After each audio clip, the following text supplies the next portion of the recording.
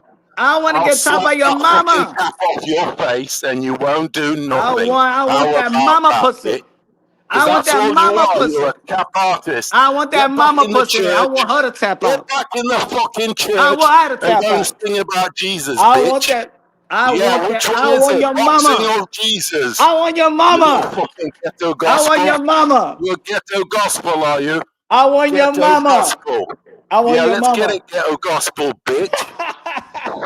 Slap you up and down I and love around it. all day Hey long, yo, I babe. love it, man. The way that y'all, hey yo, I think Yeah, y'all you hate, my y'all babe. hate Boo Boo You're more my than y'all little hate the bitch. devil. I You're my love it. babe. You're I my love it. I babe. love it. You're I my love this bitch. energy. I Yeah, love this babe. energy. I love Yes, it. Look, babe. You're my look what bitch. Boo Boo I'll make you conversation my make y'all bitch. turn You to. will be my bitch. You Look, are my bitch now. hey, From you want me? province. You want me, You're my baby? little You want province me, bitch. I baby? found you in the You want gym. me? I You found you want in the me? gym mopping the You want floor, me? ho. After Yo, a I'm talking about. basketball I'm talking game, about one ho. of your mama. You wanting me? You want Yeah, me? I'm talking about. Do you want me? Pause. It looks like. Yeah. Yo, Who's what's the next going Boo Boo on, hater dude? out here? Who's the next What's Boo Boo going, hater? yo, Punch, what you doing out here, man? What's going on, dude? Who's the next Boo Boo hater? This nigga, Who next? he's still talking about boo boo. Always, man. Gotta Yo, bring this respect.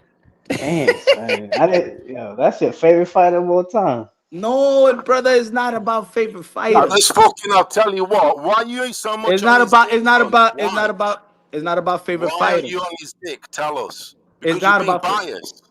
You're What being bias? biased. You want Break me to it tell you down. what it Break it is? All down. right, I'm gonna tell you again what it is. Let's be You want me to tell manly you and what it serious. is? Why? All right, you want me to tell you what it is? You want me to tell you what it is? Got it. Because I seen the smear campaign and motherfuckers don't want to keep it real. Because if it was another But caliber, you if know it what's was crazy? if it You was know what's another crazy? person, if it was another person or another fighter, maybe from a different country, maybe if it was Demetrius Rodriguez from Mexico, But motherfuckers wouldn't be talking like no this. funny shit though, Punch. That's what it Nigga, is. nigga, Crawford was blackballed at 147, couldn't fight nobody. You You know, really think that he like was blackballed at you make 147, my no, you brother? make it sound like no. I'm saying you make it sound like Crawford has achieved the most with Yeah. actually the least scalps on a resume. Like Crawford don't still have the best resume, even beating Canelo Alvarez to 3-time undisputed. He don't Bro, you know have a what's crazy blackballed though? resume. But he Crypto. made You the know what's but he blackballed? still made the most of his career. He Hey, has hey, Punch, accomplishments. But my Punch. brother, Let me tell. Hold on a minute, guys. Andre but hasn't even Guys, crypto, accomplished nothing but like that. crypto, how do hey you guys, become can I crypto? tell Punch Drunk? Hold Chris, on a minute, guys. Can hold I on. tell Punch Drunk something? Hold on, guys. Look, Punch. I am from the African Portuguese colonies, right? I was born in Africa. Trust me, Yes. okay? So I just want to break this down to you and everyone. So, when I heard of Andrade, trust me, I wanted that nigger to be the nigger. I wanted him to be the nigger because, come on.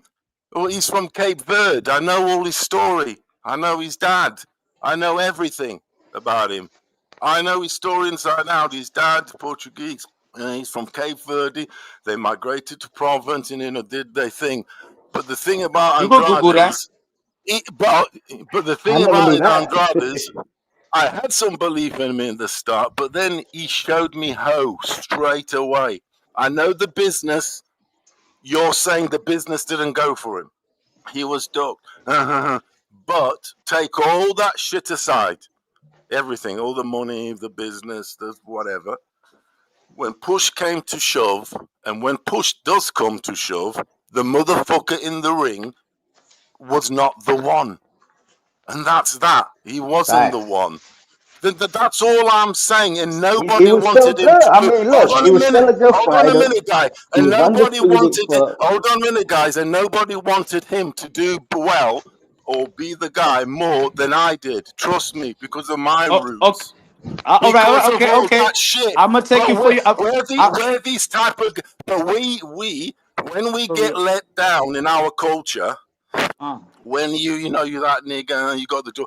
But then when you come down and you be a bitch and you be a hoe and yeah, you were capping, that's when we like that. We can put you in, throw you in the trash or Furioso. whatever. I know this is YouTube and shits and giggles, but the thing is, Furioso.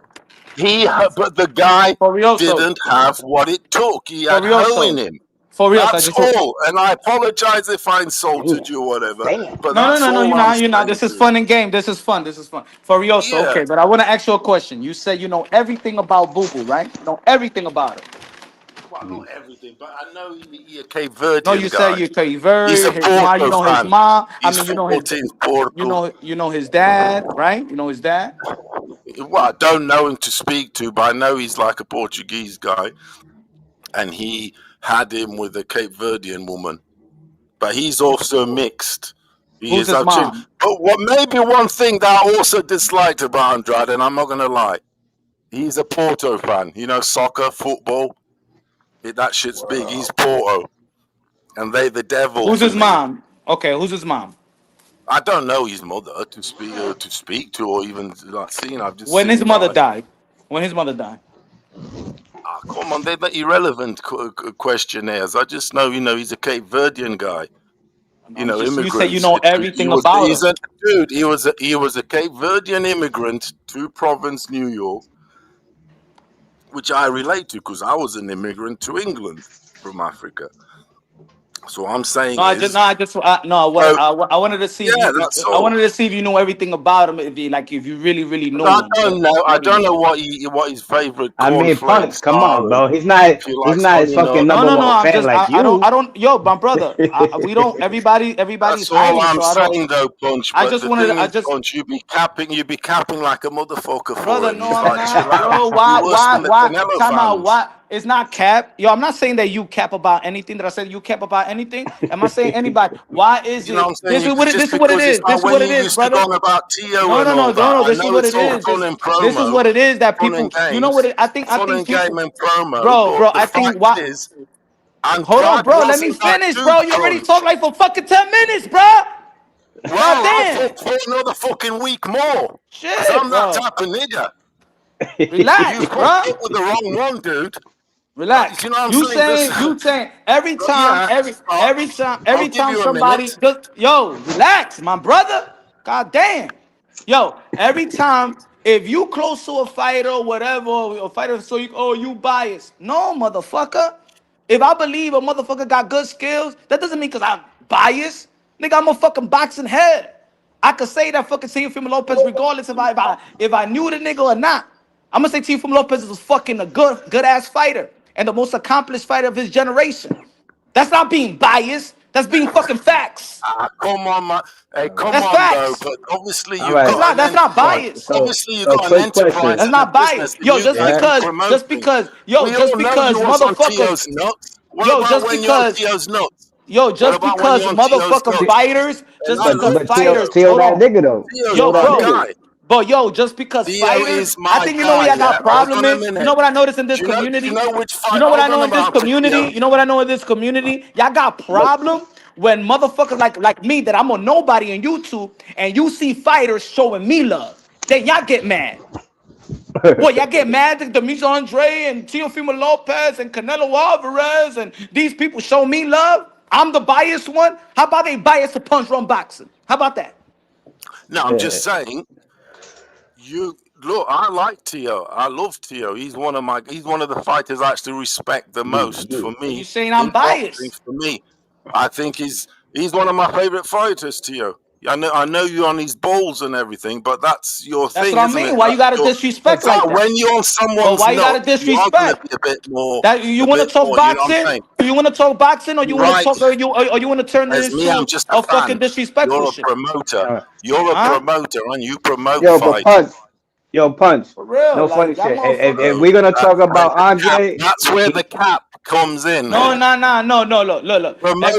Promoters cap. You go, Yeah, you you're a go, salesman. You're selling the you car. just mad What are you you don't know talking about? nobody. You just mad you don't know What are nobody you and they know who talking I about, am. my friend? You just know Yeah, that so you don't know you gotta nobody. be biased. So you You cap don't know for Andrade, nobody. you cap That's for why. You just Tio, mad they biased to you me. cap for You mad they biased to me. whoever You don't want to else, say innit? that. You don't want to say Andrade that they and biased to Tio. me. You don't want to say they The only biased to one me. you've got right, the only one you've got right, and he gave you a fucking car crash was Tio. But shout out to Tio, he's one of my You favorite just mad they fighters. Always biased to will. me. You That mad that fighters motherfucker show gave me love. gave you a car crash. He gave you a fucking car crash. But look, Thank God I'm alive, he bro. came through in the end. He came through in Thank the end God. for you. Thank God I'm He alive. might do, Tio. Y'all, you stuck I in a car. respect Tio because You stuck in Tio's a car watching accident from England. 2020. You stuck in a car accident almost 5 years ago. Yeah, come on. Hey, do you know what, Punch? One of the most impressive things a boxer has done for me was Tio. When he won his title and he went to Honduras and he sat on TV, being interviewed in Spanish, and I was thinking to myself, "Damn, this guy's not just a Harlem Jenny from the block type of dude. He's multilingual," and I was like, that was one of the most impressive things. This guy did a tour to Honduras, full interviews in Spanish. I'm like, impressive, very, Well, very impressive. He's always, well, he's he knows I love Spanish. Tio. He's my guy. Look, He and don't talk the yes, best clap Spanish, for him. but he knows Continue to Spanish. clap for him, and good to you. But Andrade will always be a hoe. Tio ain't a hoe. Tio ain't no quitter.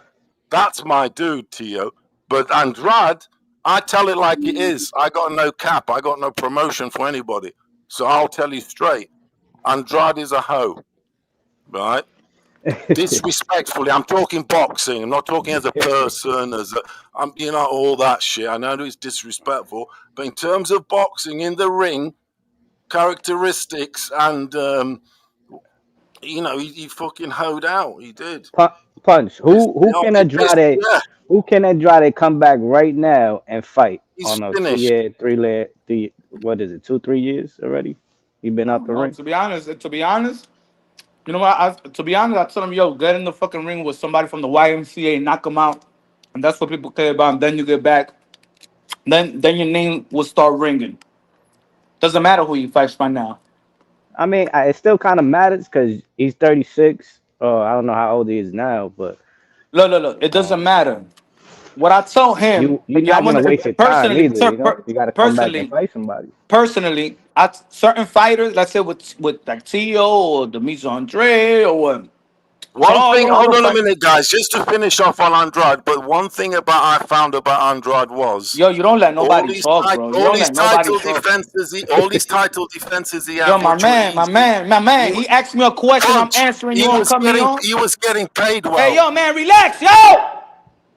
Why can't you handle What me? is wrong with you, bro? Let other people talk, Can't you motherfucker. handle me? Yeah, because I'm a real fucking G. That's Get the why. fuck out of here, bro. Yeah, He we asked me got a you New fucking York question. on Ain't your lock. name We Punch? got New York on lock, dude. What the I'm fuck gonna is come wrong there with and you, get it bro? unlocked. I'm gonna take that cap off your head. I'm telling you. I'm stealing that cap. I'm gonna steal that cap. Trust me. There is no more cap. That's funny. Yo, Oh, it's all good fun. nah, man. I don't give a fuck who he fights, to be honest. But I'm saying like there's plenty of fighters right now in the losing column that need a win with a little name, and I think Charlo, Plant, Berlanga, um, your boy Doodoo. I mean Boo Boo. Yeah. They all could still fight each other. Like I think there's plenty of niggas that all need to still fight that don't have the momentum right now, but do have a name. Hey, yo, I'm back. Let's stop speaking about people that's never fighting till 2028 or people that's got problems in life, bro. Oh, We got yeah. boxing going on right now. Why are we not talking about the fights that are happening today, next week? We should be talking Oh, about the current what boxing, about bro. Conor Ben? What about Conor Ben and Yeah, Eubanks? so let me know about your guys' predictions for Conor Ben, Chris Eubanks, the Eubanks versus Benns. I want to know a proper prediction. Come on, Crypto. I'll be back. Damn. To be honest, if Eubank actually comes, a little bit more prepared as far as making the weight better, I think Conor Ben's gonna be in the world for hurting, man. If Eubank fights smarter in the first half and doesn't fall into just a stupid brawl like he did the last fight, I think he could possibly stop Ben in this second fight. Okay. What about you, Feroso? Who you got? I think, dude, I'm a bit without the business side of things. Tells me Conor Ben. For like, then they'll even milk a rubber match. Why not? These kids out here just making money on the sideline, not Nah, champions. They get they're getting They're getting more Nah, I'm money. These sorry. guys than They're like not milking. They're not milking champions this. will make in They a went to lifetime. war. The first Some fight, they beat the champions. shit out of each other, bro. They beat Yeah, the but what he brakes means, off each other. Crypto, what he means is they're getting so much money, more than world Yeah. champions, that it's a fight they can't refuse. Will they do a trilogy? This he's saying. I don't Yeah, think so. I think. Look, if I had to predict, put a gun to the head, I'm going Chris Eubank. I don't think so. I think there's no I'm trilogy very unless suspicious. Ben But I'm wins. very. No Hold on a trilogy. minute. I'm very suspicious of the business because the rematch makes good money once again, and they'll milk the shit out of it. But take the business side of things. Skills pay the bills. I'm going Chris Eubank. I've seen him fight when he was. I've seen him fight before he was pro or you were young in my town in I want to say where, right, in England. He Don't fought one worry, of we the won't. local. We won't come He In look fought for one of you. the Brighton, local in dudes. He Brighton, fought one of the local dudes in here. Brighton. He won. He won. The local dudes. I'll give you a clue. The local dudes now is a bare knuckle boxer, and he's got a show in London coming in January. He's fighting for the title. Bare knuckle boxing. He fought Chris Eubank early in his career, and yeah, I was at that fight here in my local city.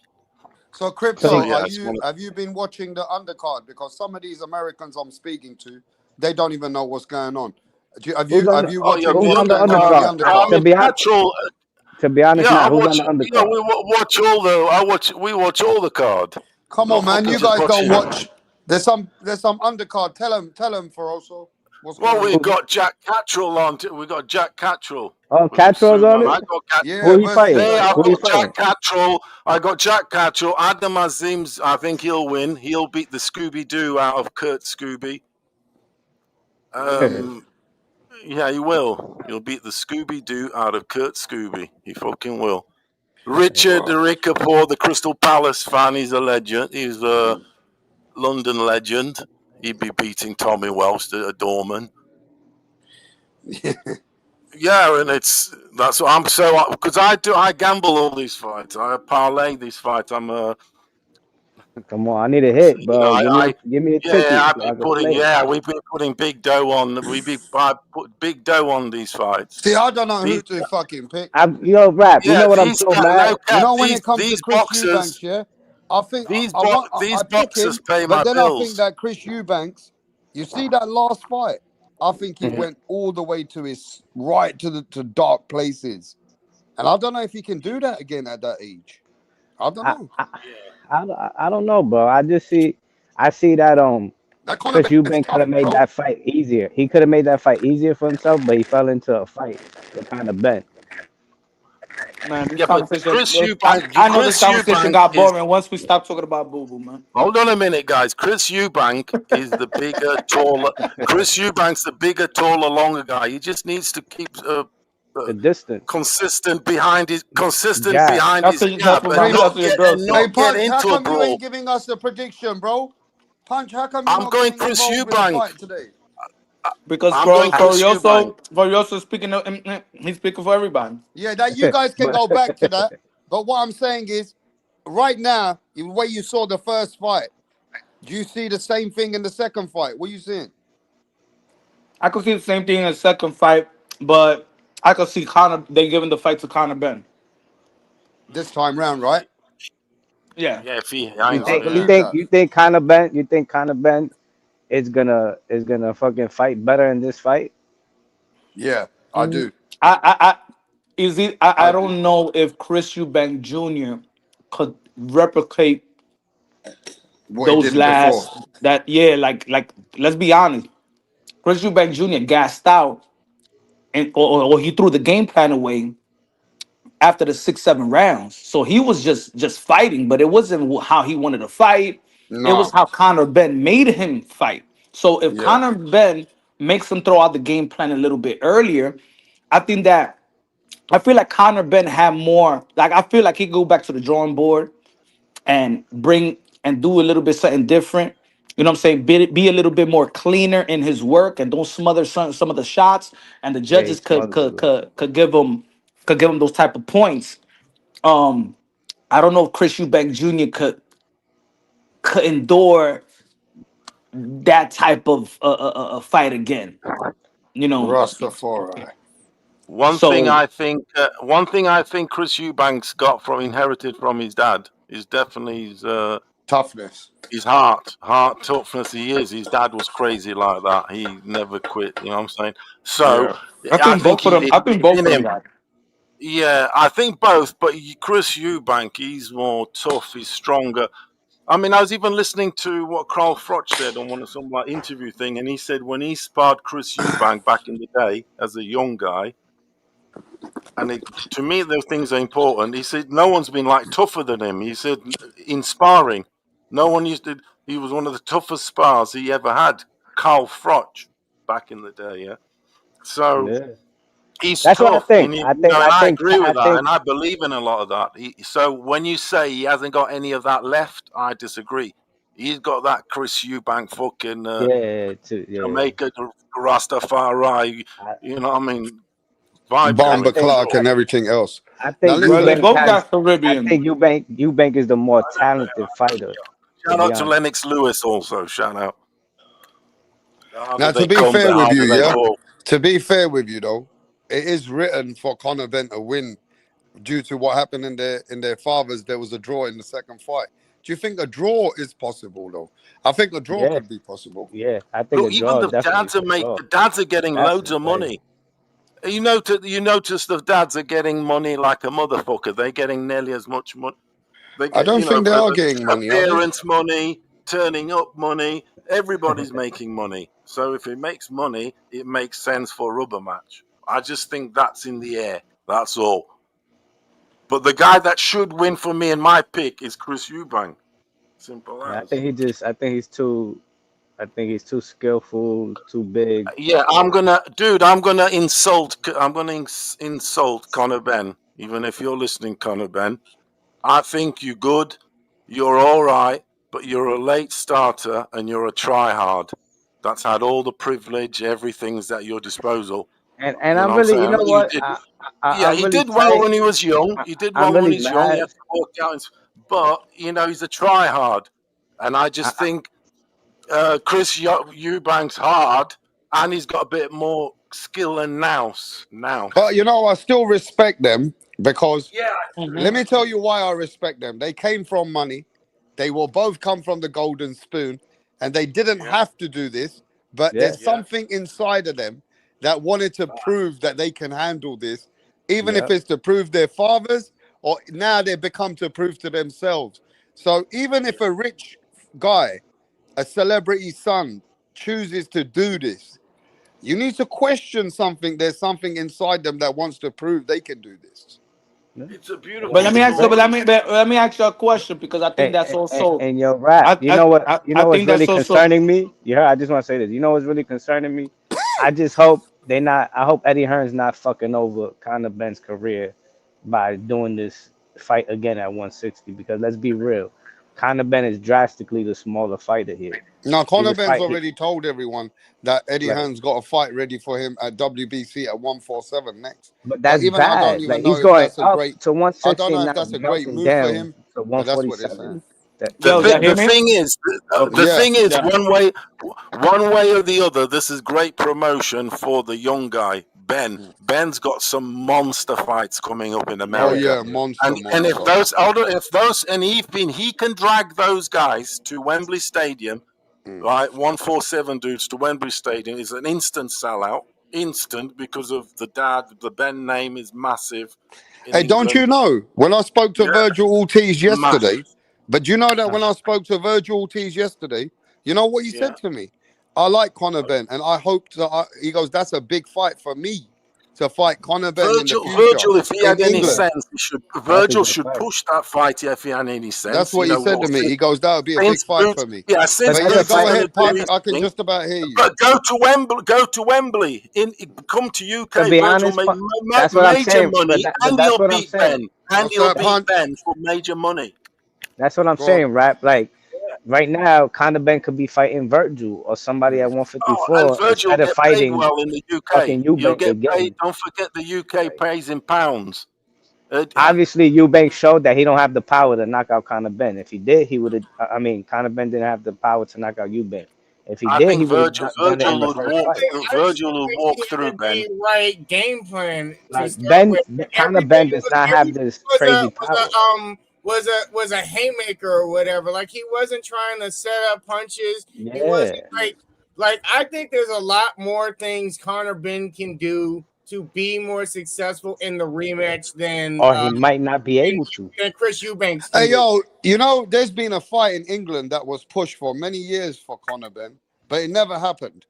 And they were both on paths. Who remembers this? Punch was advocating for Josh Kelly versus Conor Ben. But Josh Yeah, Kelly that would have been took a a good fight. slip and then he had He to move fell up off, in weight and didn't he? He rebuild fell off. himself. But I Yeah, won't he lie to fell you, off. that was still a big fight in England where Conor Ben could have made millions still fighting Yeah. Josh Kelly. Josh Kelly fell off though. He was huge Yeah, he hype. fell off. His hands were looking like Roy But Jones now Jr. But Josh then Kelly's got a winning He, streak for the last few he's in years now. position to fight for a world title. But Josh Kelly's put himself back in position, Yeah. I I would say. still think he's chinny as a motherfucker. That's the problem. He's not. Well, He's he's got back fast though. hands. He looks amazing, but it's that inner shit and the chin. He's chinny. Simple as that. And at the high level, you're gonna get caught unless you got electronic defense. And if you ain't got electronic defense, you're gonna get caught. So he's gonna get exposed. These are the harsh realities. We can't be pussyfooting, and you've got found out. The chin thing is important. Everything for me. Hey yo, why I why I think that rich people is pussy or something like that? No, you know what it is? Rich people got an option punch. And Marvin Hagler said, when you have a bit of money, you don't, sometimes you might not have the hunger from the man who was nearly going to prison. He goes, you need to think that you ain't got nothing. Now, that's what I'm saying is these guys, they still have a comfort in the back of their head, but they're still trying to have that street mentality. Like boxing has always been for the poor guy who's come in the sport to make nuts from nothing to something, which their fathers did that for them, right? So because they're not street. It's because they're not street. It's a bit like Tupac. yeah, Tupac sang about street but the this and best, the yeah, other, but but you he know what wasn't it is, street. Feroso, in boxing in 2025, in the last 25 years, it has changed. A lot of the people have become softer. Today's best They fighters are like soft. Shakur, Haney, Teofimo, none of these are street guys. You understand? So what I call them boxing dude. was years ago, there is still a lot of poverty and a lot of street guys, but they're coming from third world countries more, like Mexico, like maybe from fucking even like Colombia, from here and there. But if you look at certain fighters today, they don't come from the poverty like fighters did years ago. Yeah, yes, dirty. The dirt makes you tougher. The dirt makes you tougher. No, I And don't. someone like Haney is the type of boxer where his dad was rich and a Range Rover. He's daddy rich. Take him to training to the gym, and then he comes back. Then have a happy meal at McDonald's. Then they go Yeah, home. but The he did it. PlayStation. They But the haven't thing is, been to the Devin Haney rags and didn't need to riches. do It's that. not rags and riches boxing. It's like It's That's a different now. myth. That's a myth. That's a myth. That's a myth. That's a Not like myth. the hands of contribute. stone, The Roberto greatest fighter, Duran, Mike the greatest, Tyson punch, the Sonny greatest. Liston. Let me finish. Yeah. Sonny Liston, Mike Tyson, Roberto Duran. You see certain people's story. Manny Pacquiao, they came from the dirt. Manny Pacquiao used to eat shit from the floor. 90%, 95%. That's why Manny Pacquiao was able there's to some go great through the stories dirt. of a son of a Story is king. exaggerated. Story is exaggerated. Well, what I'm saying is a lot of people have had come from the dirt. That's why they respect Chris Eubank Jr. Chris Eubank Jr. fought Conor Ben like he came from the dirt, like he Back had in the nothing. day, I wanted Eubank to win. I didn't like. I didn't like Ben, but he was the popular guy, and I wanted the underdog, and I did like Eubank's shtick. You know, the whole shtick he had in the entrance. He But was the now it's villain, changed, isn't it? and we like a villain. No. What I'm saying is also like in boxing, when you hear stories, certain stories are over exaggerated to sell that fighter.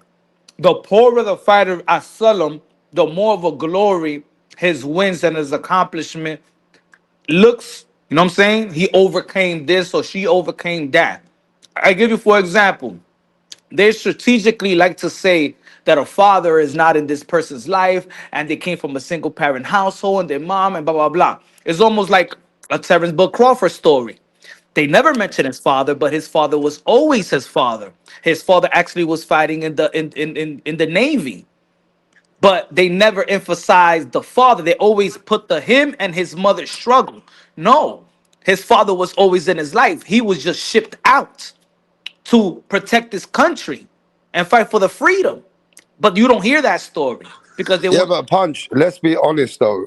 A guy who comes from the dirt or poverty a bit more, they have a little bit of a different mindset to the guy who comes from the rich background, right? No, No, not but in what the I'm fight saying game, is when it comes to They digging do, deep, they do, they come do. on, Trust Punch, me, they Punch. do.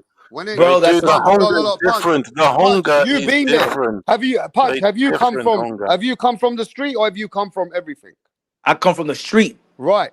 But you do realize, yeah, there's a place that you might need to go. That guy 9 out of 10 might not want to go there ever. No, Ah, because do you you know know it's about it. what I'm saying. What I'm saying. What I'm saying. Not everybody goes cross country. Not Not everybody every, goes not cross the everybody. Just continent. because you're from the slums and just because from the hood, that doesn't mean you a fighter. A fighter is a fighter. It doesn't matter if you come from a rich background or a poor background, and that's what I'm talking about. Not everybody No, there's a that's born difference, poor. bro. Not No, everybody's there's from a the difference, hood. Punch. And you know the difference, and I know the difference. And Let me me and you finish. have spoke about this behind the scenes, and you know this for the forefront.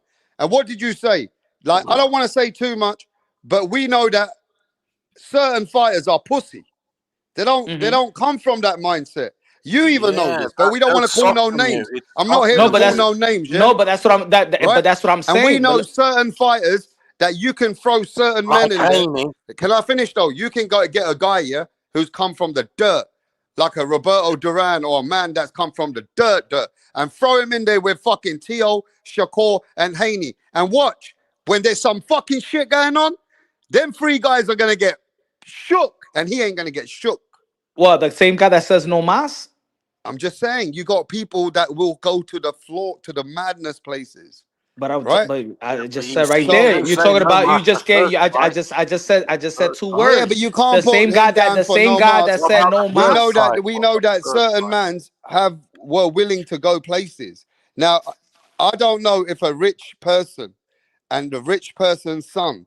That's why they stand out like these Chris Eubanks and that. Because to go that deep and go to those dark places, you have to have something inside you. So I agree.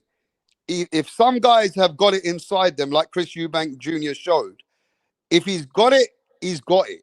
It's as simple as that.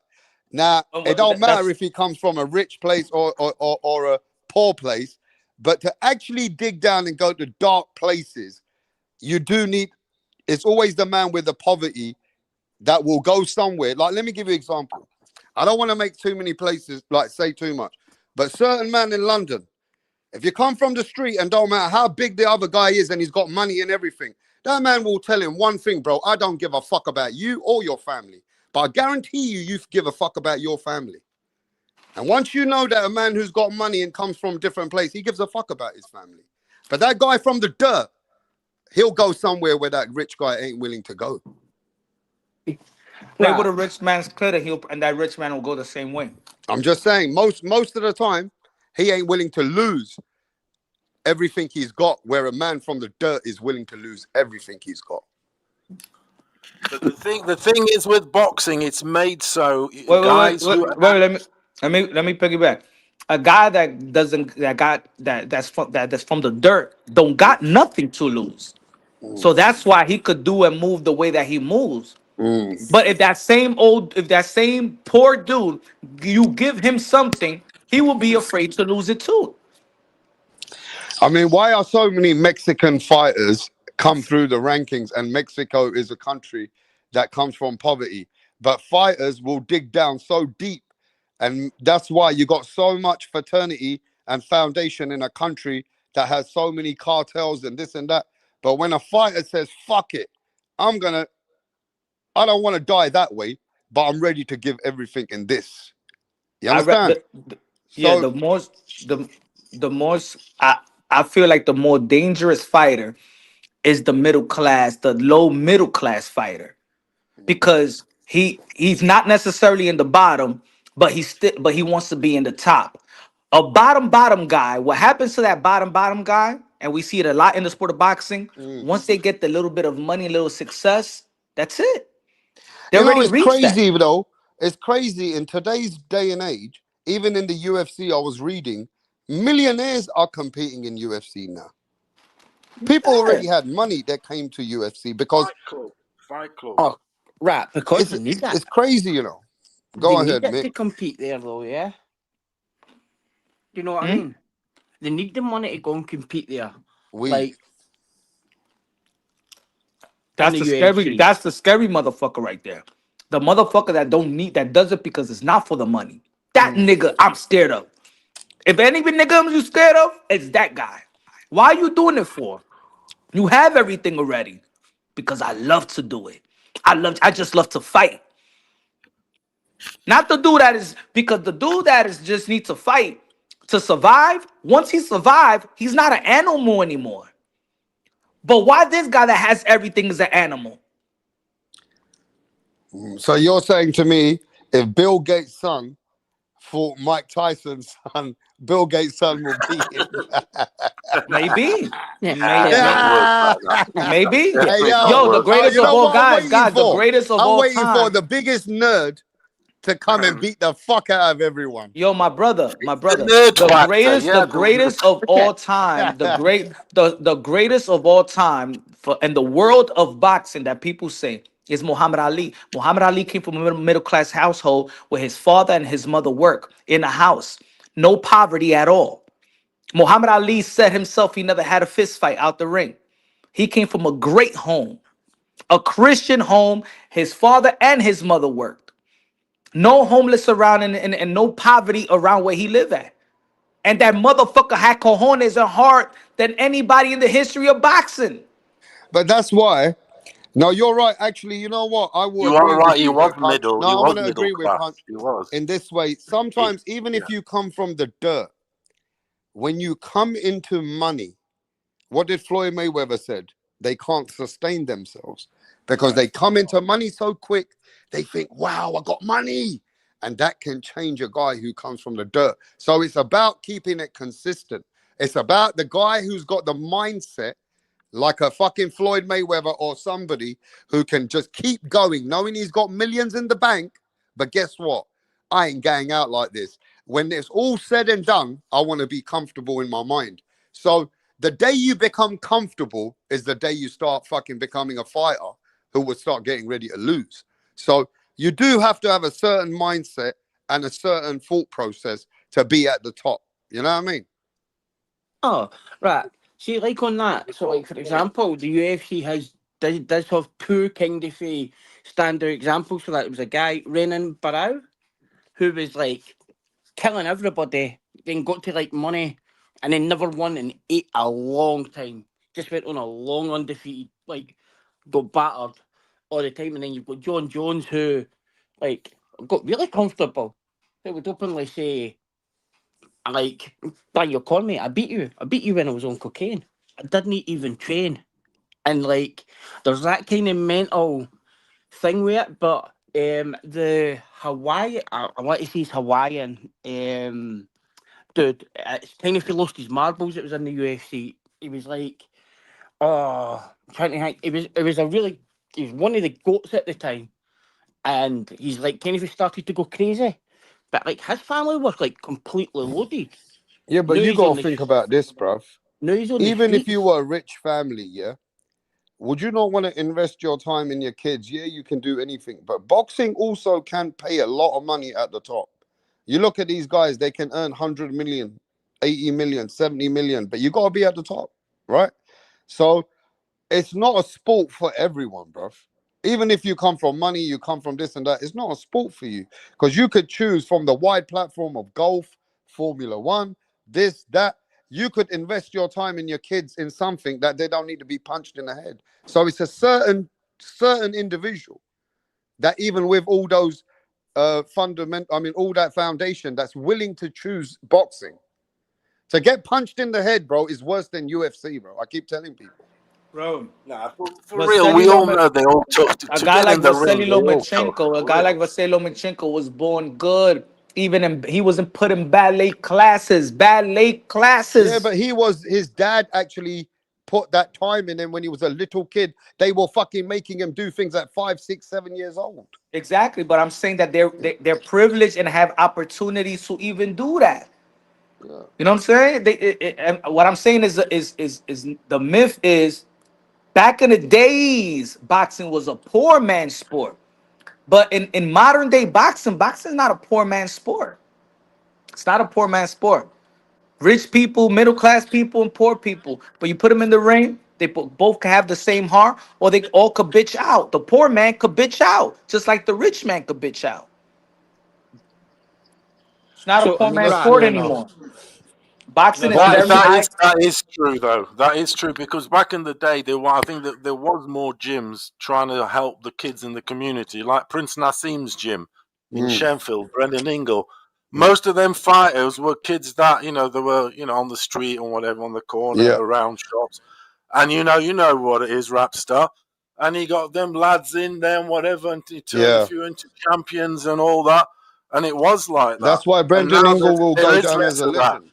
He's a Yeah. legend, Brendan Ingle. Oh, he's one of the goats. For Absolutely. what You Love he gotta that be did for guy. the honest. Look at New community. York. New York used to No be a way. boxing town like a Philly. Ain't no really boxing gym in New York no more. All these Thing, gyms have turned it's into all these a posh gyms. It's all these posh gyms now, and you yeah. got to pay quite a lot for a class and all this bullshit. Whereas Mm-hmm. before, like I said, there was a guy in the community, not even taking much off the kids, like Brendan Ingle, and damn, even making champions, knowing that if he makes a champion, he's going to be rewarded. It's like, don't take anything off him now, but then, you will get your rewards because you are putting the work into them. But it was about There's community less and less then. of that. It was about community then as well, though, yeah. Brendan Ingle was about community, and the guys were taking kids off the street. Now, like you see it now, they see these kids as not taking them off the street, they see them as opportunities. They see a way to, they see the way to use, like, these kids are their future, do you know what I mean? And it's not about the kid and for bringing them off the streets, it's more about the commercial aspect you can have with the kid in the future. And it's wrong now, kind of. Like, the poor kids can't even afford to go to the gym now. Yeah. Floyd It's Mayweather Floyd Mayweather was more rich in his life than poor. Oh, well, I would agree, yeah. And it's like the Eubank situation you look at is like you've got people forget Eubank wasn't really with his father to start with. And where I kind of got respect for Eubank, there used to be an old video it kicked about where he was in a car parking lot having a fight. Like this was before he even had a boxing match. And he wasn't even speaking to his dad or any of they kind of things. So he did have that street kind of hang about him, but But I like will say this though, you could be from wherever place, poor, rich, whatever. One thing I know about boxing is that everything that you take in the sport, you will pay a price for it later on in life somehow. Now, how you pay the price is a different thing in how much punishment you're able to absorb, right? But we know a lot of things that happen in sparring. There's a lot of heavy shit that these boxers have to go through. To be at a certain level, you need to put day and night. Like these guys already tell you, we have to train 3 times a day. Their The thing night, is, day, afternoon, evening, they got no time for sex, nothing, bro. Their whole no dedication is social 15, life. 16, 12, 13 hours, solid fucking conditioning, stretching, training, sparring, bag work, running. This is like a consistent machine they got to be. You know what I mean? And to keep your mind that strong, you need a lot of yes men. You need people pumping you. And I don't know about a lot of people, but I see a lot of fighters getting depressed. A lot of fighters try to commit suicide after the game is done. Because when you put all your mind, body, and your life into it, and you don't even feel special afterwards, or you're getting after effects, or you feel like you're nobody, those are hard things for these fighters to take. You understand? So there's a lot of things that go on after the sport. And I do believe that, either they take a lot of drugs, they're taking products, they don't know what they're taking behind scenes. I don't know what it is, but there's a lot of after effects to these fighters for sure. The medical bill for sure must be very expensive at the bottom end. If you know, because everyone plays their part. Let's face it, you got your journeyman, you get the ones that are getting beat up. You know, they carrying on. So I wonder what their medical bills like. You know, I give props. You know what I give props to when them fighters is dealing with things at home, with death or family that they still got to go to work. They still got, like when Tyson Fury, his daughter, they didn't know she was gonna live, and you still trying to will yourself back in the gym, and you got a fight lined up, like a Buster Douglas that his mom died. It's not poverty. It's something else. It's other things that make you will yourself to overcome. It's not even about poverty. Don't look, Rapstar. It's not even about poverty, really, about or even coming from dirt and whatever. Even though there's a romance to that, which there is, and we all love the rags to riches. That's what it is. Don't most boxers come from poverty though? Like MMA fighters usually come from college because they're usually like wrestlers and shit. It's whether your life is dysfunctional or not. It's like Rapstar. Punch was saying Floyd, there was perhaps money or whatever. His parents were champions. I think they were. I mean, no, Floyd didn't come from. But it was dysfunctional, wasn't it? Having to. His dad was selling. There was a dysfunctional family that doesn't help the career too. That for Floyd and all, I mean, trying to make it. But he was a prodigy, and I'm sure there were people helping him. Handlers, so to speak, which there was. So, like, my kind of also being trained by his father since he was like 6 or 5 or whatever when he started. Like I also you could tell when he was born he was a freak straight away when there was really elite unless you start at like 4 or 5 or 6 or 7 at the latest. So Rap, I've kind of got my look on this as a guy that you followed, Kevin Mitchell. Like until it's like for me, one of the best athletes in boxing. Hold on, guys. One of the best athletes for me in boxing is Teofimo Lopez, right? The stuff that motherfucker can do, not just the boxing side of things, but it's like his acrobatics and somersaults and whatever. The guy is one of the best athletes in sports. No cap, being definitely in boxing, because there are a lot of dudes out here, they like boxing or whatever, but they got nothing else about them. The stiff old fighters, so to speak. But we've never ever seen a guy like a Prince Nassim Hamed, bro. We ain't never seen a guy that can do everything and then knock you the fuck he was the G. Break your bones, break your fucking eye socket, damage your jaw. I mean, there were some times that we've seen different fighters, bro. I mean, look, let me say this. Every fighter has a skill set. Certain fighters have certain skills better than other fighters. Certain fighters have natural ability. Certain fighters have more strength.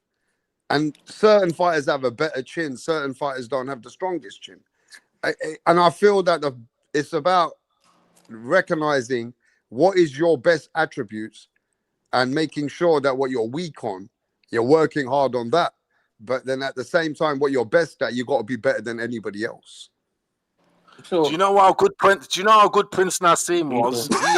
He had the king of pop, Michael Jackson, come watching him train in the gym. What are we talking about? Of course, that's nice to have. That's nice to have you on your resume, isn't it? Oh yeah. And what do you mean? P Diddy used to take flight. Some say P Diddy used to come in a private plane to meet him. Yeah. Right. Remember? Can I ask you, Sharon Punch, a couple of questions here? Go on. So I'll be back. I'll go into that kind of section that you're on about there. Kevin Mitchell's a guy you followed who ended up with tragedy and went kind of down that darker path and didn't really achieve what he probably should have. But then you've got the journeyman. Like journeymen out here make good money, decent enough money for like the 4 and the 6 rounders shows, and they're like probably well paid, but they're needed in the sport. But my big question was, I heard you talking about Josh Kelly fighting Backram. We've got this narrative that Backram is this avoided fighter. You've got this his manager, Aegis Clumas, and Kathy Duva, and Main Event as his promoters. Now, like, I want to. This is kind of a question. Main Event haven't put on an actual card for 2 years, right? Mm. And Backram's never actually fought under their promotion since 2017 or 2018. It was like Kovalev versus somebody on the card, yeah? Mm. But like they're saying that, like I see them on Twitter and they're like, nobody wants to mention Backram's name. Backram is on, he's now on his third mandatory. He's only, so he's had 2 purse bids, right? And do you know how much Main Event bid on his purse bids? Mm. 0. They never bid anything. They haven't even put a Mm. purse bid in. Like, so, like, they're saying Backram's like avoided and this and all this kind of stuff, but they couldn't get him they couldn't get him a voluntary. Like, I mean, to any be fair with voluntary. you, though, Mickey, me old boy, there's not many people holding their flag and say we want to fight the guy, though, either. But at the But like same that, time, it's what have that you done for me lately? And the last fight that you see him demolish the Australian king, which became yeah. the Australian queen, yeah, he got demolished. Backroom sent him to pillar to post and damaged him in every angle that he's never the same again.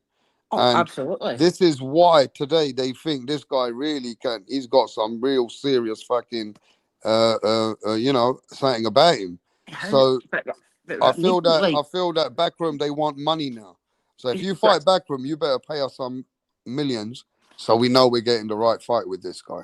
But like his own promoter's not bidding on it though. Like he didn't even put in bids in. So like Kulki's promoter won and then Zeus promoter won. It was like 600 grand min bids. I mean, and if I it's was like, a boxer, I would rather fight guys like Sebastian Fundora myself than Backroom when you see what he's about. but Just like see because when of you his get pure guys fucking, you when know, you get but guys in the top 15 though, that like yeah. there's guys that shouldn't be in the top 15. You're telling me that they couldn't pay him somebody 200 grand to have a voluntary against? Like It's not always a Lima Beans or something like that? it's not always Backroom though. I don't think it's just about Backroom. It's about you fighting him, you fighting with a rehydration clause. Oh, And that's what totally. people don't and some that's what some people that's why you don't see a lot of great fights or fights happen quick through the IBF. If you look at the rankings of the IBF, it's always the unknown names that you're gonna see in the top 10 in the IBF because they don't want to fight those rehydration clause. You know what I'm saying? But like Punch, surely like his aim promoters bidding to have these fights on these cards. Like he's a great fighter and he's exciting. But like to lose to Min Bid and send Backram all over the world to fight on other cards and put no money out of myself is like this one didn't even go to a purse bid. Eddie Hearns basically stole it off and then got Kelly and Tim Zoo's promoter got it for 600,000 and it was 600,000 to fake Skulkate in Germany. And like for me, they've got to put some money into him. Like they didn't even bid. That's their man. Like sure, like he's got to end up like for me. There's got to be somebody that's got to be willing to take $300,000-400,000 to face him. That So many that options. that on the way out, that are on the way out somewhere and could get them. But like he's not even fought in the main event card for 8 years. Like, what's his So many promoter options. doing for him here? Like, they're all saying, oh, they're all scared to shout Background, but like, I'm sorry, but like, you're scared to put money into him as well, like, It's got to work both ways. Like, and I get the rehydration clause as well. And Background does weigh in about 152, so he's got that extra to play with as well. So he's not quite a 154 fighter, and he's no restricted by the rehydration clause. I totally get Man, that. ain't nobody know about this guy Backroom. There's not only one boxing fan in this world only knows in the YouTube. You ask a regular boxing fan about Backroom, they think you're talking about some fucking Russian prime minister's friend or something. We can't even pronounce his last name. They don't even know who Backroom is, bro. Exactly. Only Backroom became known because of Tim Tszyu. Same with fucking Brian Norman Jr. Nobody knew who the fuck he was. But he's Only been Brian fighting all Norman Jr. across I've never America on listened. the I've cards. never met a fan or a fucking channel that's ever put anything about Brian Norman apart from after Jin Sasaki and his Devon Haney's name. Oh, I Now all totally of a agree. sudden Brian Norman is the biggest killer The next Marvin Hagler coming out of America, coming to kill everybody. That's like, it's crazy though. Like, rap, come on, like. But why wasn't What the happens American? when you get Why one? wasn't What happens America in boxing hyping him? today? Yeah, you have one really good win, and you make some noise. You start making the presence of your name being mentioned in every debate, in every platform on the YTBC. Once you made it to the YTBC, you made it. See, what these boxers don't fucking realize, like Punch told these people a long time ago, that us YouTubers actually do boxers a favor by having a top 10 list of fighters that we want to talk about. Once you made it in that, then yeah, people want to talk about you. Like, but why did Norman skip through the net? Why did Norman skip through the net like that? Because he didn't get the promo. He didn't get all the look, so to speak, did he? Mexico. He was fighting in And Mexico. all of a sudden he's sitting pretty at number 1 with 28-0. And he's he's the looking one, the man incredible. now. He's the man who ain't never fought anyone. Number 1, and listen. 3 fights ago, he's still fighting 8 rounders. He's still fighting 6 rounders 4 fights ago. Brian Norman in Mexico. It's like people didn't look at that side. It like they see looking at this as like, oh, he's came on, he's been inside. It's like fighting. He's had 20 odd 8 rounders and 6 rounders and 4 rounders in Mexico, and it's like he's only had a couple of 12 rounders that have not went that far. Like Devin Haney's had whatever 10, 11, 12. But Haney's the title American dream. He's the American dream, the American nightmare. They give him all this promo. Well, it's the American nightmare versus the American dream. Hey, yo, Rap, the dream and the nightmare. Hey, man, I already told Bill Haney and Devin Haney, don't listen to nobody. Your son is the best when it comes to the footwork, avoiding punishment. Do not get involved for these fucking fans. These fans are never going to be there. Just do the boring fight, put the jab in his face and beat him all night. Just like how can you be called? Am I right or wrong, guys, how can Give you a have fuck about what anybody mate? thinks, man. Just take away his Arsenal and beat him. That's it. That's what I was gonna ask you. I think the smartest thing for Devin Haney to do is fix what's not broken. Every time Devin Haney tries to do what he hears the fans want him to do with the Helenaris fight, he tried to risk it. He got touched. He got touched up. He got hurt. He tried to do that with Lomachenko in the middle of the ring. Look what happened. The controversial victory. He did that with Ryan Garcia. In all actuality, Devin Haney became successful and a champion being who he is, the boring fighter. So why switch it up? Look what happened. Look. If he could run, laughing stock of the sport of boxing, he even had Turkey Al-Sheikh saying, no Tom and Jerry, motherfuckers, right? He still got another $10 million payday. Man, I would not risk my money ever again. And you know why it even I'm is running. better for him? It's no point fucking pleasing the fans. They're going against him anyway. Yeah. See, the fans are going against you anyway, Devin. There's no point you trying to please them. Go do what you got to do and eliminate his fucking Arsenal. See, for me, for this, like, people, like, your man there saying, oh, Devin Haney was the American dream, but, like, Devin Haney had to, like, come out here and Haney from round 1, gents. Can you let me finish? Hey, Mick, Haney from round 1 is going to be on the run. He's going to be on the run. And I tell you what, Norman's got too much power. Norman's got too much power for him to stand in front of him. And I don't want to say too much, but Bill Haney was very kind enough to show me some clips, and certain training that I see Devin Haney do. One thing I want everybody to keep an eye on Devin Haney, where you're going to say you can't question him. His stamina, his endurance, and just his durability. Yeah, he's prepared. You guys are going to be, you guys are going to see his endurance and stamina is going to take him through the tough patches. Right, I used to say that he was boring. My prediction. What's that, Punch? You used to say he was boring. I used to say that he's a boring and he's on points. By the way, I think he's going to run to a decision, literally, and he's the A side. I don't care what anyone says. If this is a close fight on points, they'll give it to Haney. I got 9th round stoppage. Go on, Punch. What you say?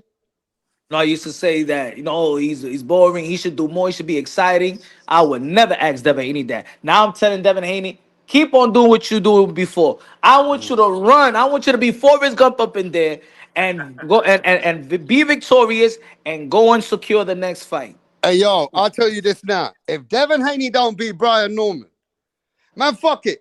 Devin Haney was running up 3,500 stairs with fucking weights on his leg. Little weights. So I know Devin Haney's fucking training is mental. But I say this. If Brian Norman somehow exposes Haney or catches Haney and Haney can't take the punch, then that endurance and everything that I know, one thing about Devin Haney that even Punch said, he's got heart. You got to put that man to sleep. He's never going out like that. Not Haney. So I know that he might have an early little scare, but I believe he comes back and then he washes the guy later. In the later rounds, remember Devin Haney in the championship rounds, yeah? That's where Brian Norman ain't gonna see the lights. That's where I think that fight. I think that fight will end. I think that fight will be like Regis Progress without the knockdown and a little bit. I think he'll do a little bit better than Regis athletically wise. I don't think it'll be a knockdown, but I think that Devin Haney will win 116, 112.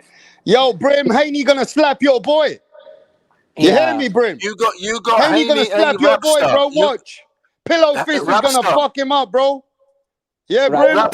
Soon as I talk, watch this. Look at that. Soon as I talk, Brim came out right there. He's always watching. You see? Because I do have certain things that I don't want to say right now. I'm gonna make everyone be the members, and I'll put up the clip. I'm not gonna show Brim. Brim's a snitch. Everything about Brim is for Norman and Norman Senior, bro. Yeah. Look. I think Brim's kind of he is in that. No, I'm only playing with Brim though. I'm only playing with them because look, Norman and their people are very hyped up, like K Jones, Mark Nash, my boy, Brim. All them channels are hard on Brian Norman. Yeah. Them mans have been coming out in America fucking showing everybody Brian Norman's the killer. Brian Norman's coming out to knock everyone out and all this. So, yo, it's good to see Brian Norman has a lot of fans. I've seen Brian Norman's got a lot of people behind him. It's good to see that.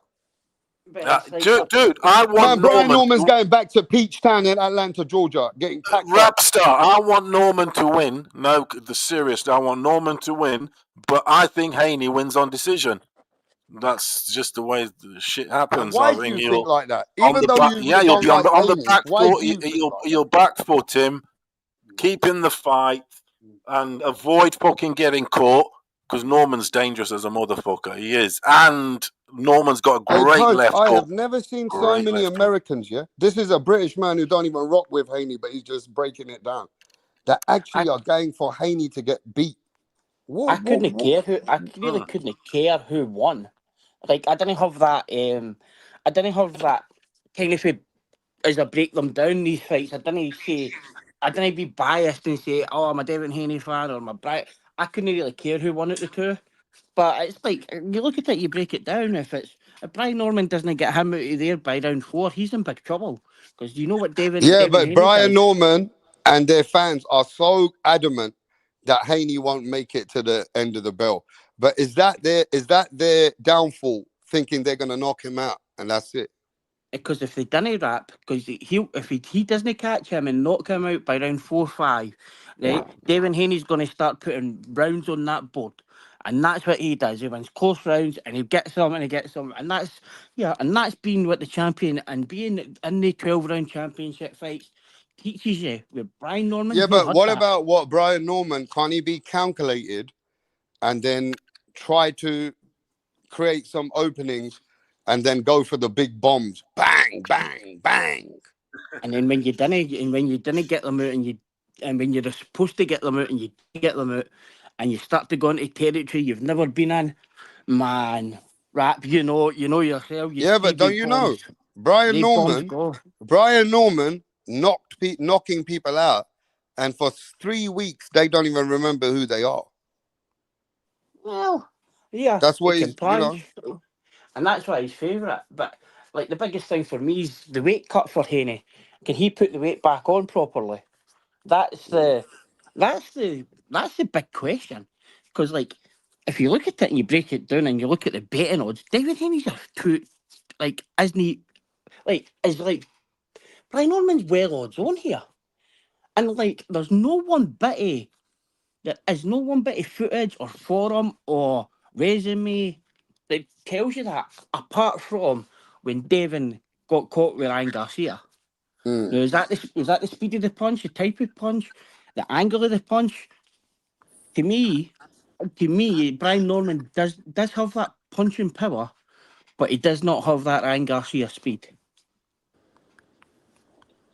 I think he looks quite ferocious. He does. He's both. He's quite balanced. Both. He's got strength in both hands. He's got a great left hook. His last win. His last win when he when he knocked this, not his last win, when he knocked that guy cold. His head hit the back of the canvas. The left hook there was on fire. And what is Haney's Achilles heel? Is the left hook, right? So that doesn't match well. If they stand in front of each other, I got like if they were to fight in a phone box, if Norman would win. I think he's stronger, he's bigger, he's more natural. But Haney's got more. Well, he knows more angles. Basically, he'll move around better. So basically, if Haney gets caught with those, wait, look, if Haney gets caught with those shots, he deserves to lose because he didn't use his skills to the maximum for his ability. So if he actually gets caught with these shots, then Haney actually, that's it, man. His skills are limited because now when he's taking a shot, his resistance ain't that good. So if that happens to him, then would you say that Haney actually Ryan Garcia damaged him then? Oh yeah, that's the worst. That is actually his biggest Achilles heel now. It was the left hook, but his biggest Achilles heel now is actually that I believe his head fucked because obviously he was exposed. He got knocked around the ring. We all know he's been a bit chinny. He's got great heart and endurance. He has, but he's chinny. He will drop. Yes, he'll get up and he'll fight to the sword. Yeah, I got a feeling this could happen. I got a feeling Norman might get an opening.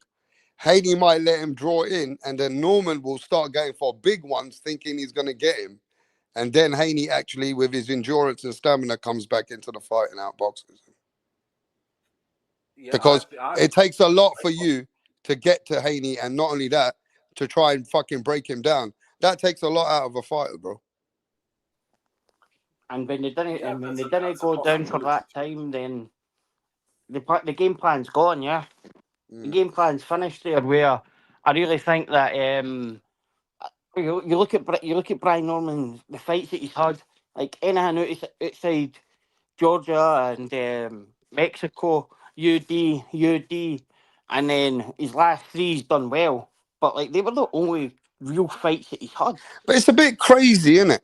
So many people have been saying, "Oh, I want to see Haney get knocked out. I want to see Haney get knocked out." So he's going against an opponent who actually is knocking everyone else out, right? So at least it brings that excitement because so many people want to see Haney get knocked out. But actually, that's the perfect opponent, like Feroso was saying, like Mick was saying, which actually suits Devin Haney. And Devin Haney is comfortable with a guy that likes to come forward, pressure fighter, and throw big bombs. That's an easier fight for Devin than Devin to go against a tactical fighter. So how Devin and Bill's looking at this is not how the fans are looking at it. Do you know what I mean? Yeah, totally. And even looking at the guys that he's knocked out of the 12 kind of rounds, like Jin Sasaki was started off at lightweight. Hasn't really grown into the frame. The guy who beat Santillana, he went a split decision with Antonio DeMarco. Like he was a lightweight as well. It's like David. Well, let's listen to Brian Norman's family. Let's invite Brian Norman's family in there so he can have his say. At least we can keep it fair. But Brian Norman, at the end of the day, I will tell you this. He has captured the fans' imagination by being a knockout artist. But not every fan is convinced totally. Feroso is not convinced yet. No, I'm Mick look. He Donovan looks. is He not looks. His convinced. highlight reel. His highlight reel. He's got a Mike Tyson highlight reel. 1-1. I mean, just the one. You know the Trevor Berbick knockout, where you know the left hook or whatever, and Trevor Berbick hits his head first on the canvas. He's got one of them, Brian Norman. It looks fantastic. That guy was, head back on the canvas round 2 or whatever it was. He looks fucking electric. Haney ain't got none of that viciousness. But the viciousness doesn't win you a fight alone, does it? And power, should I say. So you're not sold like a lot of the fans on YouTube that Norman's a killer. He looks it. He does. If you look at his highlight reel, he looks a killer. And he's got a good knockout record also. That you can't take away from him. He's got, the record suggests so. But does he remind you of Berlanga coming up? Oh, he's record. If you actually look who he's fought, and it's like 3 or 4 fights, a guy 11-0. Like, come on, man. You have to look at this, and he didn't knock that guy out. And it's like, you look at the fight, like, he's hardly fought a fighter with a winning record. Like, up until recently, it's a 31 bouts. But one thing about Brian Norman we do know, whether it's good for him or bad for him, whether he's getting outboxed, he will be trying from the first bell to the last bell to be knocking out Devin Haney. That's one thing for sure. Oh, 100%. That's one thing for sure. And that's why I think Haney wins that fight. I think Haney wins that fight on like I said, on a decision. He'll avoid that. He'll avoid that shit. He will win it on the back foot. He can, behind the jab, moving.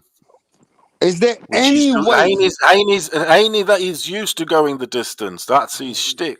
He wins fights on the distance. He ain't a knockout merchant. He's known as, we call him pillar fight or whatever. So to go the distance, you need to have some guile. Yeah? I'm not his biggest fan, whatever, but I'm just saying. Hey, one thing I know, Devin Haney has become. Devin Haney will never make the same mistake twice what he did with Ryan Garcia's fight. That is the last time you'll ever see him make mistakes like that. You ain't catching him like that no more. But Norman is trying to lure him in, saying, meet me in the middle. A bit like Yard is saying to Benavidez, come and meet me in the middle. Why? Because they both know they got power in their hands, isn't it? They can knock them out. And they both know if they have to box these guys, they'll lose. Yeah. If they fight these guys, they can win. If they fight these guys, they can win. But if they box these guys, they'll lose. Yeah. So on the other thing of that is, right, I want to. Well, look, there's only certain things that you hardcore fans are only going to be surprised that Brim's going to tell you. A bit, hey, Rockstar. Let me finish. A bit like Duran and Leonard. But let me finish, bro. Norman can only get your respect if you start to see that he's calculated pressure, that actually he's not totally falling for Devin Haney's traps. He's adapting into the fight, and it's effective aggression. If Norman shows you smart fighting technique, that he can give you effective aggression, then what that does, it starts to make people believe that this guy actually has more and a bit of skill and understanding of the game. But against a guy that is one of the technicians, if he can do certain parts of the fight actually show you educated pressure, then people will start to think, wait there, Norman is saying more. Yeah? So that's Norman's job, to actually show the fans he's more than what people have ever seen so far. Because what they've seen so far, not everybody's convinced. But Brim, yeah, man, at the end of the day, not everybody's convinced, but more than 50% in this channel is convinced that your boy will do it. Hey, if it was only 1%, it ain't no worries. Who's this on the channel? This is Norman's friend. He's Norman's friend. He looks at personal, like they know him, then he knows them. But a lot of people, Brim, they are still not convinced. This guy's from England. He don't even like Devin Haney. But I've been trying to explain to them, Norman can be more. Let me finish. I've been trying to explain to these guys, that Norman could be more than what these people have film studied, but they're not convinced that he's more. And it's a legitimate question because Brian Norman, if you look at his recent fights, most of them guys are come forward fighters, and off of recent fights, the only one you go by pure boxer standards would have been Quentin Randall. In that fight, he did not look great in that fight. There was a lot of smothered work. He did win 10 of the rounds, but that doesn't change the fact that there were some things he needed to work on. And the cool thing is, right after the fight, Senior pulled up on Mark Nash's channel and we talked about it. And I was like, hey, you know, he got the win, but man, he could have did so much more if he had created space and didn't smother his work so he can get his shots off.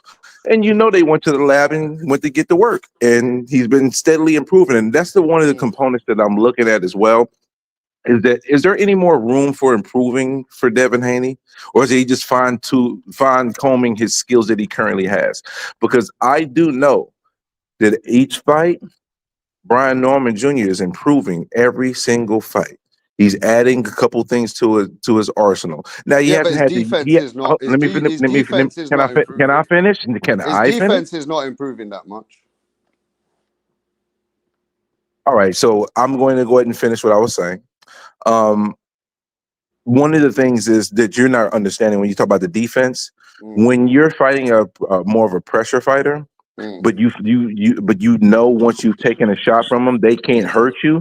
You'll be willing to exchange to take shots to get yours because yours will do more damage. Yeah, but all he's fought 95% is pressure fighters. He's never fought technicians like ever a skilled fighter like a Devin Haney in his life. With the jab, back foot fighter who can fight off the jab. You know, Norman has never had that sort of look, so to speak. And that's why I think it's a fair question for the masses to make. Hey, how is he going to do against a pure boxer? It's a fair question. I'm not disillusioned about anything. But one of the biggest component you see, because he hasn't been with the technician. But the biggest component that I want y'all to do, and we've talked about this, a million times. One of the things that I feel that is going to hurt Devin Haney in this fight is Devin Haney. One of the comforts that he's had in his previous fights is that he's able to gauge distance, create space, and keep you at the end of the stick. The problem here is Haney's a half inch taller than Norman, but Norman has a 1 inch reach advantage. So that means that if Norman is patient with his pressure, and when Devin goes to throw, he should throw with him. And if he's throwing with Devin, the chances are they're landing at the same time because Devin doesn't have the reach to be able to get the hit in and just be able to get and not get hit immediately. So if Brian Norman is timing him properly and they're landing at the same time, he's going to be to do damage. But the thing is, to be fair, on the other side of the coin with Devin, the key component with him is going to be timing. He's going to have to time his jabs, time his body shots. He has to have great timing and then be able to have the escapability. That's a very dangerous way to have to play the game, but it is what it is. That's why I say he has to be in his Terrence Crawford bag, like what Bud was against Canelo. And I just don't think he can do it consistently through the 12 rounds without getting rattled. Okay. Now, what do you think about that, Feroso? It's between you guys. I like it. I want to hear debate. It's just when I look at his record, Norman, Norman looks awesome, like I say. He looks on the highlight reel and all that, but he's never been the distance, has he? No, the farthest he went 10 rounds with Centillia, and then he got the knockout in the 10th round. Yes, so I'm saying he knows. So to me, it tells me he's good. He's good later on. He's good at fighting at the shallow end, but we don't know what he's like in the deep end. So what you're saying is Norman might have to accept at some point he ain't getting Devin out of there, and he has to now box a fight maybe in some rounds, and that might be something that. But it's very hard to make Norman accept that when he's a fighter that believes in himself that he'll get that stoppage somehow. Okay, but let me clarify something for you, Rap. And this is, I think, the mistake that a lot of people are making when it comes to Norman. Everybody thinking Brian is going to go in and looking for one shot. I'm telling you right now, it's going to be a cumulative pressure. It's going to be a cumulative. And also in regards to just the components of the fight. When you're talking about going 12 rounds, right? Brian Norman, when he fought Santillan, there was a lot of punches being thrown. There was a lot of exchanges, a lot of, wear and tear back and forth, right? In a fight with Devin Haney, you're not going to have the same amount of exchanges. You're not going to have to, it's not going to be the same pace. It's not going to be as frantic. So I'm not worried about Brian Norman not being able to go 12 rounds in his stamina because one, he does run. He runs 10 miles, 5 miles. He does all the things he needs to do as a professional fighter.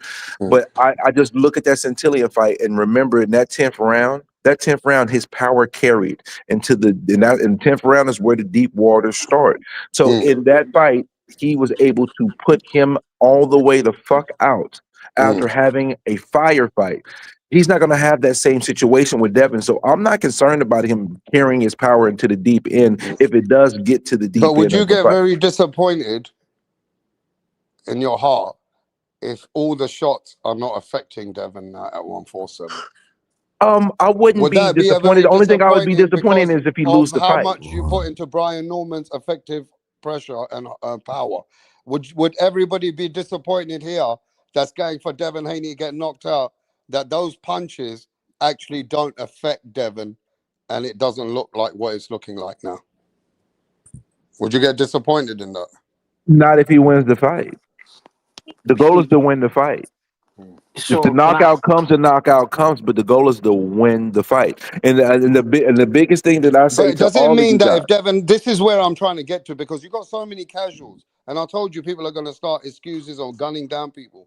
If Brian Norman can't stop Haney, and even if he loses a split decision or whatever, that don't mean that Brian Norman ain't got power that can kill other fighters.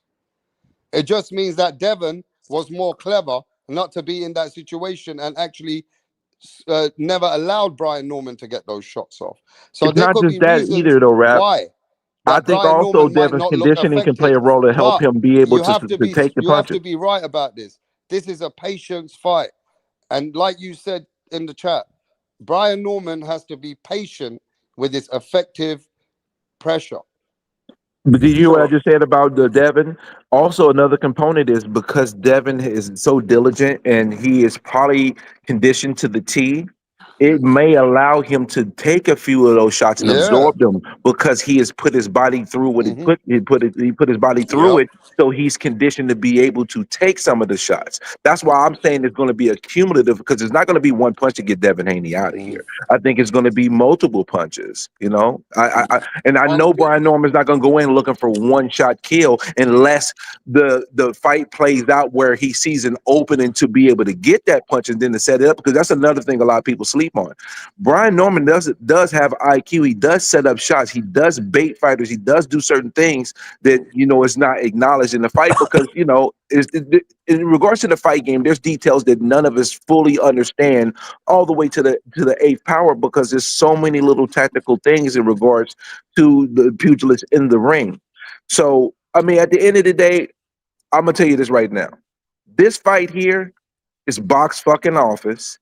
It's big time. And at the end of the day, winner or loser deserves to be respected. And we need to make it a norm where 24, 25, 26, and 27-year-old fighters that are reaching the beginning of their prime and peak are fighting each other. It needs to be a consistent theme. This is what will make boxing great again. No Trump. So Nah, can I hell add no, can yo. I It's, add it's one gonna thing? be Benavidez and Yard. That's the fight of the night. I know Haney Norman. Can I add something in on Oh this yeah, thing for and sure, can I that's the get fight. your opinion and But can I get you and Norman Matt's fight, opinion on this? Hold Norman on, fight. Mick was trying to add something. I want to hear what Mick had to say. So as you know, I didn't really have any. I'm not in any fighters camp here, but when you look at Brian Norman's fights, there's a few close decisions in there against guys that he's not been able to knock out, like 5-3s, 5-4s. They're still UDs, but no great guys. But a lot of people haven't taken into consideration and this is might go against Devin Haney, as Devin Haney's had 200, close to 250 professional rounds already. He's had a lot of rounds, but he's had a lot of rounds against top level guys as well. So you've got A your lot of experience. he's got a lot of experience, but then he's also taken a lot more punishment as such. I know he's Yeah. not paying great punishments in fights, but that, like, see when you're in at that top level, getting hit, it means a lot more than getting. It takes it. Is it going to? Is Devin Haney peaked at 26? He's had 200 odd rounds at 32, 33 fights? Like, is is he improving? Can he improve? Is it the weight? See, for me, that kind of thing. He's got mileage, shall we say, yeah, and that mileage is at high level. But Devin Haney's hardly losing rounds. He's really close fights, and I think, like, I can see a situation where Devin can steal the first 2, 3, 4 rounds, and then it's See, really one be really thing I hard know work. about Devin, yeah, and I already telling everybody now, there's no excuses. That once Devin wins 3, 4, 5 rounds, like Mick is saying, and Devin starts to do a lot of lateral movement, Devin will do whatever it takes to win. And there's no hate. But that means that Brian Norman ain't able to do what it takes. And as long as Devin wins, I don't want no hate on this channel, bruv. You got to respect Devin to do what it takes, and that includes you, Brim. Whatever it takes to beat Brian I don't know why Norman. you even mentioned my name about this. You No, know how many because times I don't want to hear nothing from nobody.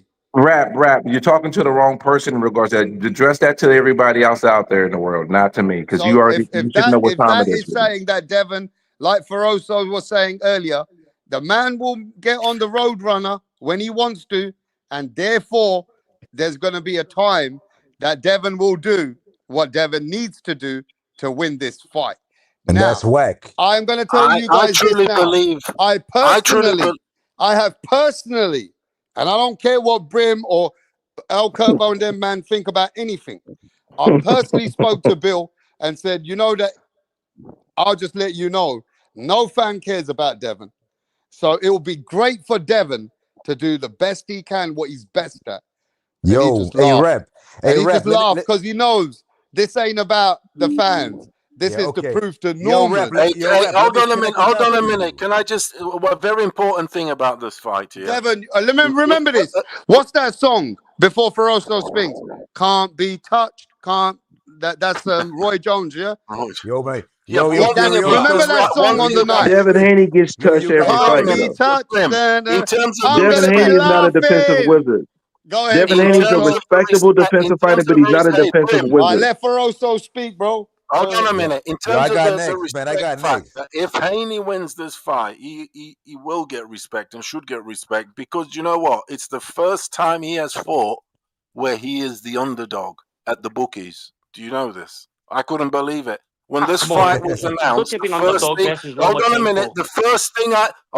The first thing I did was look at the bookie price because obviously I like a bet on the, and he was the underdog, and I'm thinking, you what?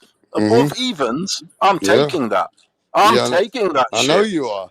Above evens for Haney, against Norman. I know Norman looks like Mike Tyson. Yeah. No cap. He's got the highlight reel. I told you the Trevor Norman put a Berbick guy to knockout. sleep, and that guy never Yeah, remembered he's his got name the for 3 Trevor weeks. Berbick In knockout. all 6 days, he was okay I'm after just 6 days. telling you what we first. Yeah. Just remember this: Vegas knows something that you don't. I can't believe Even 6 Norman days, is. the man couldn't even remember who his wife was anymore. Go ahead. I can't believe Norman's the favorite at the bookies. Yeah, Norman's a killer right now, bruv. He's the killer. They've got him as the favorite. So They got too many Do you know people why like Brim though? and them Because Devin channels Haney is that have moving been up to fucking going out there 147, saying that he's the not killer. the other way around. I know, but And also Devin because of Haney, Ryan Garcia, Brim. Devin Haney, hold on a minute. Aftermath. But Devin Haney has got a lot of clout, more Course. better 10 times resume. more clout.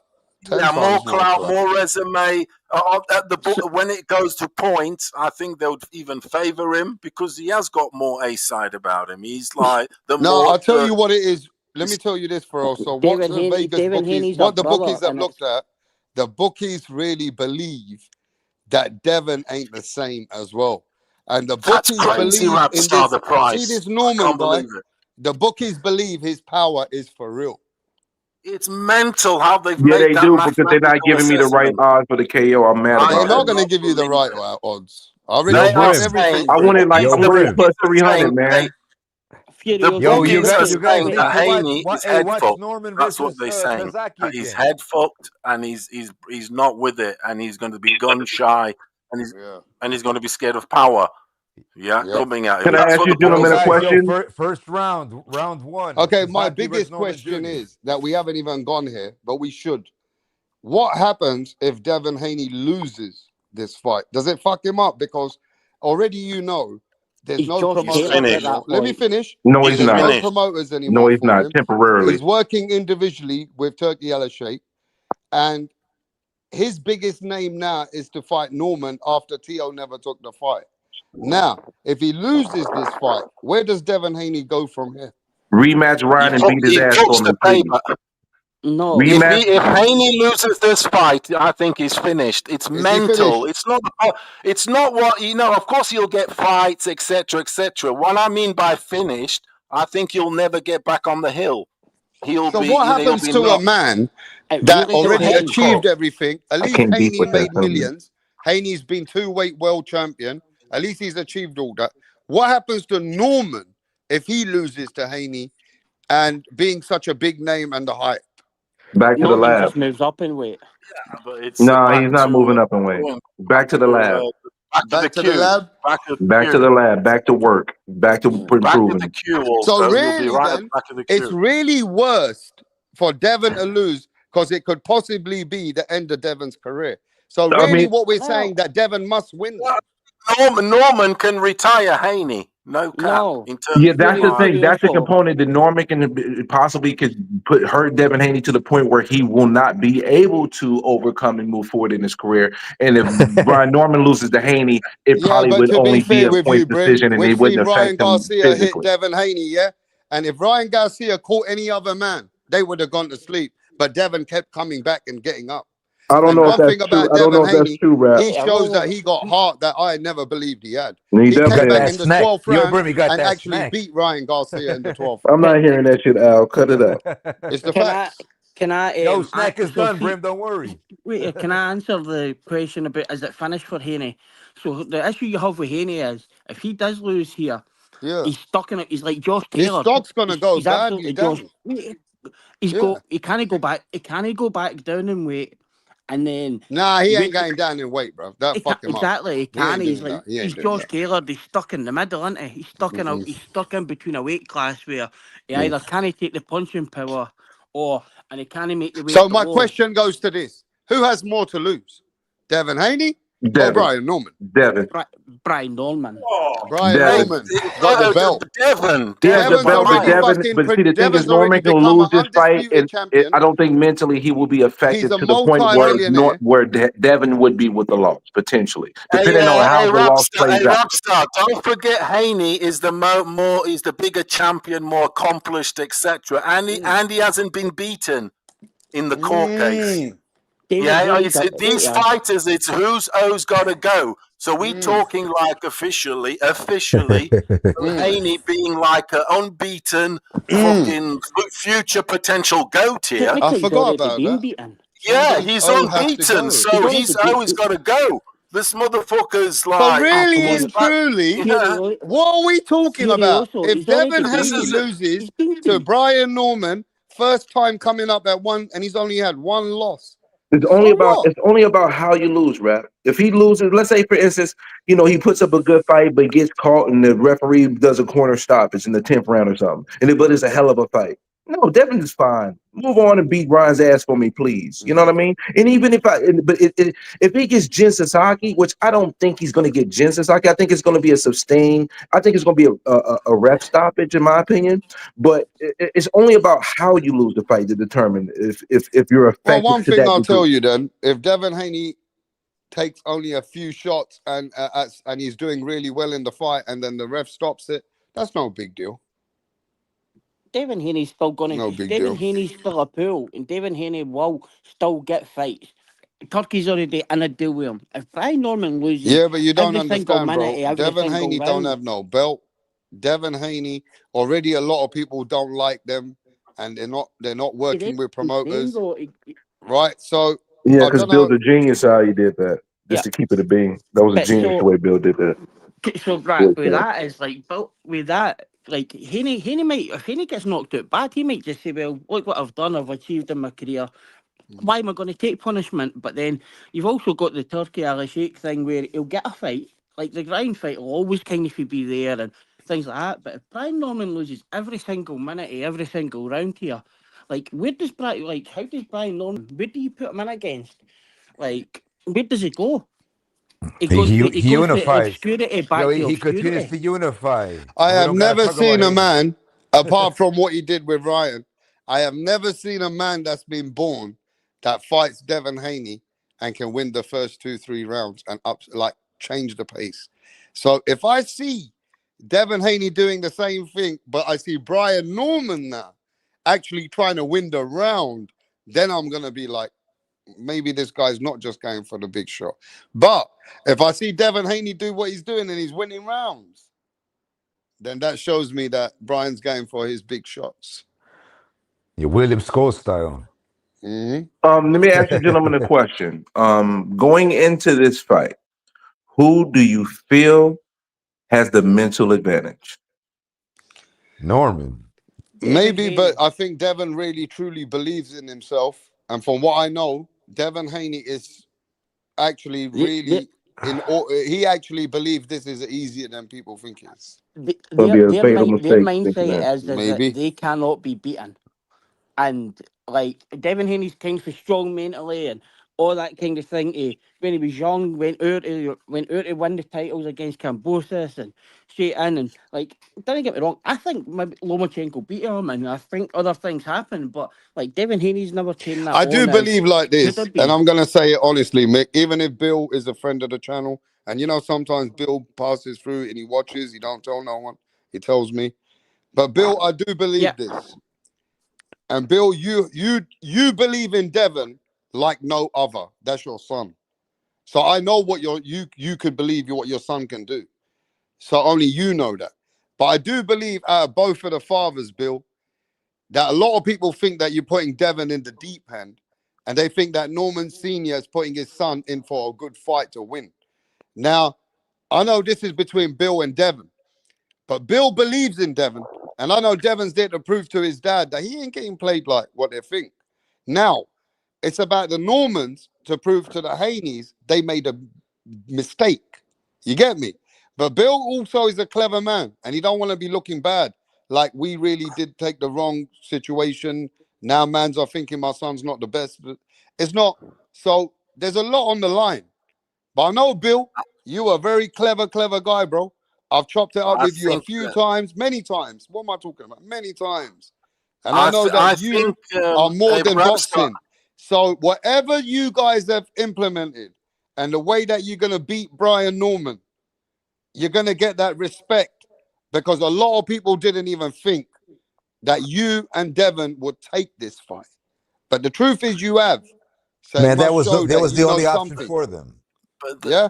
So it's about Bill and Devin to prove to people like Brim and the Al Kerbos that they were just too hyped up on their guy. The build-up bits that I've watched of the build-up, I like a lot of Norman's confidence. I do. Like in the exchanges, everything. For whatever that matters, I do think you can get in a fighter's head in a build-up. You can, you know, that has happened before. Feroso, just wait. I want you to be here on the night. Just wait for 7 more days, 8 days. And I already said it, bro. Yeah, the aftermath, win or lose. Oh, definitely. Because that night we got calling it now. Do not be Ryan's in the shocked camp. that Brian Norman's punches are not doing nothing what you guys thought it was going to do to Devin. Oh, then it's game over. Because the skill, it'll be game over. Because Haney is a better, he is, from what I've seen it, like I said, he is a better technician of a fighter. Yeah. But what's his Norman? He's he's rougher. He's sort of a harder. He's more aggressive. That sort of stuff. So it's a clash of styles. It's a clash of styles for sure. It really is. See, for me, like curious. You were mentioning the betting earlier, but you've got to remember there's a lot. Like these lines aren't really that great. They're just put out, and there's a lot of people that will back Brian Norman on the fact small money. This is all small money that's going on at the minute. And the lines have already got quite closer. Because when I looked during the week, Devin was above evens. He's now even money. But like we're talking the big money, the big bettors on the day are going to be putting into Devin Haney. They will be backing him And on I the hope day when so, so there's I can catch me a great A late lot, bet. to tell you what, a lot of my betting I like to do after the first round. I like watching the first Live bet. round, around a round and a half, because the line doesn't move hardly fuck all by that time. It doesn't, unless It there's like a doesn't. knockdown or whatever. And then my judgment of, like, what I'm looking at, because I know you kind of know your styles and all that shit, like how it's going to matching up, and you're making a prediction there, and you've had a good look. No, they're giving you can have a 2-round look and bet. Sometimes I'll put in round 9. You see a So fight changing, the swaying and shit. You feel so me? if you So if yeah, you're I'm thinking also round Hey, 1 or 2. I want to I'm mention on Haney. I want to mention something that I believe in. Y'all tell me if you disagree, okay? All right. So I believe there is the gap for Brian Norman's fighting ability over Devin Haney is going to be much larger than Devin Haney's boxing ability over Norman. Oh, possibly, I like the way you put it. possibly. So the power and ferociousness and all is going to overcome the skill and Well, no, supposed not guile. necessarily overcoming the skill. What I'm saying is that the gap between Devin Haney and Brian Norman boxing wise is not wider than the gap between Norman and Haney fighting wise.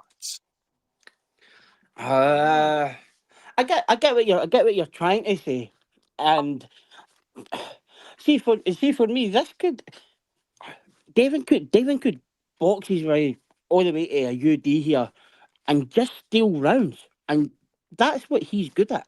He is good at just putting notching rounds on the board, and people say it's boring, and like that's the way to win for him. But like one thing I would say for you about the betting side of things, where it is, see if you ever watch boxing, you always get, it doesn't matter what channel you're watching, the commentators put in, like it's all biased, right? But one thing what isn't biased is, see if you're watching the in-play live line on the Betfair Exchange or something like that, they are very, very, very accurate. Absolutely accurate. Because there's no bias in betting, yeah? There is no bias in that. And they can let you know, that will let you know what way the fight's going. And if you think you've got you think that you've got an in after 2-3 rounds, well, they're seeing it 30, 40 seconds before you can eat before we even see it. The line's moving before the line's moved before we see it on the TV, and even worse, some it's 2-3 minutes behind now.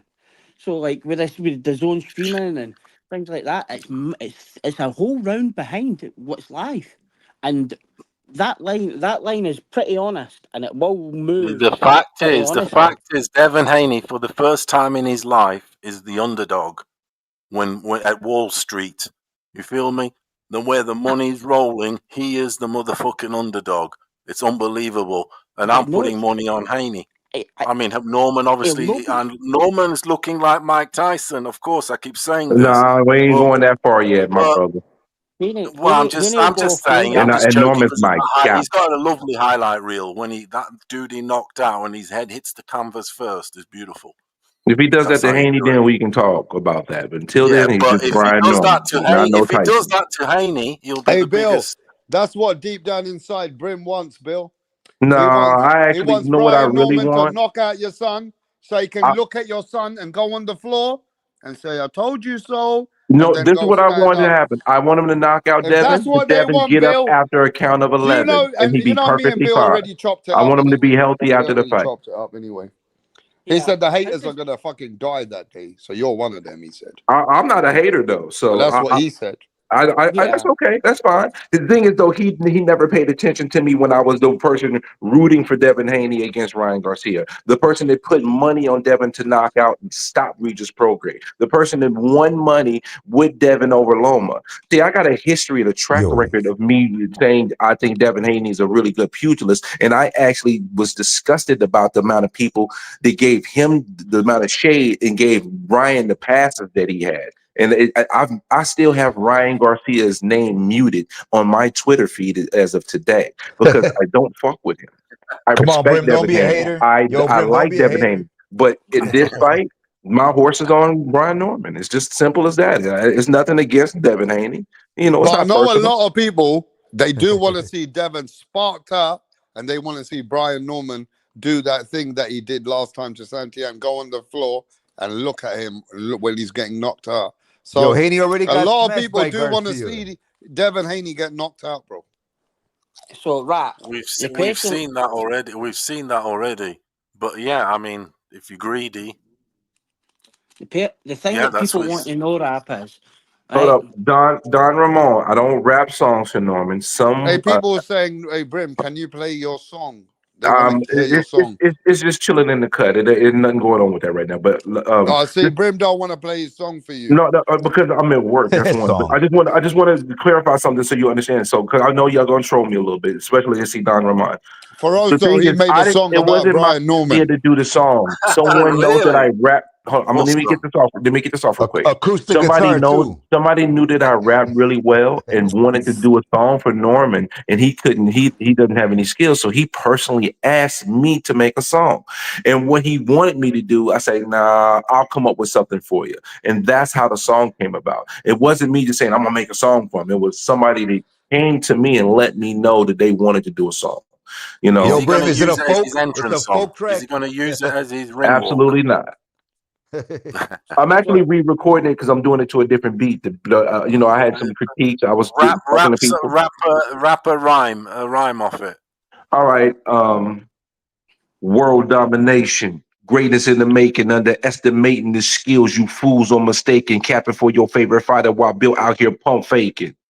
See, you scared of the wrath because ATL is taking over the boxing game. Junior ain't one of them lames. Welterweight king, Rain, Brian Norman Jr. the name, simple and plain. Shit ain't sweet. Fuck around, get your ass beat and lose your memory. For the last 6 weeks, I ain't got all day, so I be brief. Boxing fans and haters, listen up. That dude you rooting for, he can't fade him. Haney made a move, it's not that wise. He fights small guys, face off we seen in his eyes. He picked Norman and 5. That resume talk won't help your boy survive. November 22nd, the night of champions. We definitely gonna ride when he L-step slide. There's nowhere to run and hide. The assassin knocking you out, get a pillow because you're not. Damn. Dude, can I just say, hold on, Brim, you're everybody. gonna make I'm Norman changing. move, Hold on, I'm man. changing my prediction. I'm going for Norman now. Oh, funny.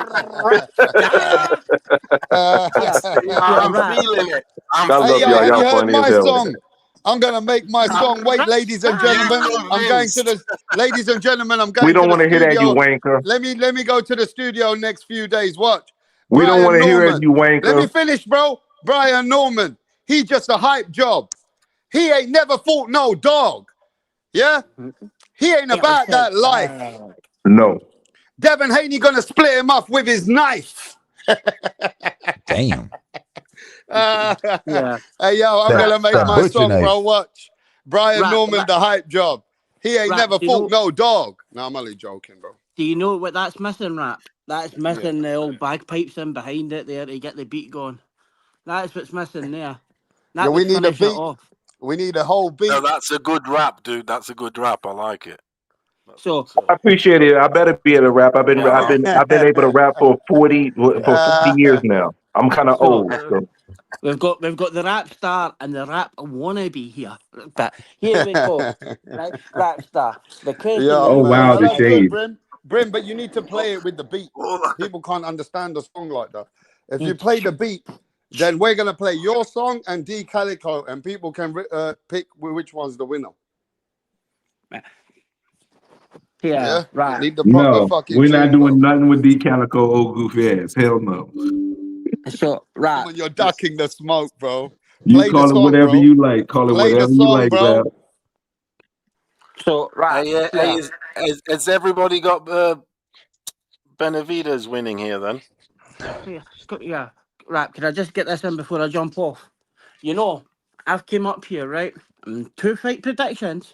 2 fight bold predictions. Terence Crawford hurting Canelo. Terence Crawford being the puncher. Virgil Ortiz knocking Lubin out early in the 3 rounds. I'll be back on Rapstar next Friday to drop the winner and how Debo Haney or Brian Norman win this fight. Like, we'll give it right from the old chalky How you ball. got it, Mick? How you got it going, Mick? Who wins? At the moment, Yeah. for me, Bro, Devin Haney's just gonna run and get the job done. And nothing else matters, bro. He's just gonna leave Brian Norman looking like a nun. Devin Haney, you've got to remember, he is a brother. I'm a Abdullah. And it is over there. Even if it's tight. Do you know what I mean? But we've got So it you got going. Haney winning, yeah, on points. I'll be back, gentlemen. At the moment, yes. But we've got here. I like to break it right down. We've got like El Carpo here. It's like Terence Crawford's gloves, Devin Haney's gloves. We're gonna get here, and we're gonna give All people right, their promo. look. In this channel, we like facts and we like knowledge. We like education, right? Now, Feroso, I'm going to ask you questions. You just answer them as a normal yes or a no or whatever the answer is. Who's got a better jab, Haney or Norman? I would say Haney for sure, because that is his. Haney's, if he wants to use that's it, kind of his repertoire. If he was on a PlayStation game, his jab would be really high. It wouldn't be like the power, would it? Or it would be the jab. Yeah, for so sure. everybody in the chat agrees it's Devin Haney. Even the people that hate Devin Haney, they want to see Devin Haney got knocked out. They're still saying Devin Haney got the better jab. Who's got the more experience? Who's got the experience after what Mick told you? How many rounds Devin Haney's done? Devin Haney's done way more rounds than these other guys. So who's got the experience? Devin Haney or Brian Norman? Devin Haney. Devin Haney on like the level is like sort of 80 to 20 to Haney percentage. Right. Who's got the better footwork? Oh, Devin Haney. Devin Haney by a mile. Haney with footwork, and not only that, the fitness for the footwork. Okay. To keep going. Yeah. Who's got better defense? Brian Norman. Nah, Brian Norman's defense ain't that good. No, that one's more level. Everybody's saying Haney. I'll probably say Haney. I'll probably say Haney edges the defense for sure. Now look at this. If I've spoke about four skill sets, right? Yeah. Already Devin Haney's winning all those skill sets. Now, when we go to power, we're going to say Norman. Yeah. Right? So we have a fighter who has so many tools, but this Brian Norman, the little pit bull, he has a power. So. But the thing is, Rapstar, there's one attribute that's the most important to me. Obviously, there's skills, heart, and all that. To me, the most important one is the chin. Especially if there's a guy in the fight that's got loads of power. Amir Khan beat people who had a much better chin than him. And yeah, so I don't know who's got the better chin out of the two. People like Norman. Marcos Madonna had a granite chin, and Amir Khan beat him. Yeah, Brim's put in there inside fighting, and that is a big key to this. Sure. Who's the better inside fighter here, Rap? Hey? Who's the better fighter on the inside? Haney or Norman? Haney did some good stuff with Lomé on the inside, didn't he? With Lomachenko, yeah. Yeah, he did. He was like hustling and bustling on the inside a bit with him, which was like 50. I know he's the bigger guy, but then obviously Loma's he's highly skilled too. So I would one. I'm not sure. It's kind of even. I mean, I haven't looked at Norman a lot, to be honest. Davin's going to have to fight a lot more Haney than I have Norman. No, that's so I could be swayed. Hey, but. Yo, the question should be what do you guys want to see, man? You guys have too much theory about the styles that's going to have them win, but what do you want to see in the fight? People want to see Devin. People want to see Devin Haney get knocked out, bro. I'll tell you what I want. About, I really want technique from both guys. I want Norman to win. I want Norman to win by devastating knockout. See, people want to see Devin Haney get knocked out. I'm a realist. Yo, Yeah, I have to be Mr. realist. I'm not going to be out Furioso. here, but Yo, Furioso, I know. let me be more specific for you guys. What I want to see Norman do, because I think he's got a pretty good chin, I want to see like OG stuff in the ring, man. Like old Frazier and old school Hagler, man. Just walk forward and use head movement, man. The art of bobbing and weaving. You know who's doing that right now in the pound for pound? Canelo and Benavidez are the only guys in boxing doing that. Canelo looks like shit, bro. Carpio. Man, Canelo got Canelo's like got the Ferocious fucking said, resume Canelo got set from drilled by a Pacquiao. welterweight. My man Crawford, Canelo ain't got shit ruined going that on. chin. that in his prime, That chin will bro. never be the same. That will never be the same. Let me remind you guys on the Did you hear panel, this the guy, lost bro, art, talking about the Canelo lost and your art of fucking bobbing movement? and weaving. I want you Man, guys Hey, to listen to this Boxeo, conversation. not even Canelo did that stuff. The last guy to really do that was Chavez. Now you're talking. Nah, man, you guys don't want his boxing. Canelo wishes he Benavidez was does Chavez. that. He Canelo's wishes. Benavidez pretty does good that. at moving head movement or whatever around like the time he was fighting Triple G and all those other fights. That time. Yeah, that was that time. His best, he was really like head movement and like dodging and stuff was one of his best traits. Leo, let me But then remind you his guys, head got pressure punched in so fighting, many times that he couldn't move the head. bobbing and weaving. Pressure about fighting, bobbing, weaving. That's what I want to see Virgil? Norman do. That's what Norman got to do. That's how you land the plane. Yo, guys, that's how you land the plane. That's what I want Norman to do. I disagree with Apple. I think Norman's best chance is to actually get inside and have an inside fight with Devin, trying to get the same result that Jorge Linares eventually got in like the 8th or 9th round. What about Virgil? Virgil's a bob and weaver. I mean, you guys are talking about long distance, points, all that boring shit. Hey, I want to see some pressure fighting with head movement. I think that's what Norman got to do. I think long distance. Boxeo, they don't fight like that anymore. The only They ain't way got them fighters Norman like has that. I told you, Benavidez does. is if he's in close. He can't fight this fight distance. That basically makes Devin the winner. El Carpo, if you're looking for all that old style, man, just go and buy some DVDs because that ain't happening on fucking. Yeah, that style. You guys control, man. But again, the pound for pound list, the two guys that are doing it right now, maybe not as much as Benavidez, but Canelo still does head movement, man, walking forward. Yeah, he does. He does. No, he does. That is his style. But I'm saying that nowadays fighters don't fight much like that. That's what I'm saying, though, man. But for nostalgia and OG stuff, that's what they got to be doing. Yo, you're going to see Benavidez do that with Yard. That's 80s and downwards. You don't get a shit about nostalgia. Don't get. Nobody gives a shit about nostalgia. Let's be fucking honest. Now hold on. There's they don't fight like that anymore. Tio and Shakur. Actually, Bam Bam does a bit. Bam Bam does. Forgot to mention Al Corpo. Tio and Shakur do head movement and bobbing and weaving a hell of a lot. So there's other fighters besides Haney. Yeah, but not walking forward. Bam Rodriguez. I think he's the best right now. I would say wait, and also Devin Haney's. Like, his last fight was not pressure fighting. I'd say Tio is actually more of a pressure fighter than Devin Haney is. Not like Benavidez, though. Not like Benavidez. Devin Haney is an example. So I'm just telling you, that's the ultimate worst example you could give me. Which example?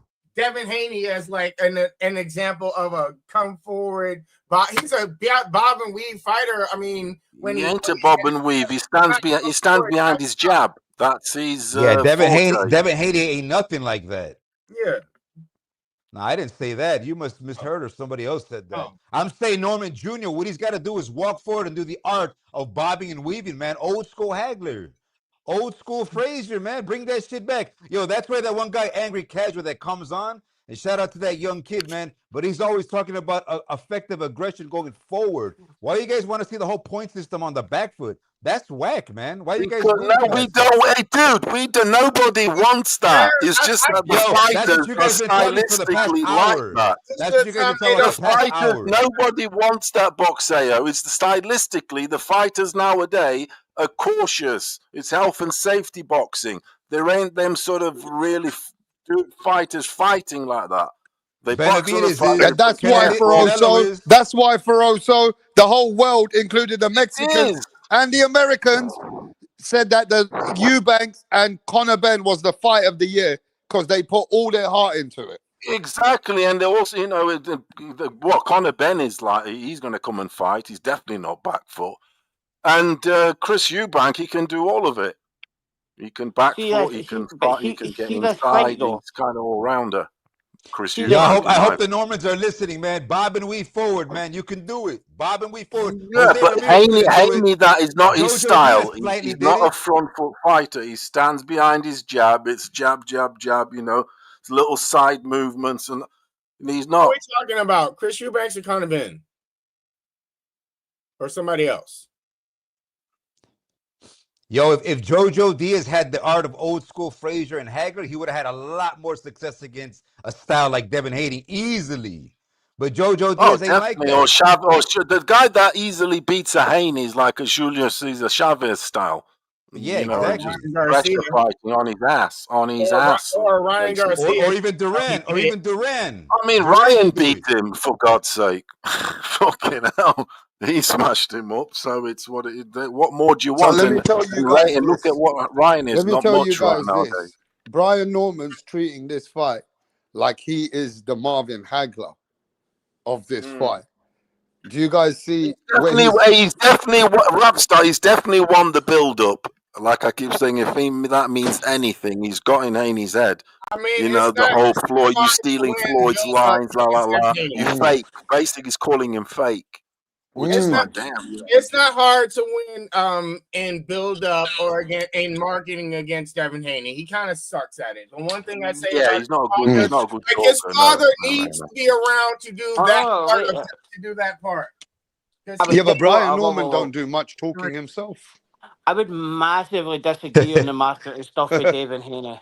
Like, Devin Haney was like... The only one who's doing all the talking, bro. Brian Norman's been doing quiet, been training. The only one I see 3 times a day going to all the channels is Brian Norman Sr. telling everybody that my son's going to kill everybody, kill Boots, kill this guy, kill that guy.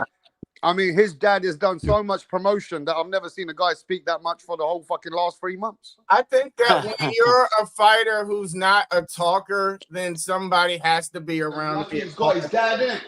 He's got his dad. Yeah, and like Devin Haney has his dad. Devin Haney is the exact same way. Yeah, his dad's on Mill City, the boxing voice. Mill City, the boxing voice. He goes there for breakfast, lunch, and dinner. So, yeah, Rapstar. I was hearing that, see this Eubank Junior and Ben fight was first put together. It was put together, supposedly put together to try and push their father's names to try and get into the Hall of Fame because time is running out. Do you think they'll ever get in there? Say that again?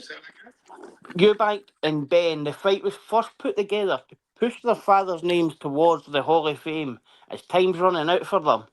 Do you think they'll ever get in there? And I think it's very tough now. I think the only guy who can get anywhere close is going to be Conor Benn if he can sustain after these fights and be able to win a belt against a Mario Barrios or someone. Then he can build some legacy. You know what I mean? Ben would have to go on a right double champion. I didn't mean Ben. I didn't mean the juniors. He's got the time and the opponent. Hold on a minute, Mick. Ben is the only one. I think he's right, Rapstar. He's the only one who can do it now. That wasn't my question. They do what? Do what? No, I don't want to see your boyfriend Brian Norman Sr. after the fight. He had an opportunity to come here before the fight. What the fuck do I want to see him afterwards for? Furioso. I don't want to say, hello, how you doing? You didn't come all this time. Now you want to come here and have your fucking, your views and start fucking having your ego against us. No, fuck that. Yo, shout out to Conor Benn. Yo, Conor Benn got old school head movement. I don't want to even see him after, I think. Yeah. Win or lose. My question wasn't about the juniors getting into the Hall of Fame. The fight, the first fight between Eubank and Ben Jr. was to try and bring their fathers' names back into the mix to get them that push into the Hall of Fame. Do you think any of the fathers He'll get into the London Hall of Fame or the Brighton Hall of Fame, but he won't get in the world. Do y'all think any of the fighters that Chris Eubanks fought so far will end up in the Hall of Fame, not including Conor Benn? James No, DeGale. Conor Benn or that'll no end up. James Yeah, DeGale. James DeGale is very Olympic credentialed, gold medal. pugilist, He had an Olympic gold medalist, medal. everything. He has a gold Very good medal. fighter he was. Yeah, and he won a world championship.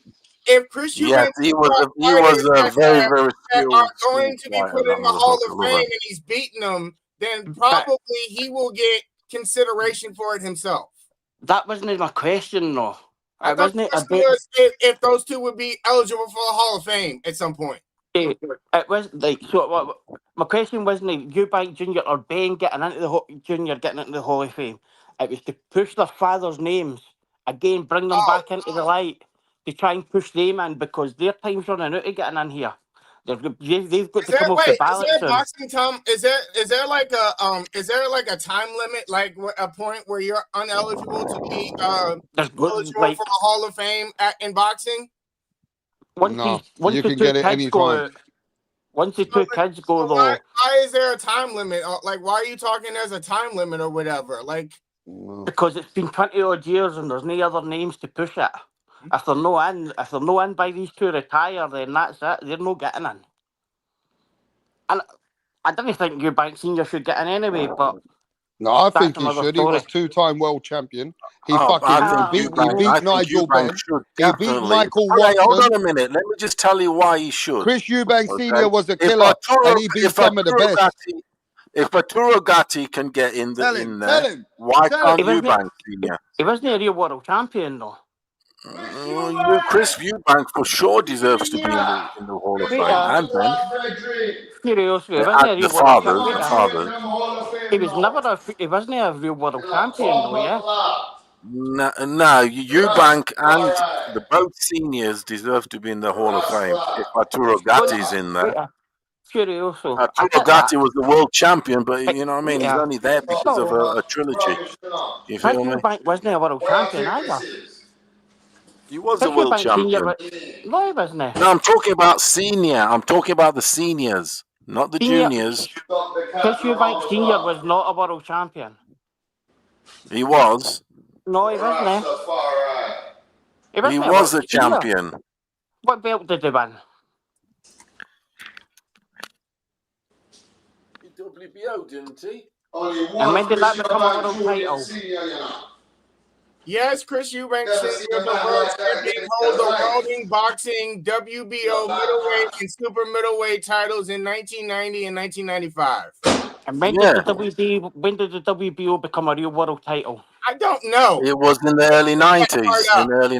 1990, I think it was. I don't really care about the answer either. I don't care. He was a world champion. Hold on a minute. Are you saying that Crawford? WBO's championship became a thing.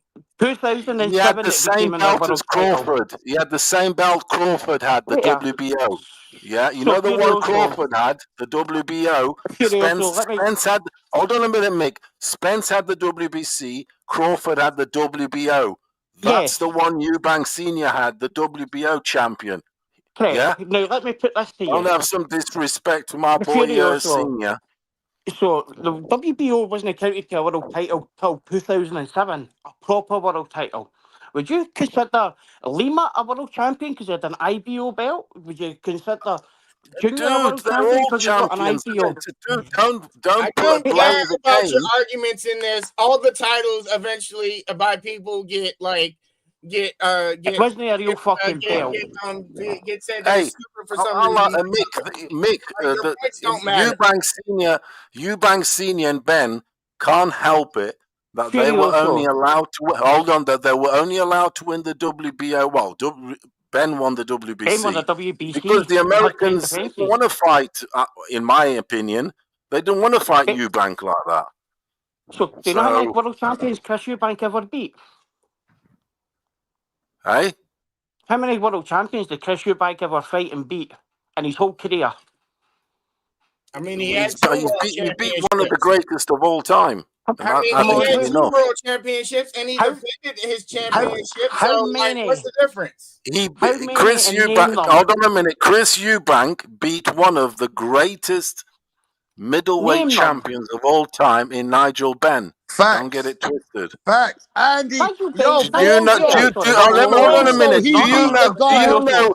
Yo, let me speak. Hold on a minute. Let me Do you speak. know how Hey, yo, good Nigel I want Benn? some parliamentary fucking respect here. Yeah. Do Procedure. I you want know how? parliamentary Do you know procedure how right good now. Nigel Benn? Do you know I how want good some Nigel Benn? parliamentary procedure, Hey, Rastafari. Rapstar.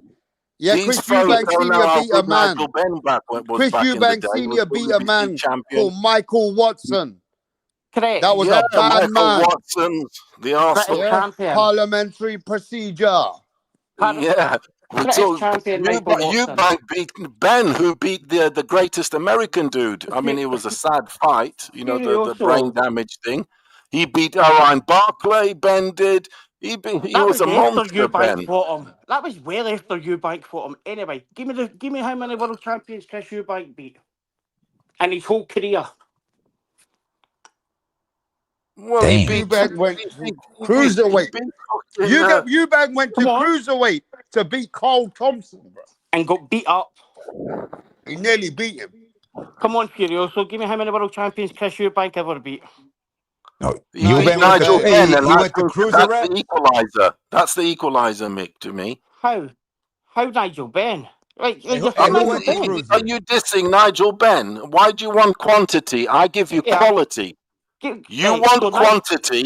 Let me answer that. You want quantity, like hold on, like Canelo, all these like European champions. Now I'll give you quality, a diamond in Nigel Benn. Argue that.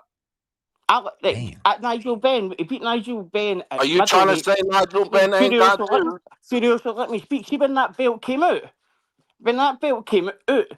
Nigel Benn won it off of a guy who had just been beat for the real belts. The real man was a Frenchman at that time, right? And then Nigel Benn lost it to Eubank, and Eubank fought a lot of nobodies, right? He fought a lot of fucking nobodies.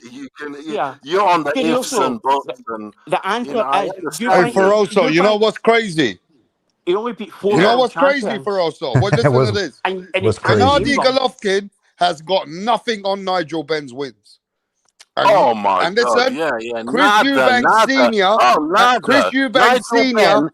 Chris Eubank Senior was knocking people out like Golovkin was, and Chris Eubank Senior knocked out Nigel Benn. Furioso. Nigel Chris Benn Eubank Senior is better than Golovkin. What are you talking about? Chris Eubank Senior got a better resume than Golovkin. Nah, no chance. Yeah, easily. These guys are not fucking even close. Well, give me the 4 world champions he beat for Furioso. 4. Hey? He only beat 4. Hey, hold on. You guys are saying that Eubank went to cruiser before Benavidez? Hey, so come on, Furioso. Tell me who he beat. Dude, how many do you want? Do you want a Canelo resume, do you? Oh, Canelo beat loads of world champions. I mean, do you want a Canelo resume? It wasn't like that. He did his thing, and he was a very respected champion, world champion. You can't take that away from him. World champion. Who did Golovkin beat? Who did Golovkin ever beat? That was made a world champion, but you. Who did Gennady Golovkin beat? That he's the baddest nobody. boogeyman. They just turned him. It was American hype, so they. He was a boogeyman, but who did he beat? He was Kell Brook. Nigel Benn beat the pound for pound #2 at the time, Gerald McCallum. What do you want to talk about? Mick, I'm sure you lived through Mick. You lived through that era, Mick. You lived through that era. Hold on, you lived. Gerald McClellan. Do you remember how they were talking about him at the time? It was like a real monster. Monster. He was the real monster, not these Benavidez bloody idiots out here. Everyone's called a monster now. That he was a monster. Eubank beat him in 1990, right? It was well after that fucking Ben beat McClellan. I'm not having it. Eubank was an amazing fighter, dude. He had everything. He could fight front, back foot. He had one of the greatest chins in boxing ever. I like it when he jokes. When he said he went to the dentist, I think he's joking, and the dentist said to him, "Oh, Chris, you got the jaw of a lion." He says to him, and he said in the interview, he did have a great jaw too. So yeah, he beat 4 world champs. Now, Guy and Nigel is one. Who's the other 3? Well, it's who's the other? What do you mean? Ricky Burns beat 6. Well, he had the. Did Watson? No, Watson wasn't a champion, was he? That was a domestic. Correct. Watson wasn't a world champion. No, he wasn't a champion. He was bloody good as And technically at that time, Ben wasn't a world champion either. But we'll give you Ben. So give me the other 3. And the guy, that he did beat, he beat for Malungu was 1. So give me the other 2. Who? Give me the other 2. Malungu, we beat Malungu. Yeah, that was a good winner actually. So who's the other 2? One in the South African. Aye. So who's the other 2 champions he beat? Who are you guys talking about, man? He lost Steve Collins. He did have them lost to Chris. Yo, Jay, roll that B. Exactly, man. Like, we're talking about resumes here, and then you tell me he was that great a fighter and a world champion, done all of that, even though it wasn't a world title. Yo, rep, how come Ben and Eubank dunked my boy James Toney, man? Forget all that stuff, man. Oh, absolutely. No, he didn't duck him. No chance. Them guys didn't want any of it. Man, Tony hold on a minute. Roy Jones, when he got robbed in the Olympics, he said never again am I fighting out of America. So if it was one of them, if you want to fight me, you got to come to America. You know what I mean? And put up with the American. Why didn't you go to America for Roy Jones Jr.? He was literally the biggest fighter in the world at the time. Like, I wanted to see at the time. Hold on a minute. At the time, I wanted to see Nigel Benn and James Toney at the time. Damn. That was the fight I wanted to see. But come on, you don't want Ben to lose. Like, you can go to America and then Ben would have fucked him up. One against James Toney and then another one 6 months later against Roy Jones. Man, Tony's too big for Ben, man. Ben was the American equalizer. He was. Tony was not yet a heavyweight. Yo, Ben went over there and beat Aaron Barkley after Aaron Barkley beat Thomas Hitman Hearns. Ben went over to America and beat Doug DeWitt. And then Ben towards his end of his career, Ben fucking beat the pound for pound that came to kill him. Yeah, and that's why Roy Jones they talk about this and that. But go look at the 5th round when Ben hit Gerald McKellen with one left hook.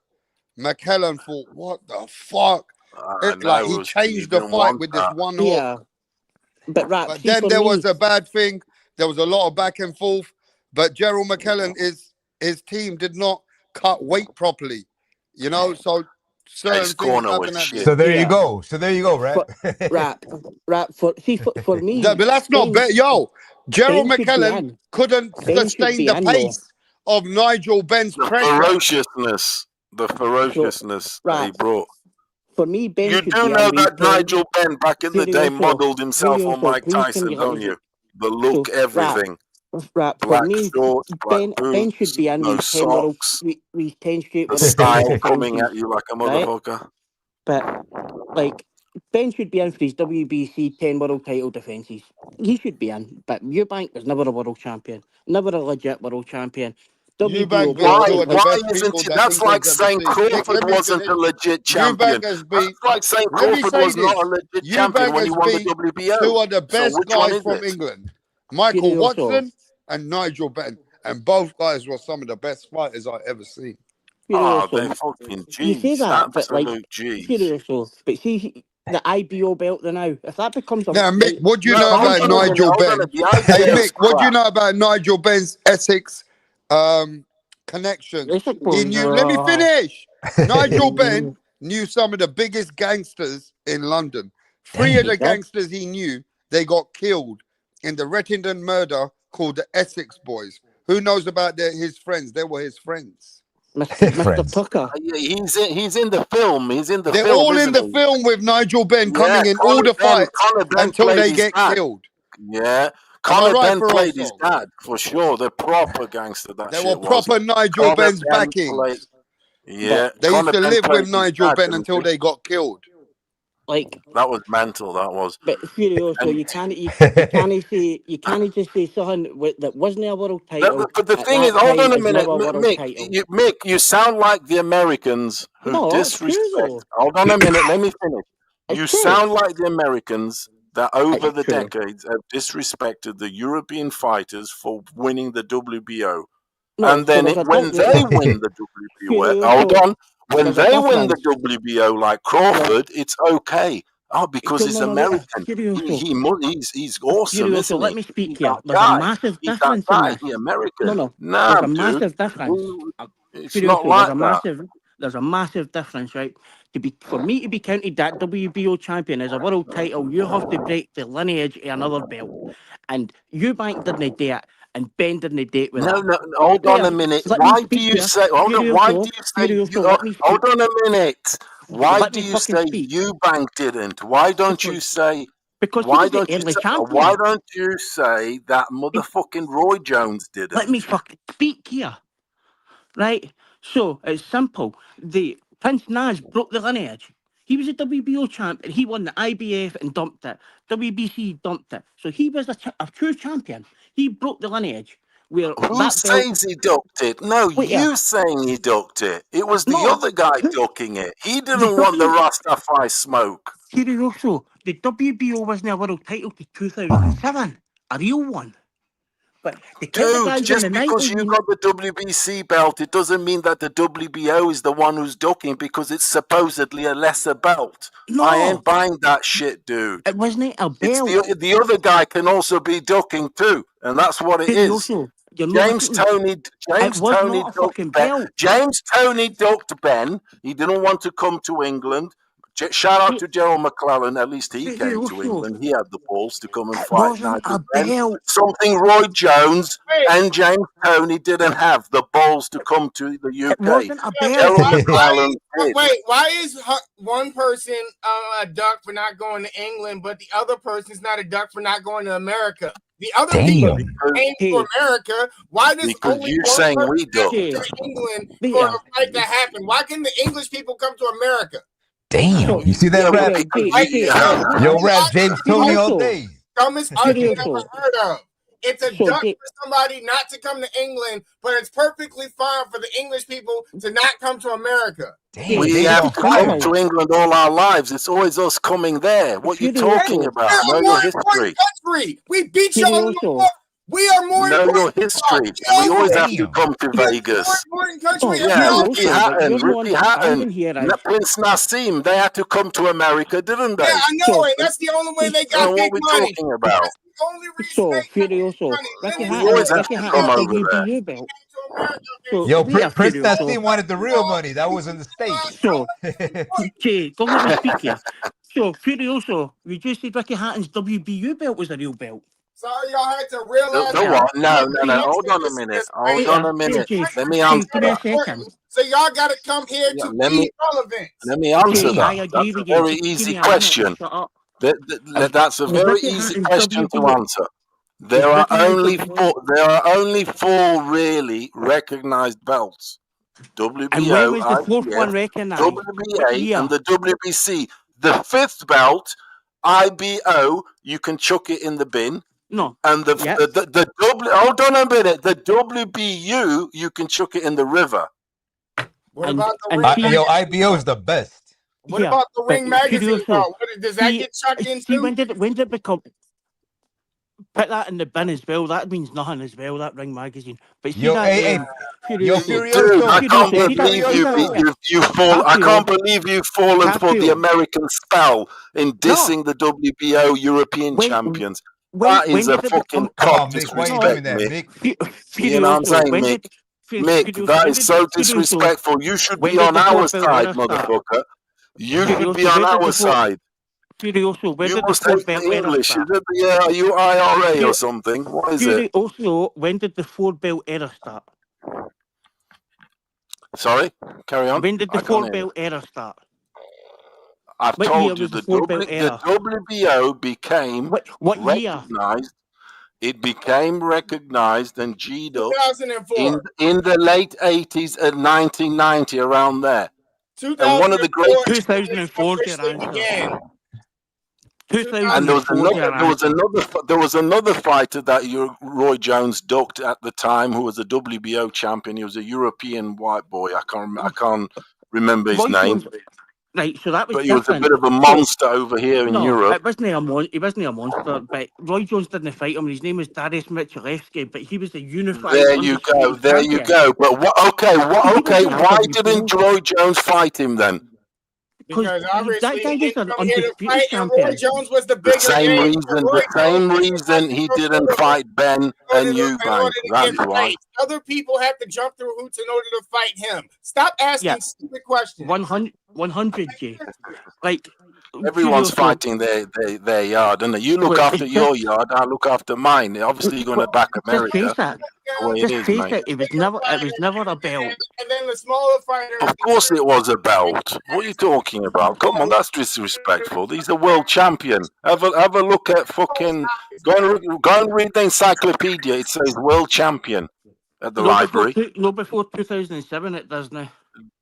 Dude, no, 1990. What are you talking about? That's Go when and the look belt. at the library, That's and when he'll the tell belt you. was made up. They were basically what Dana There White's was saying. 4 world. It's a super Why? belt. So why were they trying to make the fights then? Why were they trying to unify? They just couldn't You couldn't agree. unify. That's a stupid here. Was that still the era of, like, one belt was the dominant? Hey, tell him, Jay. You couldn't unify. Nah. You couldn't unify because nobody recognised the WBO. You don't, dude. You don't agree. Look, to me, it's a world champion, dude. It's valid. It's valid now, but it's not valid then. It wasn't recognized. Of course, it was recognized. It was multi-million-dollar making belt. Fucking dudes out here filling stage. I know it's UK. It was a fucking world championship belt. Well, do you know? Okay. Then do you know a heavyweight champion? Oh, you know him. I'm sure Jerry Coetzee, the South African. Mm-hmm. Jerry Coetzee, the South African. He won from the early '80s. You know, he won a version of the heavyweight championship. Obviously, Larry Holmes had the WBC, I think, and he won the WBA or whatever it was against Michael Dokes or something like that. I think it was back in the day. So you saying that motherfucker? You look at his resume, think he's a world champion, WBA champion. The WBO was never ever recognised, so that's the same as the IBO and the IBA, the WWF, the Zuffa belt. At that time, it wasn't recognised, so that's why it wasn't a world Hold on a minute. champion. It wasn't recognized where in America because they had the Okay, I'll monopoly. tell you how much it was recognized, Mick. Everywhere. Don King, let me finish, Mick. Don King invested money to come for the unification for Chris Eubank and Nigel Benn, and he wanted the winners to fight Michael Nunn. But Michael Nunn ended up getting a Michael Nunn, exactly. All so those the guys. Americans did recognize. Yeah. And Callum McCallan and all that. Gerald McClellan, the Jamaican guy. What was that Jamaican dude? Middleweight. McCullum. Yeah. Callum. It wasn't a real belt until 2005. Dude, it was a fucking recognized belt. They were fucking G's, just like Michael Nunn was meant to fight the winner of Eubanks and Ben, but he went to prison. There is the problem is there is this conspiracy, and don't take offense, American listeners. But there is this conspiracy that the Americans they put and devalue that WBO belt to make themselves great. So it's like Eubank, you won the WBA. Yeah, you don't count. You don't sit at the table. Nah, you don't. You know, we got the big table here at the White House. You know what I'm saying? We sit and kitty at the White House. You can't sit with us. You only won the WBO. No, we champions too. No, you don't want to fight us. What are you talking about? There's a big difference between who held that belt at that time and then went and then defended it and unified. Chris Eubank didn't fight another champion at that point. The lineage was never broke. That WBO belt was never introduced against another belt up when he ever had it or the other ones ever had it. It's that simple. Nas went and unified and dumped the other belts. He went and broke the lineage. Right? Dude, the beer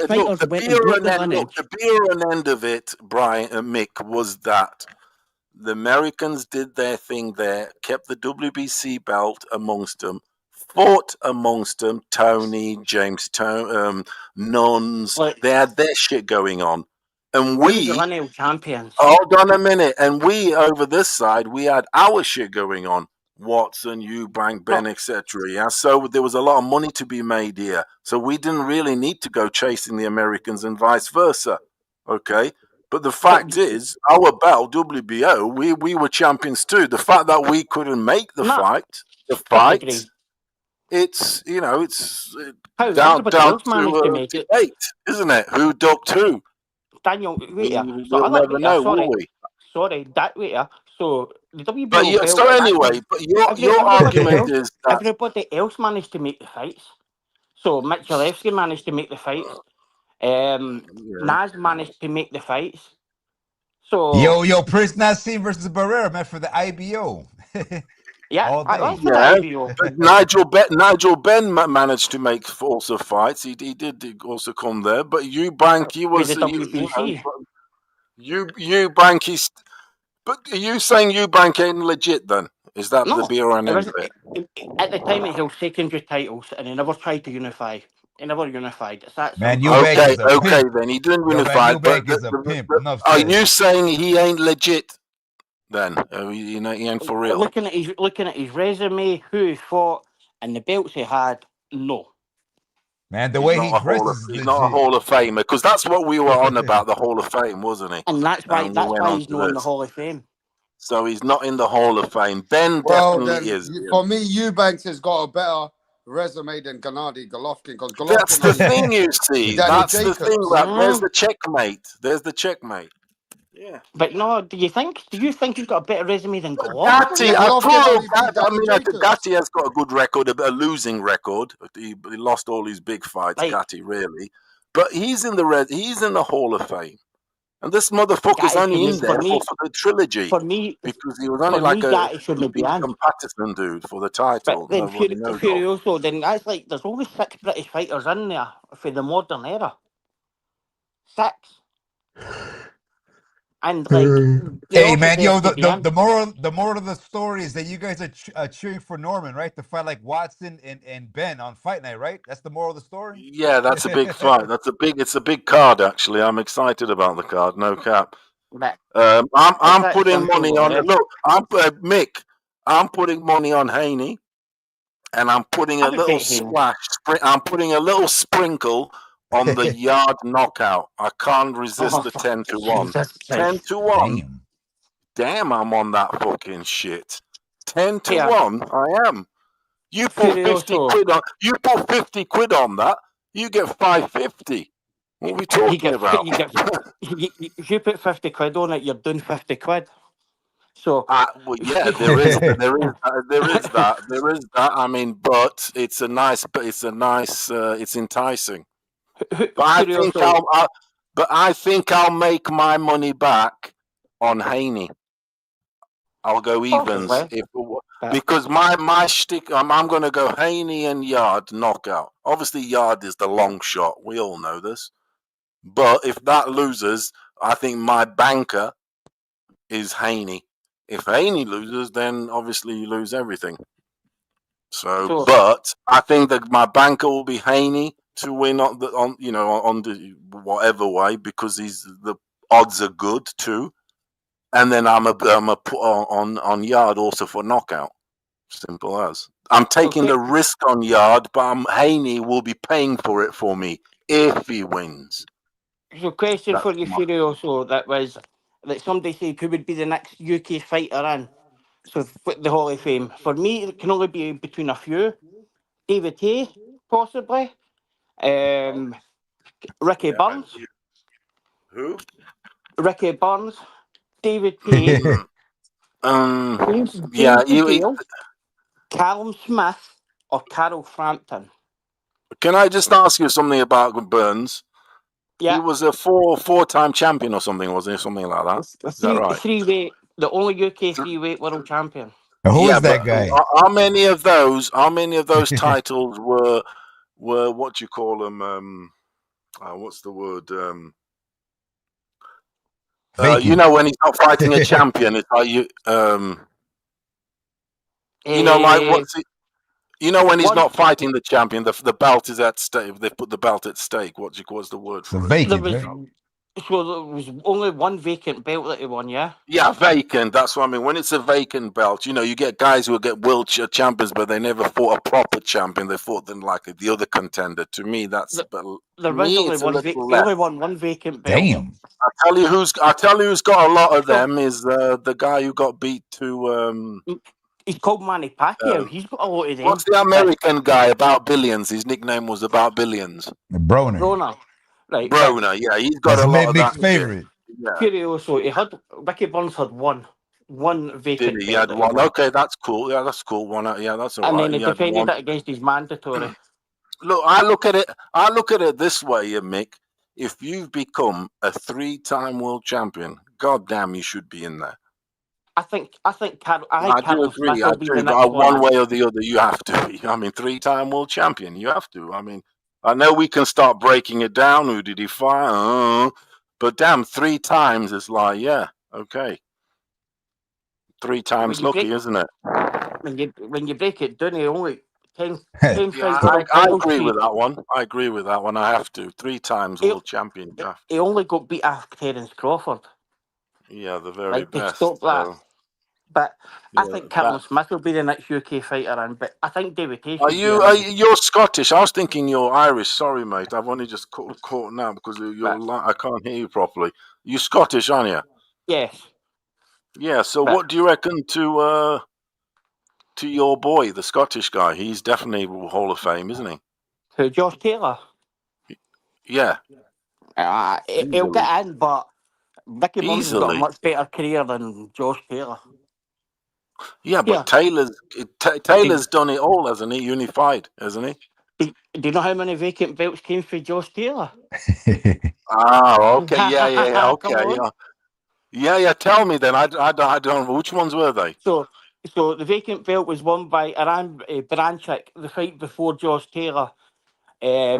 Regis Progress won his vacant belt against Kirill Relic, a guy Ricky Burns defended his title against. And then Ramirez had won a vacant belt. And also Hooker, I want to say. They were all vacant belts because Crawford Hooker, dropped them all, yeah?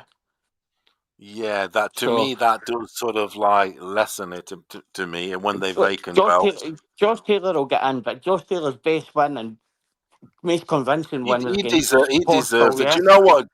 Taylor cost me money. He's cost me money about 2 or 3 times because I used to back. Remember when he fought O'Hara Davis? Remember honestly, believe it or not, I backed O'Hara Davis. Oh I didn't believe in Josh like that. And O'Hara Davis, he was See when he beat Postal, that was his best win, yeah. Dude, I watched the O'Hara Davis and Jack Cattrall fight live. It was in Leicester. Dubois put on the bill also. And yeah, that was the worst fight ever fought. That shit. Most boring, least punches thrown. God, I don't know if you've ever watched that fight. Damn, that's bad. For me, Taylor's best win was against Postal. He washed Postal. Yeah. I don't know what the money on Postal then. But then I think he just had too many fights in a short period, injuries. They're never the same really. But I think he'll get in, yeah. He'll probably be the second Scottish fighter. I don't think Ben has been inducted yet, which to me, I don't think he is. Ben or EUBANKS No, Ben's already been inducted. When was he inducted? He was inducted with Joe Calzaghe at the same time. No, Ben and EUBANK are not in the Hall of Fame. They're not. I'm sure they're Nigel not. Ben is. Go check. No, there's only six in the modern era. I'm pretty sure. Look, I'm pretty sure. Now, Nigel Ben's inducted. Buchanan, I'm pretty sure that. Hold on a minute. I'm pretty sure Nigel also, Ben isn't. But my argument is he's he not. fucking should. He fucking should be 100% already. he should be. You know what I'm saying? Because that guy was a motherfucker. The six of the modern era are Buchanan, Calzaghe, Naz, Froch, Hatton, and Lewis. Yeah, I think Ben isn't because there's always been this debate why Ben kind of isn't. I've always heard that because it's like, damn, them votes in America because it's an American thing, isn't it? It's in America. The fucking museums in America. The voters, I think they're all majority in America. So it's like, I'm not saying it's biased, but damn, it's like fucking hell. That's the six. Buchanan, Nas, Froch, It Calzaghe. says Nigel Benn was inducted into the Hall of Fame in 2014. Nah, definitely no. That's what it says here. He's still on the, have you checked it, Rapstar? I'm online. He's still on the hanging, but nah, the six. UK's only got six: Hatton, Froch, Calzaghe, Nas, Buchanan, and Lewis. That's the only six. You sure? Are you sure, bro? Are you sure, Mick? Because I haven't Googled Ben or anything. But go check online. It says Nigel Benn was Can inducted someone into write the in the Hall chat? of Fame in 2013, nicknamed the Dark Destroyer, 2-weight world champion. He was a WBO champion and a WBC champion. Yeah? Yeah. Definitely and he was the champion from 1992 to 1996. Ben was inducted into the International Boxing Hall of Fame. Nah, he's still on the rap. He's still on the. See that sheet that Golovkin's on? He's still on there. Ben and EUBANKS both on it. See the one for the. And even the people in the chat are saying, yeah, Nigel, they're checking, is a Hall of Famer. Go check online. He's a Hall of Famer. If he ain't in the International Hall of Fame, they've getting, unless we're getting mixed. Some are saying he's on this one, he's in that one. Nah, he's definitely no. But either way, he should be in it. I mean, we were talking about EUBANKS. Should he be in it? Put it this way, my argument is there's lesser fighters that are in it than EUBANKS. Nah, Nigel Benn has not been inducted into the Hall of Fame. He's still on the. So what is an inductee? On the list. So that means he's not inducted. He's an inductee. Is that what that means? He's on the. See the sheet that you get. Yeah, he's on the list. Yeah, and he never gets. That's the thing. I know that. I that's why I was pretty sure he never gets picked. I know he never they'll gets fucking picked. probably put Amir Khan. They'll probably put Amir Khan in there before Nigel Benn. That's. I mean, Amir Khan has got a Hall of Fame resume, I believe. You know, he's beat big names. He's been a world champion, etc. Silver medalist. So he's a Hall of Famer. But he's on the ballot. He's on the ballot. He's on the ballot, but he don't get through. Steve, he's no one. On that ballot, the one that should get in is Michalewski. He should be in, but he'll not get in either.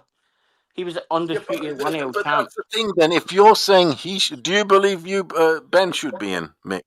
Yes, I believe Ben should be in for his WBC belt and his 10 defences, yeah? Yeah, and his resume.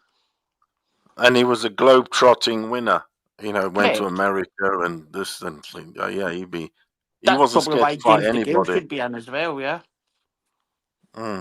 That's why I don't believe he was scared of it like the James Tonys and all them guys. He ain't. If he's going to America, I didn't say that. If he was fighting like the guys he fought on his resume, it doesn't suggest that he would be scared of a James Toney. Nobody said that. No chance. The thing was that WBO belt meant nothing, so there was nobody coming out here to fight. Do you know why? I'll tell you the secret, Mick. The reason why it didn't mean nothing, and they say it didn't mean nothing, because the holders were very dangerous. Now let me tell you what it is, though. I don't know if you guys remember this. When Nigel Benn got done with boxing, he started coming at the establishment. And then Nigel Benn actually turned on all the boxing media and the writers and said, I don't want to do no more interviews with boxing. Boxing is no more my life. It's been part of the dark life. Because don't forget, all three of his friends, let me finish though, all three of his friends had got murdered. It's all online. Nigel Benn had friends that used to walk him in the ring. And they were called Johnny Tucker, Pat Tate, and these were other guys that used to hang out with Nigel. Well, they got murdered. And Nigel used to go to a lot of places like DJing and music. What happened afterwards, Nigel Benn, after boxing, went through depression. And he said that he don't want nothing to do with boxing anymore. And he was cursing out a lot of the writers. Like James Toney did the same thing. Sometimes that can go against you. And people will hold that against you. He became a DJ, didn't he? Yeah, he became a DJ. Taking in the ecstasy era in the 90s. Yeah, the ecstasy he was taking. Era you know, Nigel Benn used to smoke bumper clout weed before he used to go to the fight. I know he was For me, in the ecstasy. Don't forget, he was around a lot of drugs, a lot of gangsters, London gangsters, like he's saying, Essex. There was a lot of shit going on. You know, for there me was, that especially in those days. that WBO belt for me only became legit if it broke a lineage somewhere, and it certainly didn't with him. So let me tell It you a did. story, Mick. It did with others though, yeah. But Mick, I want you to go online one day and check Yeah. what Nigel Benn did. He got into a lot of bullshit with women in England, so he left. He went to Hey, mate, America. He he met a became a friend. pastor, Let me didn't he? finish. Come on, bro. He went to meet a friend. His friend's name was Mickey Rook. And Mickey Rook said, when Nigel Benn came to my gym, he demolished a lot of guys and left. No word of lie. Mickey Rook, the Hollywood actor, had a boxing gym, and he was a boxer. And Nigel Benn went to America, and he goes, Mickey Rook goes, this guy is ferocious. Then after that, James Toney met Mickey Rook, and James Toney came on TV with Mickey Rook, and he said, I want to fight Nigel Benn or Chris Eubanks. And Mickey Rook was trying to make it happen. Do you remember this? That's King of I mean, I remember that stuff of the. I remember the stuff of the day. I remember it. I remember he joined the church and he sold his belts and all that kind of stuff, didn't he? But look, do you seen that footage of Nigel Benn sparring? I know it's only a spar, but he's sparring with Duran. No. I know they're having a little go around. He looking all right with Duran. You know that movement. He was looking all right. Don't with forget, you Nigel Benn knocked out Iran Barkley, bro. I know, that fight is a monster fight. That he actually went for him, and do you know why Tony didn't want it? Because of that. Because he's got a mini Mike Tyson. Everybody knows that his style was Mike Tyson, young Mike Tyson. That was his style. Come So out, see, after that though, it. rap, right? See when he done But that. Mick don't even know the story where Nigel actually turned to become a boxer because his older brother got murdered by some racists. Do you remember that? Yeah, he did. Yeah, he was in the army. He learned how to box in the army, Nigel Because Benn. his dad, and then Nigel started getting in trouble when his older brother got murdered. It's the deep shit, yeah. Right. It's So, some deep but shit. people, what people didn't realise though is right. See when he beat Bartley and that, and then went on that run.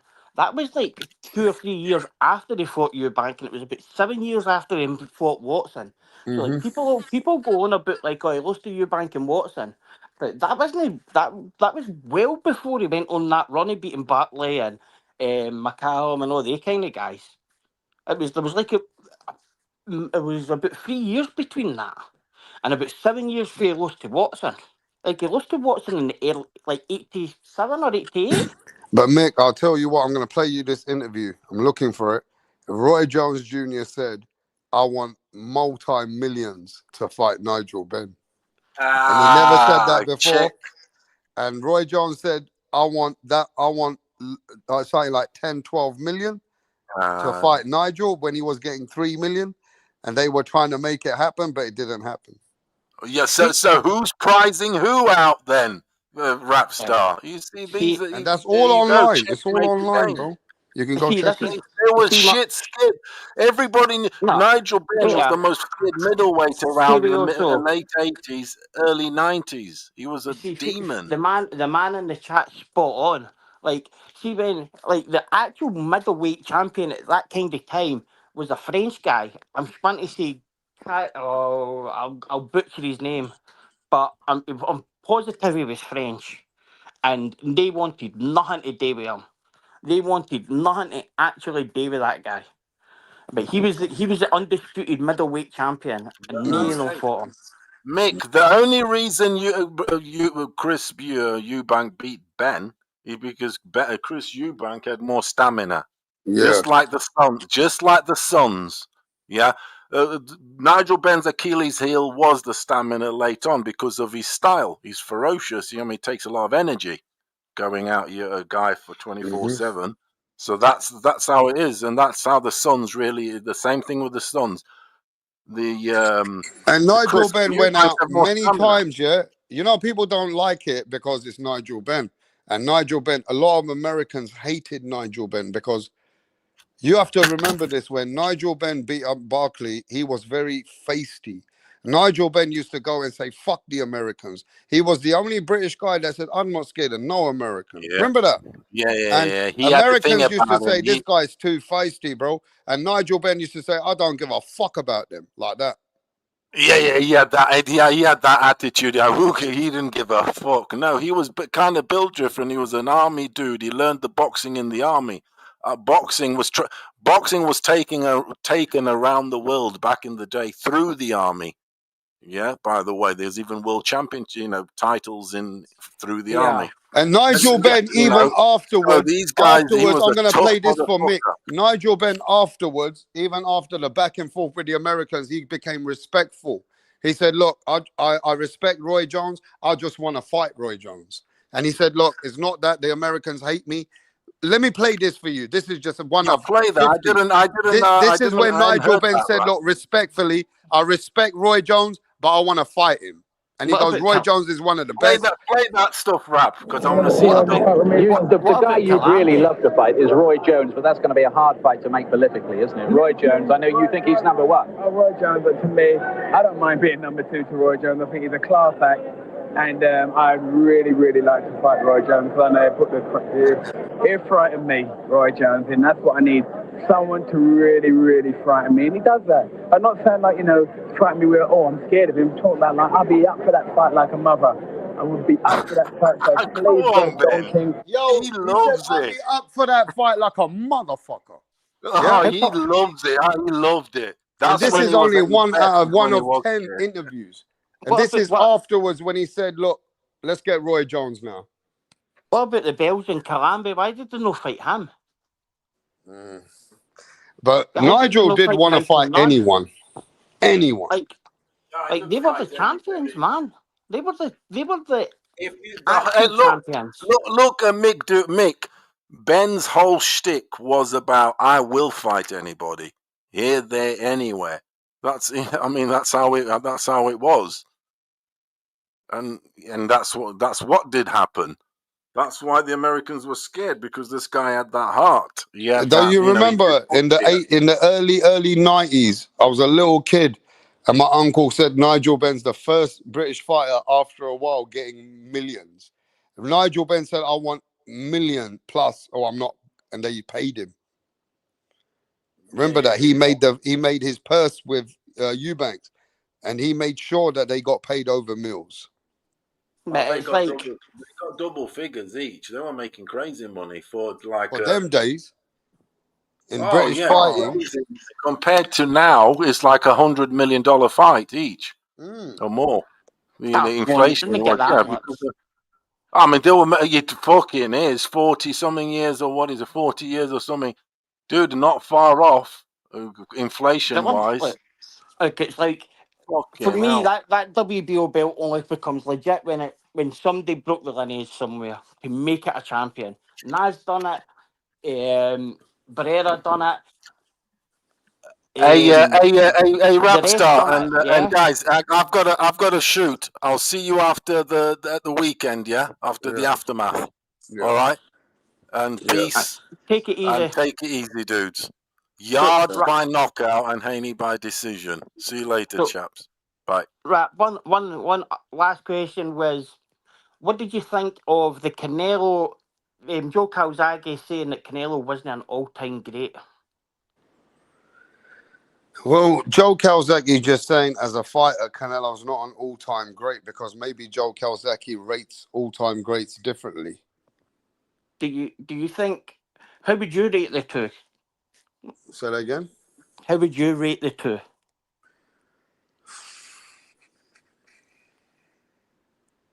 See, it's very difficult.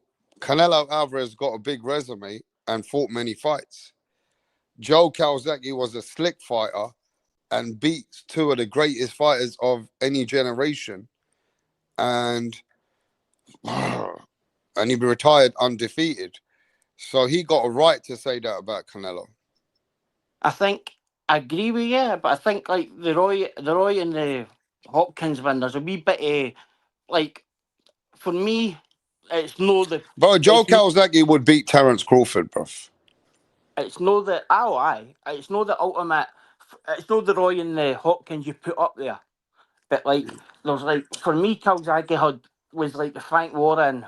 A lot of fights were just a lot of crap, but he was that good. He, I think I put Canelo ahead of him just because he went through the divisions. See, I don't see Canelo beating Bernard Hopkins, bruv. And Joe Calzaghe did. And But would you see Joe Calzaghe beating peak Bernard Hopkins like how you're putting him against Canelo there? yeah, but see, look, each for their own, right? But Calzaghe has got a right to say that he thinks people like Chavez Sr. is all-time great, not Canelo. Chavez Sr. is an all-time great. He But I is. think Canelo's an all-time great. That I Canelo think is a great. All-time great is different. Canelo is a great. Look, you got to remember something, Mick. Chavez Sr. is a true Mexican hardcore motherfucker.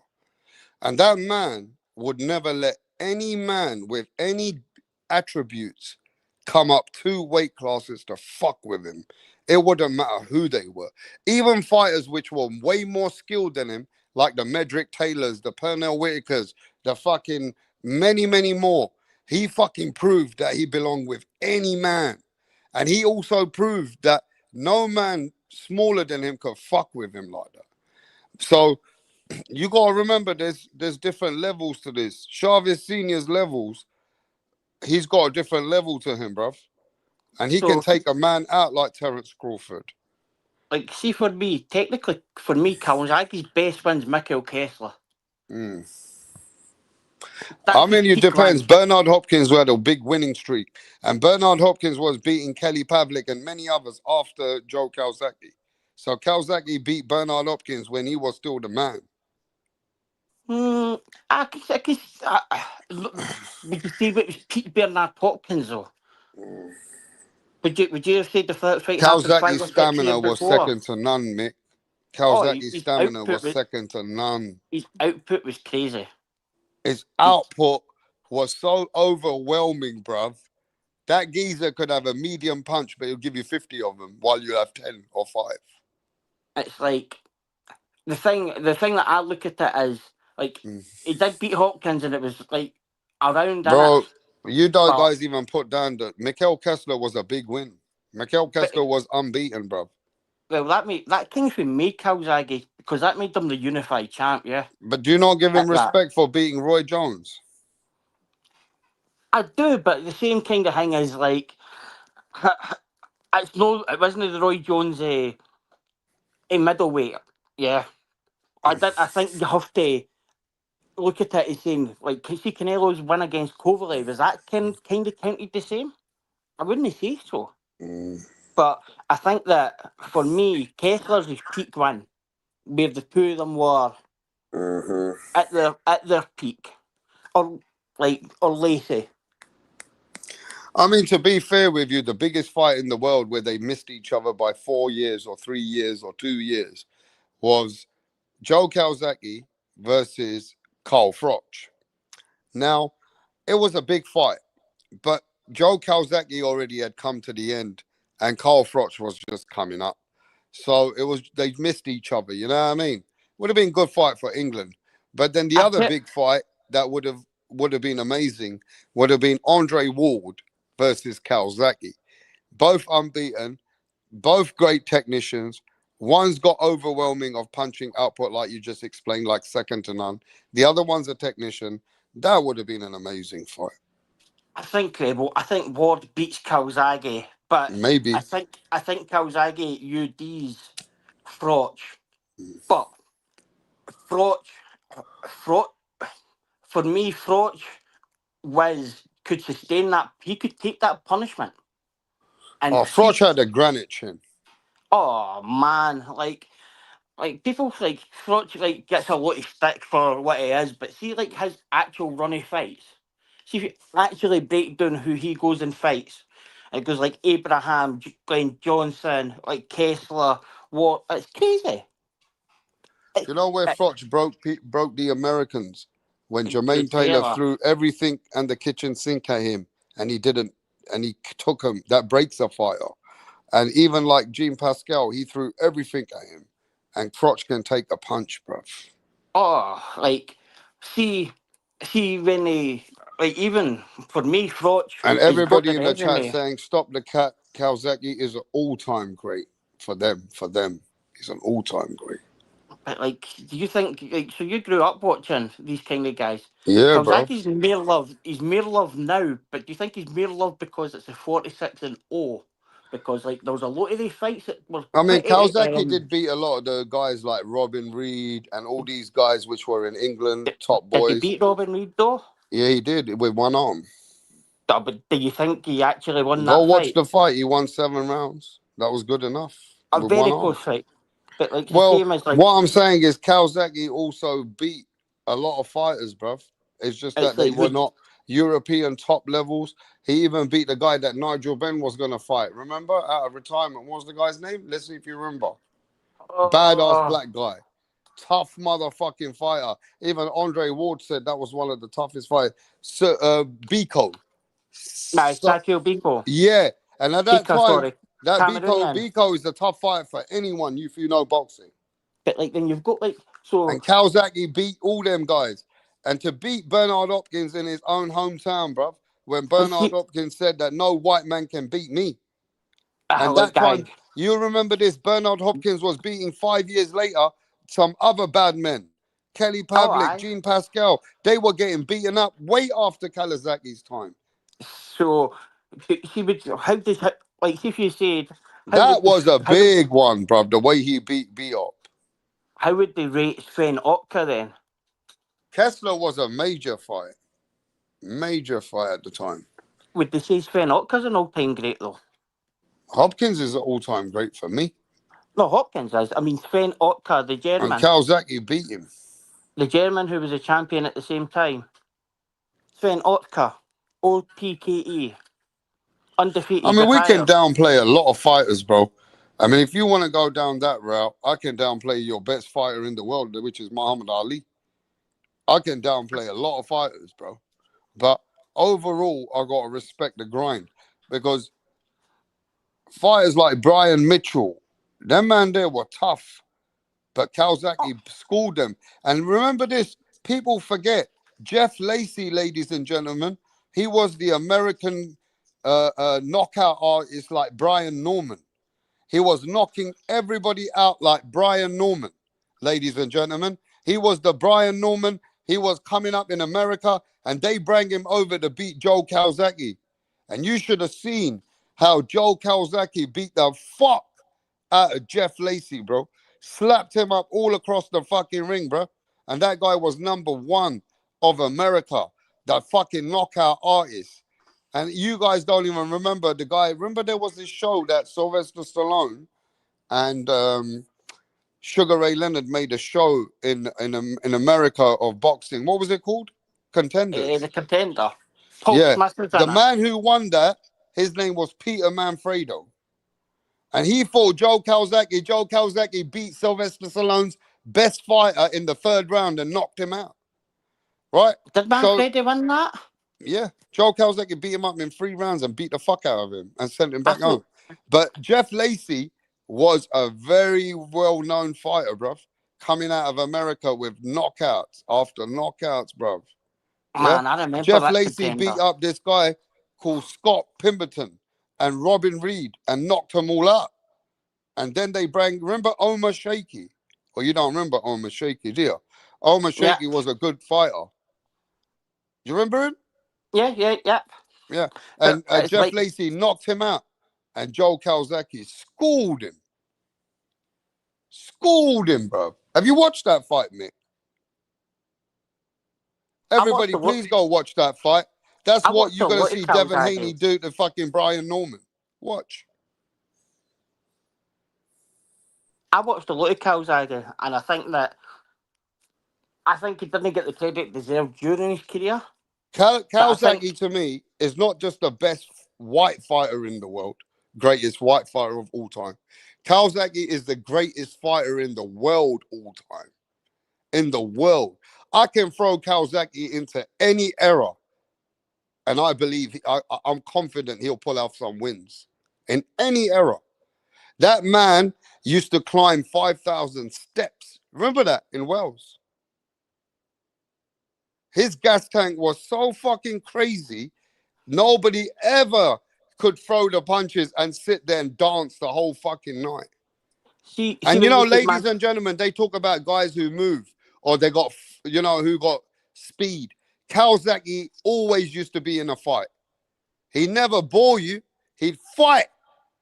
And he had speed. Yeah? I see. Right. Shut the fuck up, Brim. That's Jeff Lacey is fucking Brian Norman. And Kawasaki is Devin Haney. Watch this fight next week. You're going to remember Lacey and you're going to remember, what's the other guy's name? Joe Kawasaki.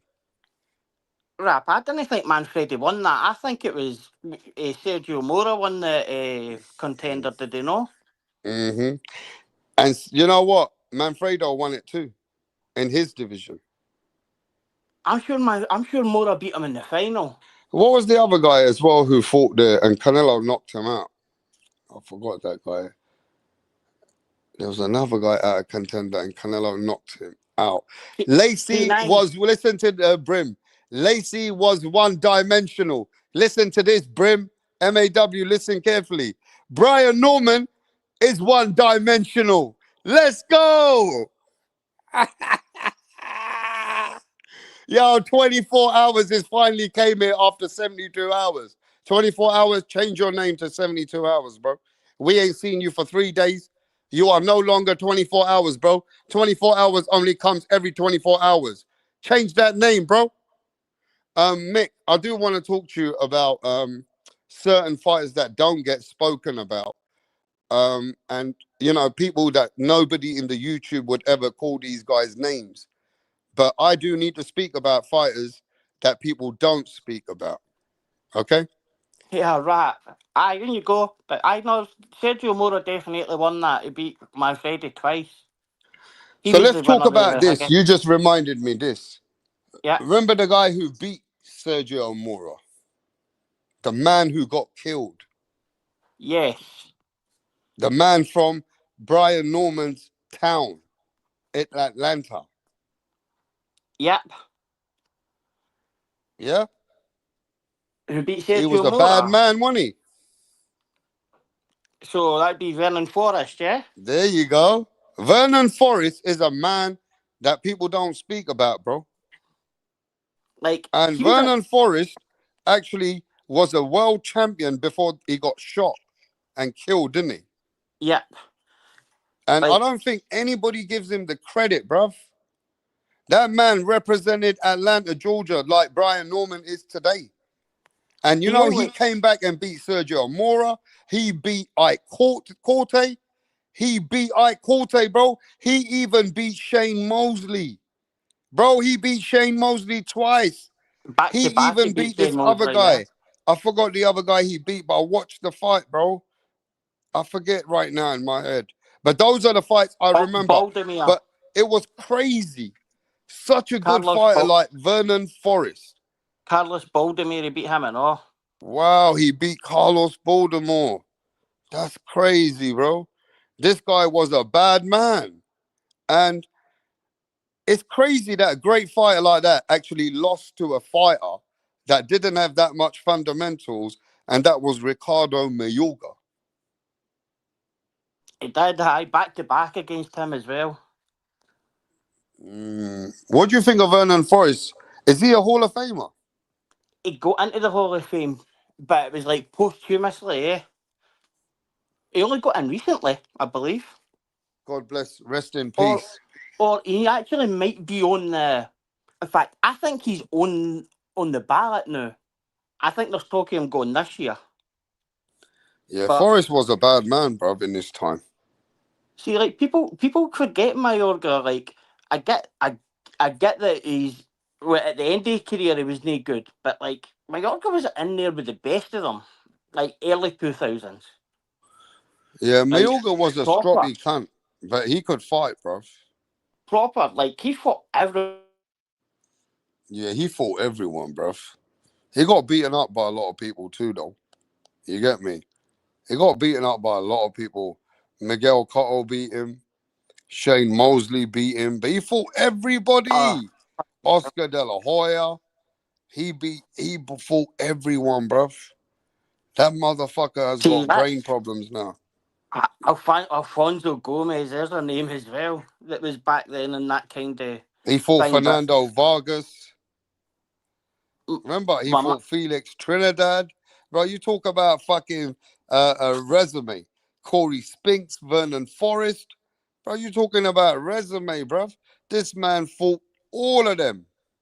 It peaks as well, and it's like your man in the chat. You've been asked a question, Trap, and this is an easy answer. You can answer it for me.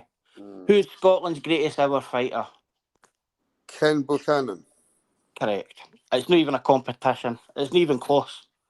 In fact, he could be Britain's greatest ever fighter.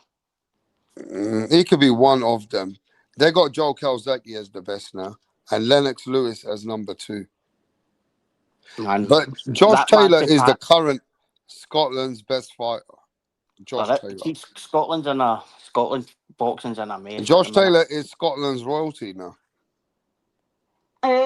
Does he get treated well in Scotland? Well, not really. Josh Taylor kind of for me, he went there's a lot of things that happened with Josh Taylor, but Josh Taylor was an excellent fighter. And a guy forgot about is Scott Harrison. He was a proper fighter. Yeah. He was a proper. That film's come out now, isn't it? Nassim Hamid's film, Prince. Oh, what a fighter he was! Yeah, the film's out soon. I think it's out already. I'm gonna watch it. He was the first pay-per-view. He was the first pay-per-view star in Britain. Yeah, I remember. Can you remember the Adidas advert? Mm-hmm. He is coming. He is here.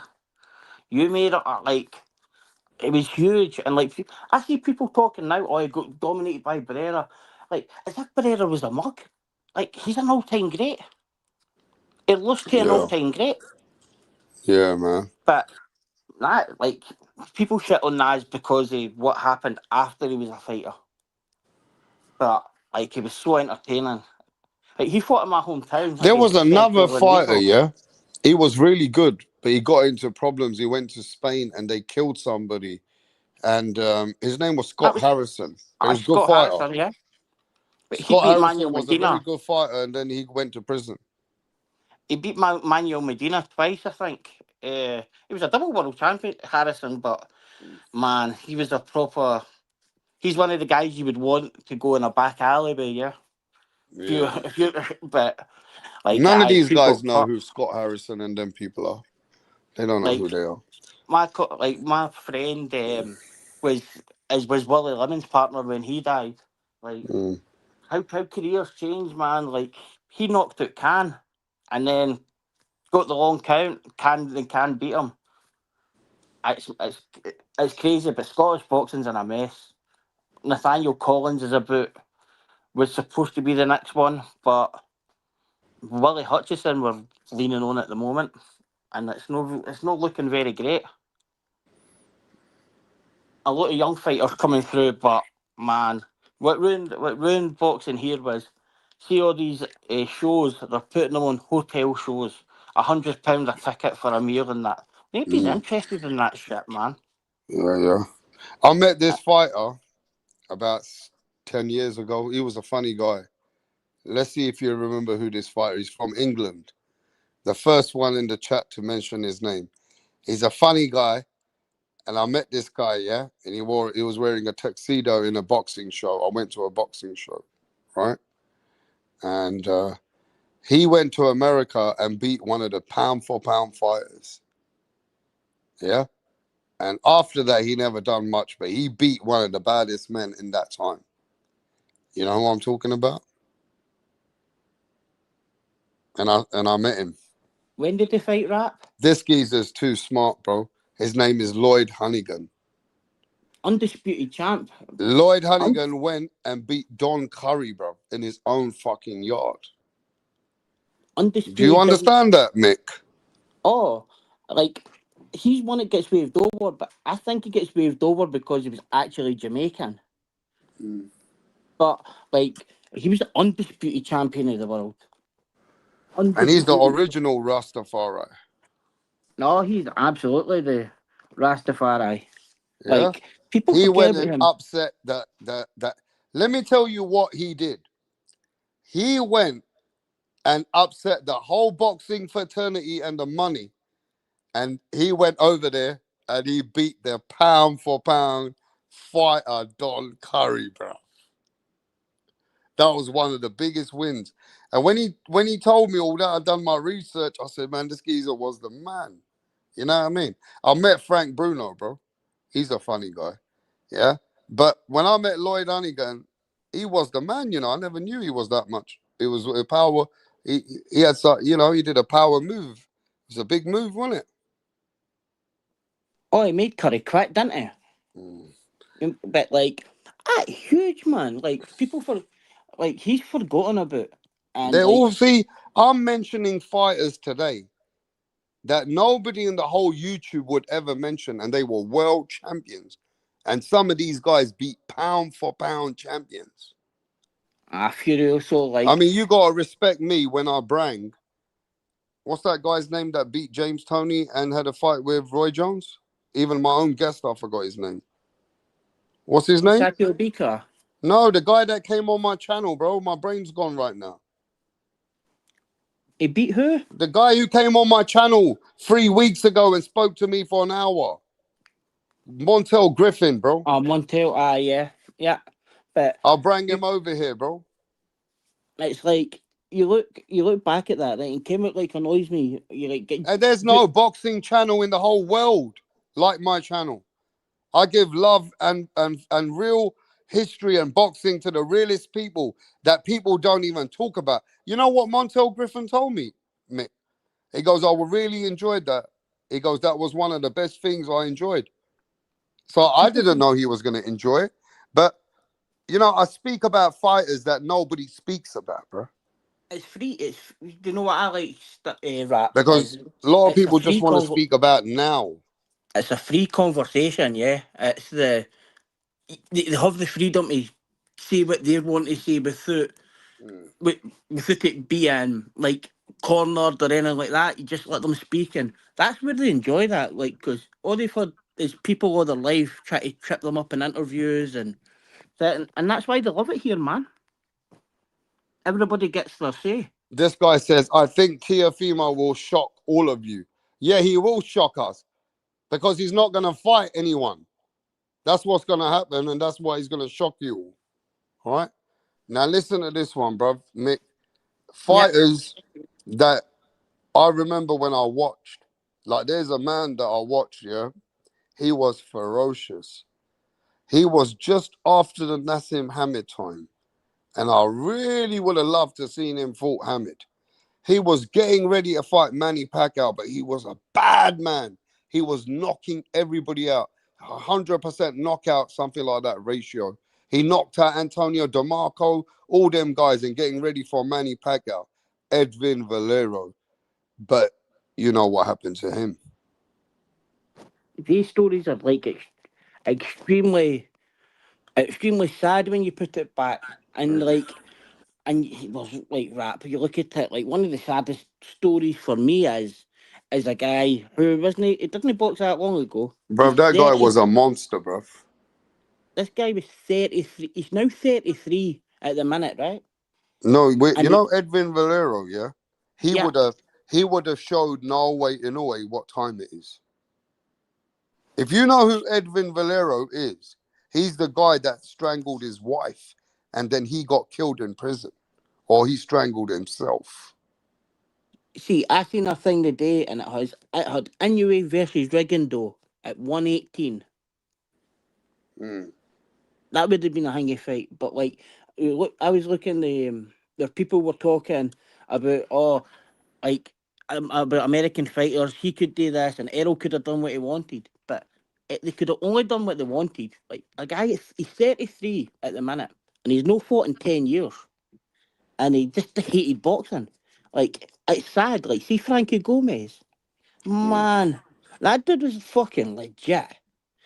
And just hated it, just disappeared. It's He's like crazy. 30, he's only 33 up. Like, just disappeared off the planet, man. And I can remember, like, I had a guy, Craig McEwen, who was over there, and he's like, he's just saying, that's Frankie going. He's just whipping everybody in You the know who gym. I was meant to get on the channel? I forgot he Yeah. even replied to me. And he's a chef now. I don't know if you guys want to speak to him, though. And he said he wants, and I was meant to get him here last month, and I never got him here. His name is DeMarcus Chop Chop Cooley. Man, he gave Kell Brook hell, didn't he? He didn't fight Kel, did he? He fought him twice, Chop Chop. I don't know, did he? I can't even remember if he fought Kel. In fact, I'm sure he fought him 3 times. He gave No, Kell he Brook didn't. hell. Oh, definitely did. Once then. No, at least 2 or 3 times. About 2010, right? 100%. Kell got a split decision against him, I'm positive. I'm sure he fought 2 or 3 times. Chop Chop and Now, Chop Chop, I was meant to get Chop Chop on the channel, bruv. But I never got Chop Chop on the channel. Do you know Chop Chop was still fighting last year to make money? Crazy, man. Crazy. Yeah. He certainly fought Brook. When did he fight Brook? He fought. Bro, you're making me dream, bro. I don't remember Chop Chop fighting Brook. I'm fucking sure he did. About 2010 time. Positive he fought Brook. But I don't think the channel wants me to bring Chop Chop here, bro. How no? Oh, man, he went in against fucking some Chop big Chop names. fought everyone, bruv. Floyd Mayweather, Zab Judah, Randall Bailey, all of them, bruv. Alexander, Chop Chop. You guys want to speak to Chop Chop? I don't think you guys are that hardcore, bro. They're not that hardcore. Bro. I'm talking shit. It wasn't fucking. It was Carson Man, he Jones. never fought Kell Brook, bro. Carson Jones these things up. It was Kell Brook. It was Carson Jones. Kell Brook. Yeah, fought. Carson Jones ain't got nothing to do with Chop Chop. Carson Jones had a pot belly, bro. Did they fought Junior Witter though? He must have fought Witter. He either fought. I'm sure he fought Witter. Chop Let Chop. me see. Only the hardcores would want to see Chop Chop over here, bro. I'm sure Chop Chop must have fought Witter though. Hmm? Chop Chop fought Witter, didn't he? Junior Witter? I don't know, maybe. These guys don't know who Junior Witter is, bro. Man. Yeah. Do you fought Junior Witter for Witter's fucking... Junior Witter was meant to fight. They were meant to make the fight with Junior Witter with Hatton, but it didn't happen, did it? Believe it or not, Junior Witter won his world title against Chop Chop. It was vacant WBC light welterweight title. Chop Chop versus Witter, 2006. Wow. Man. Like, and then obviously Witter fought Viv Harris and then lost to Multidod Tim Bradley. But man, like, what I liked about, like, I was a Hatton fan. I hate, like, the whole Witter beef, but, like, I liked Witter how he came out and said, like, man, all that shit went with Ricky.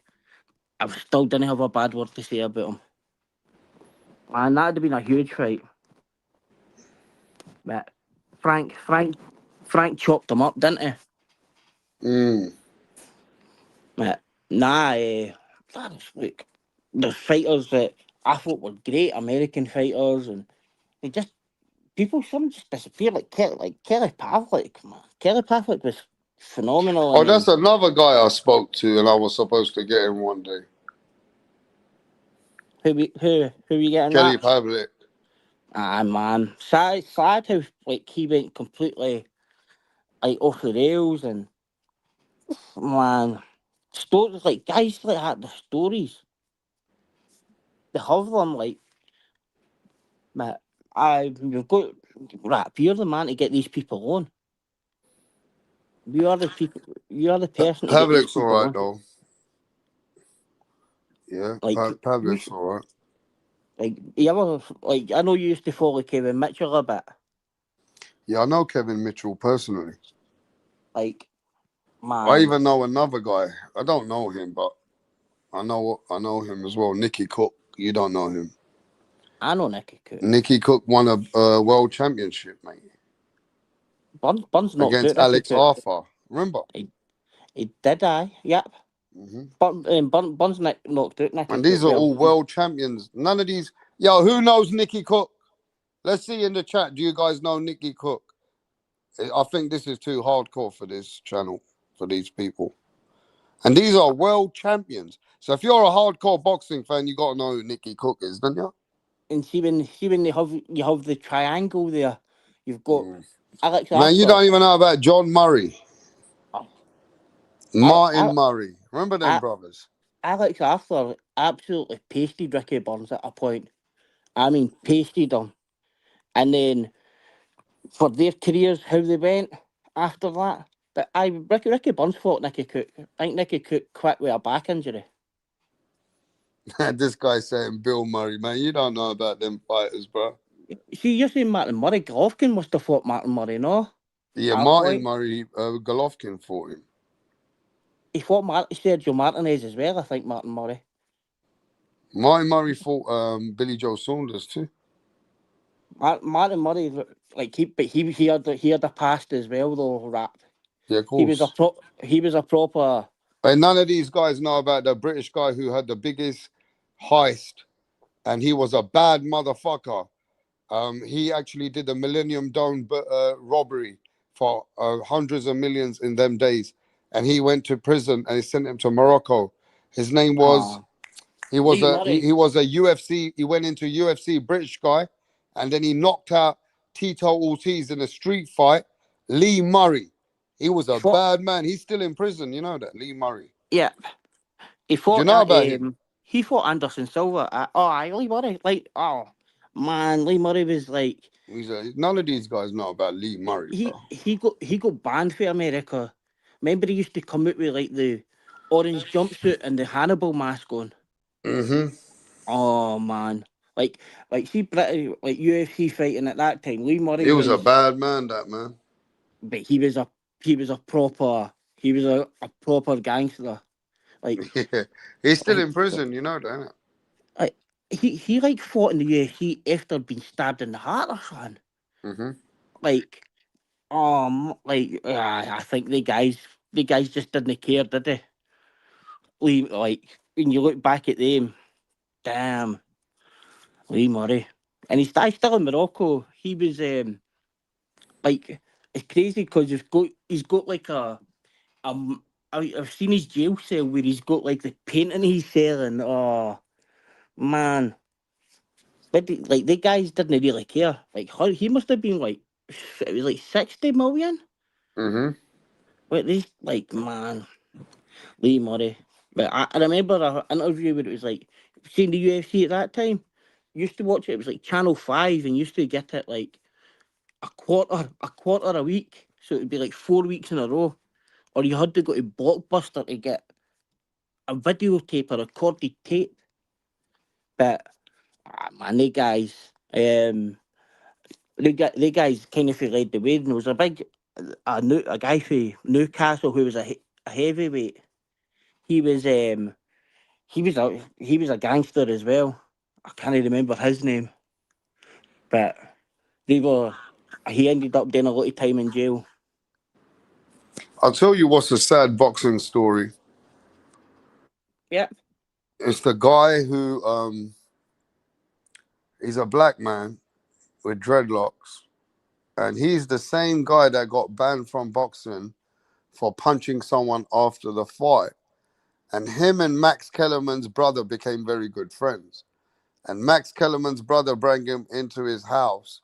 That same boxer killed Max Kellerman's brother with a hammer 50 times, 40 times to the head, battered his brain, smashed all his skull, and left him for dead. That boxer is apparently coming out of prison now. James Butler? Well, I don't know his name right now, but it was a very big story. He killed Max Kellerman's brother. Yeah, I'm sure it was. I think his nickname might be the Hammer. And Aye. this geezer's so fucking mentally disturbed. The man who helped him, yeah, is the man he killed with a hammer, smashed his skull, beat the fuck out of him. Dismantled the geezer. And this geezer lost his head. But yeah, that was a mad story. I read it up one time, long time ago. Man, like boxing does pull people. James Butler. Yeah, boxing does pull people at the worst places. But man, some guys they're just wired completely crazy, man. Crazy, and it's like that's why I really like Sergio Martinez. Like you see what happened to him and how they fucking cheated on against Cintron and then taken the belt off him, and like that guy should be a Hall of Famer. Like he was pound for pound top 3 for a while, Sergio Martinez. But I don't think he's even in the Hall of Fame. But man, you look at some of these guys and you look at like Adrian Broner, man, what? Like people, I seen a thing that said like Adrian Broner was a completely wasted talent, and like see when you boil it down to it, he's in the 0.0001% of people that's ever put on a pair of boxing gloves, and he probably did underachieve a bit, but man, see when they were talking about Adrian Broner versus like Ricky Burns and that, Adrian Broner would have fucking wiped the flare with him. See, like 135 Broner, 130 Broner, man, he would he was legit. He would beat Tank and all the kind of guys. He beat, in my opinion, at their prime, he'd have beat them all. Do you not think? Do you not think so, Rap? No, you might be right. Like you see, you've been icing. AB's best win is an old Paulie Malignaggi. I mean, like you say that you've been iced, but like that's better than any win that Jerome Ennis has at 147, and it wasn't for a vacant belt either. Like, man, Broner, like that guy could have done a lot more. But Broner beat Joe Calzecchi's boy Gavin Reese. He dismantled him, didn't he? Broner was good at the lower weights. At 130, 135, he was absolutely legit. But like people also like talk like as if like he was like wiped out by bums, like he like lost to Mikey Garcia. He lost. I'm sure. Then he lost to Maidana. So like it wasn't like Broner got wiped out by people. I know he's lost recently, but it wasn't as if he lost to people that he shouldn't have been losing to. I'm sure he lost to Pacquiao as well, didn't he? Hey, when's the weigh-in for Conor Benn and Chris Eubanks? It's already afternoon, eh? When's the weigh-in? They must have weighed. They must have weighed this morning at some point. I They already can't probably imagine weighed in. I couldn't imagine it's too much long after this. But like, man, did you see the tickets for sale here? Like they're 18 quid, and like I get it. I get that the two of them are just under world title fighter level for me. Yeah. And like the first fight, the father's names, and it was a hanging match. But like, man, how the like you'll know that they were two fighters that didn't have a huge fan base. Like they always fought away. Like Yeah, but yesterday, the last fight, was Bonnie, mate. The last fight was Bonnie, bruv. It was a great fight. In my opinion, Chris Eubank looked shot. He Like, I don't know if it was I mean, the. it was tidy, bro. Oh, I thought out the two, I think Eubanks a much better boxer and things like that. But we didn't buy into this shit with the rehydration clause and that. We know he doesn't put on loads of weight. Like, Yeah. it's like for me, like Eubanks always fought away. Look, he's always been the away fighter, and they somehow Conor Ben and Eddie Hearn somehow managed to turn them into somebody that was liked. Like, I know that people from like some of you guys, you thought it was haste your back, but you know, there's not goodbye yet. This fight still might even have a trilogy. oh, like where do they go for? Like, people were talking about like bring Boots Ennisur here to fight Conor Ben. Like, what kind of like where are they selling? Where are they selling out for that rap? We Like, for me, I can't. we I couldn't really say it. I couldn't see where they go. Like, the fight to bring him out is Crocker. Crocker will at least sell a stadium out himself. But you know what Like, it is, yeah? It's a business. And it's scoosh. It's very easy to make.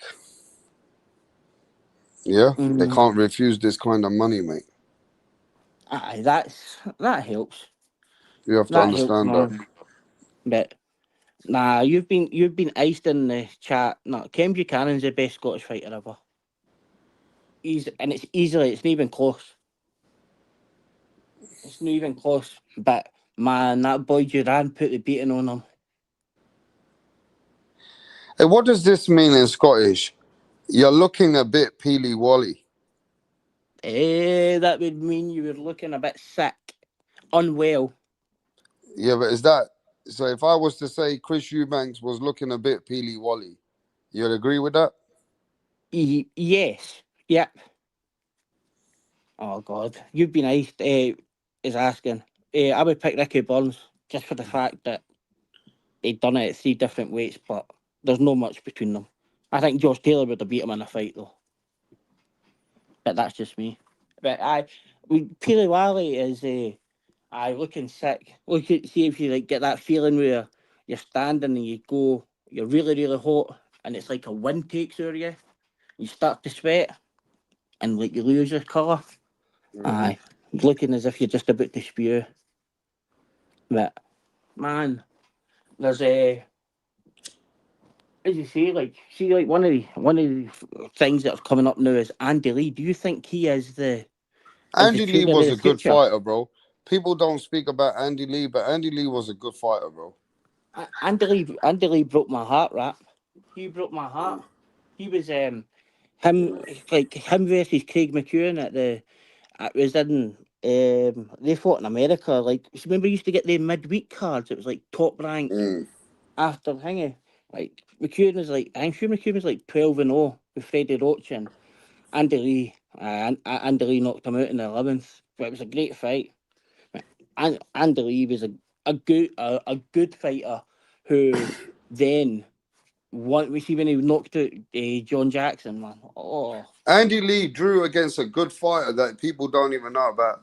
These people are not ready, bro. That's why half of the people have left because they're not ready for the hardcore conversations. Andy Lee beat a guy called Peter Quillen. I mean, no, it yeah, was a draw. It was a draw, I think. yeah. Yeah. Quillen got a Andy couple of Lee deep beat decisions, eh? fucking Julian Jackson's son, knocked him out. Julian Jackson's son. Aye, Andy Lee beat him, bro. Kid Chocolate. Andy beat those guys, Brian Vera and all them, remember? Yeah. He had a These good fight guys with don't know Billy about Joe. no Andy Lee, bro. But Peter Quillen was a world champion for a bit as well. And he, like, I can remember Danny Jacobs knocked him out at a point. I'm sure at the end up Danny Jacobs knocked him out, but man, Andy Lee, that one punch, like Jackson had kind of bullied him in the fight, and that one punch was unreal. But like, even see if you look at it, right? look at guys like Billy Joe. Do you think Billy Joe gets enough credit?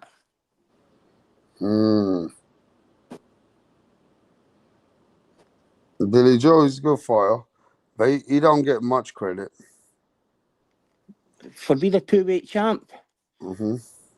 And he beat Eubank. But the second weight, bro, he never beat nobody, bro. Second weight class. Like, you look at it, Vacant belt. Beat Eubank. Yeah, but he beat Eubank when Eubank just started the game, and Eubank nearly got him in the later rounds. But he never had enough experience. But apart from that, what did Billy Joe do? He beat Andy Lee. Did he beat Lemieux? He beat Andy Lee towards Andy Lee's end of his career, though, yeah? He beat Lemieux. Yeah, that was his best win. Lemieux was in his prime. Trying to think who else. Martin Murray. Yeah. Did he beat George Groves? Or Paul Smith, maybe? No. Nah, Billy. No. That was James DeGale and George Groves beat Paul Smith. But man, he was another like lunatic as well, Billy Joe, wasn't he? Yeah. It was alright. Andy Lee, Eubank Jr., Nick Blackwell.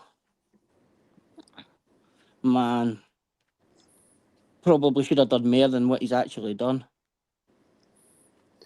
Yeah, I mean, James DeGale don't get credit much, but he was a world champion and a gold medalist. First ever world champion that won a gold medal. And nobody speaks about that guy ever. Road warrior, man. Yeah, nobody no boxing fans forget about boxers quick, innit?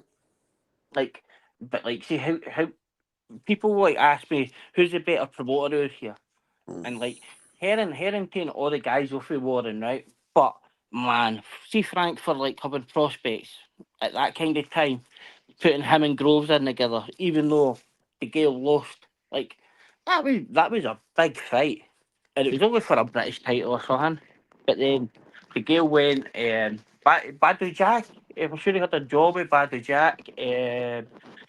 Who else did James DeGale beat? Did he beat Pascal as well? You know, James DeGale had a bare knuckle fight a couple of weeks ago. You know that? He did. A bare knuckle fight. He won. And do you know what I was really, really angry at? See how DeGale has the when he speaks, he's kind of looks as if he's always looked as if he's like kind of he's not kind of thing, but he's like kind of for anxiety. He was on Fox Sport and man, they fucking threw him to the wolves. Darrell, he had to beat Darrell. Beauty. Yeah. Caleb Shaw. Remember that guy? Man, I like DeGale was another one who just went and fought on the road. Like, I don't know why, but I really like Groves, but did they guys ever kind of how do people see their career? Yeah. Like, would you say Kevin Mitchell best UK fighter not to win a world title? Kevin Mitchell was a good fighter, not a great fighter. He was close to winning a world title, but he never won. Remember, he knocked Jorge Linares down in the early rounds, and then Linares got to him later. Yeah. And he knocked Jorge Linares down early rounds.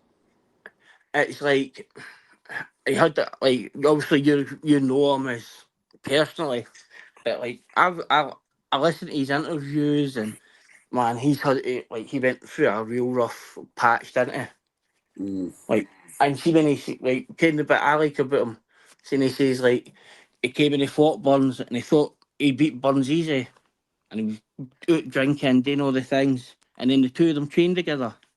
He was like, man, he says I could never have beat him training like I was. I was mad to even think about it.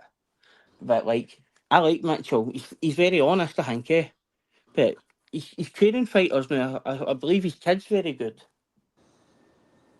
Which father and son fighters that you remember, and this is to the chat as well, that had the both best career, father and the son. Father did well and the son did good. Oh. Do you remember any father and son like that? Think through it. It's either the father's really good, or the father was okay, but then the son's really good, innit? I What think father and son were both world champions? Everybody in the chat is all fucking confused. Oh. Father and son world champions. Both were world champions. Maybe Conor Benn can do that. If he becomes world champion, then he only be him and Nigel. Oh, Muhammad Chavez. It and must be Chavez, Layla yeah? Ali. I never knew Layla Ali was a son. Chavez. It's good to be Chavez, yeah? All right, so it's Tim Tszyu was a champion for a bit. Chavez Jr. and Chavez Sr. But Chavez Sr. was on another level, bro. Who else? Do you think Vargas's kid's good? One of them's really good. Maybe. Well, Floyd Senior wasn't a world champ, was he? Floyd Senior never did. I don't think he did. He become a world champ? I don't think he did. Roger Mayweather did. I think Roger was, but I don't think Floyd was. Yeah, Roger Mayweather was, bro. Damn. And that's about it. There must be a. Got to be others. There's got to be other raps, surely, no? Can't remember right now.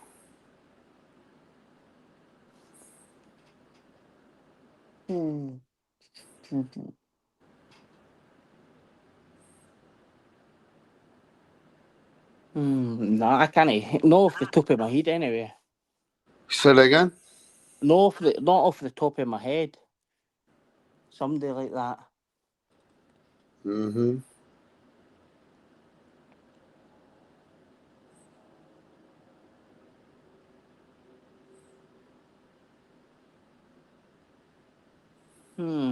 Nah, I can't think that would be world champions at least. Oh, not many, bro. That's why it's unique. You know what I mean? Yep. That's why it's unique, man. Would the Spinks be one of them, no? It must be. Possibly. Must be, bro. Got to be. Man. This guy goes, these are old geezers, mate. The both of them. What? Because we're talking about history of boxing, you dumb cunts. Yeah. Floyd Patterson? What did his son do? I don't know. Did you? Oh, man. I can't think anybody else rap on that. Oh, the Vasquez's, though. Yeah. You think Puerto Rico? Ortiz? Carlos Ortiz and his son, no? Mm-hmm.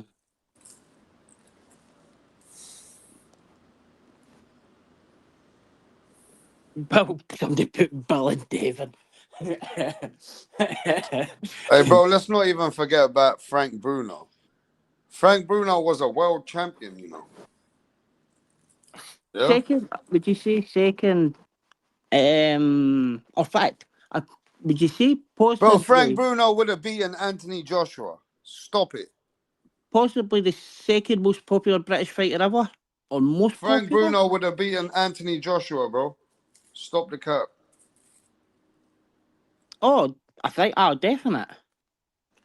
Yeah, mate. Don't be sitting on Frank Bruno, bro. You know what I mean, Harry? You know what I mean, Harry? But would you say probably second most popular or third most popular British fighter ever? One of the most popular British fighters ever. One of the loved British fighters for sure. Aye, so like I think that's what separates like him and Hatton for say a Joshua or a Remember when Calzaghe. he hurt Mike Tyson? He hurt Mike Tyson, then he fucking shit himself, the cunt. That big He fan. hurt Mike Tyson, bro. But I see, like him and Hatton, they kind of separate for. They're separate. They're like a loved by the country kind of person, yeah. Hey yo, Rachel Donaire, Nanito Donaire, what's going on? Hey Rachel, I'm hearing Nanito's getting ready to fight for a world title. Is that true? That Nanito might be getting a WBA title? Or is that something somebody told me this? Rachel, what's happening, Queen? Let the chat know if Nanito Donaire is in line to fight for the WBA title, or was that just something I saw? I can't remember where I saw it though. But go ahead, Mick. How great was Nanito Donaire? Talk about that. Well, 5'8" world champion, Filipino Flash. There you go. Ring Magazine Fighter of the Year. Yeah, look, we were talking about all these great fighters and Nanito Donaire in the house. Man, Nanito was a great fighter. Like he still is fighting. One of the only one that got to 10-8 a decision when they fought. But like, man, Nonito just like see if it, when it was push come to shove, could just stand there. He was beating you in the centre of the ring, and he was going out throwing. Like I was surprised when Frampton beat him. Yeah, I think maybe it was. I think Nanito's getting ready to fight for another belt, even now. That's what I'm hearing. He won his last fight, didn't he? Yes, I think he did anyway. Yeah, he did. But man, I think he is. I'm not sure. I'm waiting for Rachel to tell me. They guys I forgot about, like, cause see, like, in the times in 10, 15 years time, these boxrec fans, they're gonna go in and look there and say Nanito Donaire had 8 losses, he wasn't very good, and like they'll just write him off, yeah. But man, he went through a period of beating legit fighters: Navarez, Montiel, Vasquez Jr., Jorge Arce, Lusterigan, Darcharian, man, Nicholas Walters. He lost to Nicholas Walters, but what happened to that? What happened to the Axe man? He got lowered, didn't he? Man, Nonita Donair's lost 8 times, and 7 of them are absolute legit crazy fighters. The last one of that era, the last of those fighters, bro. He's still active. Hey, do you remember when he fought Carl Frampton? That's what I'm saying. I was surprised Frampton beat him, eh? Yeah, but he went up in weight to fight Frampton, didn't he? Up to featherweight, I believe. He went up to featherweight to fight Frampton. And then I can remember, Eddie, they thought it was, he was a cherry pick of the boxing super series in his next fight, and he made Ryan Burnett quit. That was in Glasgow. He fought in Glasgow, eh? Is it? He fought Ryan Burnett in Glasgow in the super series. Donaire fought there, Inoue fought on that card as well. Gonzalez, I think. I want to say, or Rodriguez, I want to say. I could be wrong. But, and I did. Inoue bought Emmanuel Rodriguez, and before the separate card, Donaire beat Burnett. Burnett quit. But, man, like, that was good for what the super series was good for. The kind of things that I got to see fighters. I'm surprised Turkey Al Sheikh is not trying to do tournaments like that. I thought Turkey might implement the Super 6 kind of a tournament or certain weight divisions. What do you think? See, I like the Super Series kind of set up, rather than remember the Super 6. So look, Rachel, Nanito's wife, says Carl Frampton walked in at 150 on fight night. Nonito came in at 133. So it was like a big difference. And then they went and fought Ryan Burnett at 118. So that was like, at Glasgow, Rachel, yeah, when he fought Burnett. But that the Ryan super, Burnett was a good fighter though, bro. I would agree, yeah. I think that was Ryan Burnett's last fight. I think he'd done his back, and that was him done after that. Yeah. You know, if But I'm not mistaken, you know, Nonito was in talks to fight Sonny Edwards, but then Sonny decided to fight I forgot the guy's name now, bro. Someone else as his retirement fight. What was that and then guy's name again? and then he got beat. Yeah. And that guy got Man. beat recently as well. Oh, I was trying to think. Was it Mexican? Was it not a Mexican that he fought? Lara, I want to say maybe. But man, people forget about like Donito and that was a good thing about that Super Six, the Super Series, man. You got fights, but I can remember the Super Six, like that just kind of just dragged on and dragged on and dragged on, when it was ward and things like Hey, that. yo, Rachel, Nonito, Sonny Edwards is coming back out of retirement. He said yesterday he's thinking of coming back out of retirement. So maybe he might want to get that fight now. But we don't know. We don't know. I don't know what you want to do. You get what I mean? I heard them saying that he wants to try becoming this 3-weight champ. But see, Rachel, see after you fought Frampton, did he then duck Rigo? I'm sure he ducked Rigo after that, or was it the quick fight? He ducked Rachel Rigo at don't the right. believe that Sonny Edwards is coming back out of retirement. He's talking about coming back, aye. Aye. I seen him on, God, who was he talking to? Cherry pie. But like Sonny Edwards, and do you think he'll become a 3-weight world champ? I don't think Sonny Edwards can beat Nonito even right now.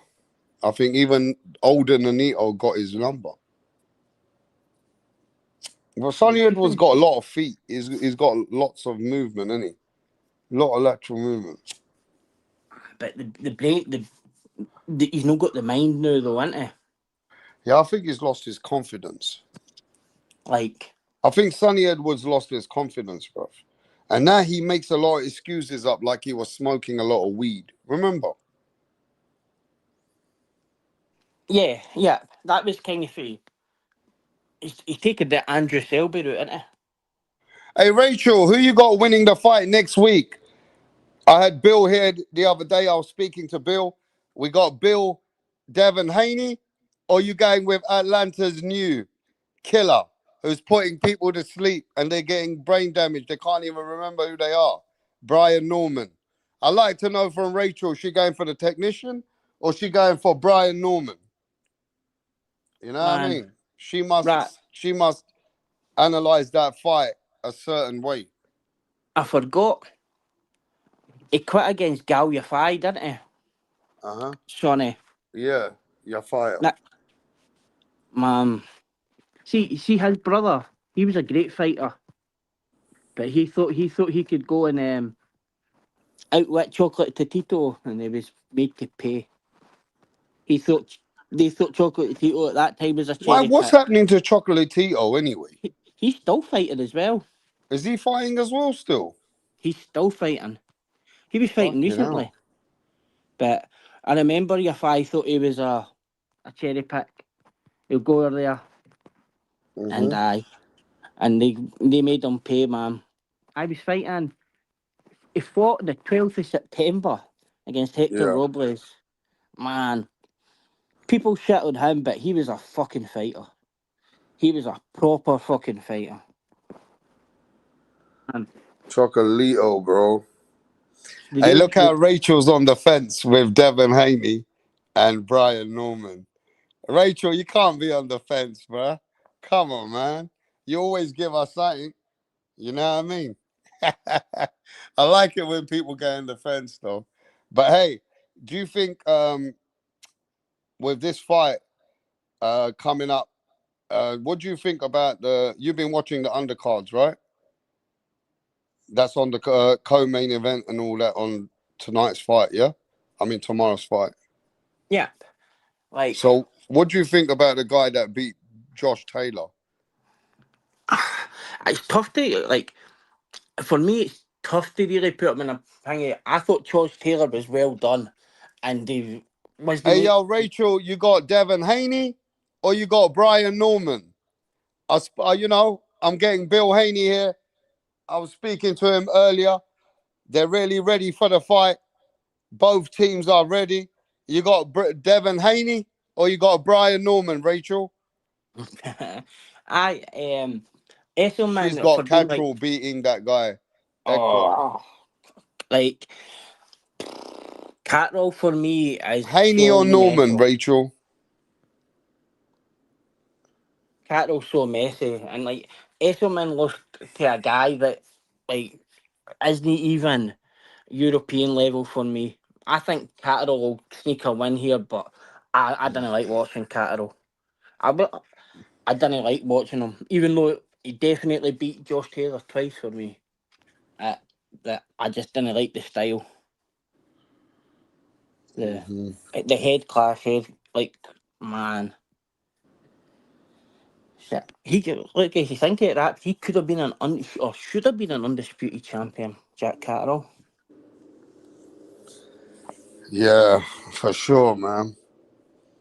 Man. It's not 100% either way. See, too many questions on both sides. I told you, Rachel gonna be on the fence because she got a relationship with the Haneys and Normans. Rachel, Rachel, come on. I know. I don't blame you. You gotta be on the fence sometimes, bro. You Who's know what I Nonito mean? picking? Who is Nonito picking? I don't know who Nonito is picking. I think Nonito said that if Devin Haney sticks to his game in one of the interviews, but he said you got to watch out for Norman. He can punch.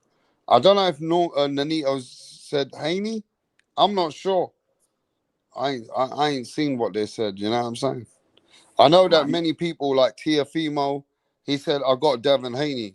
He goes, I know that Devin Haney will adapt and win the fight.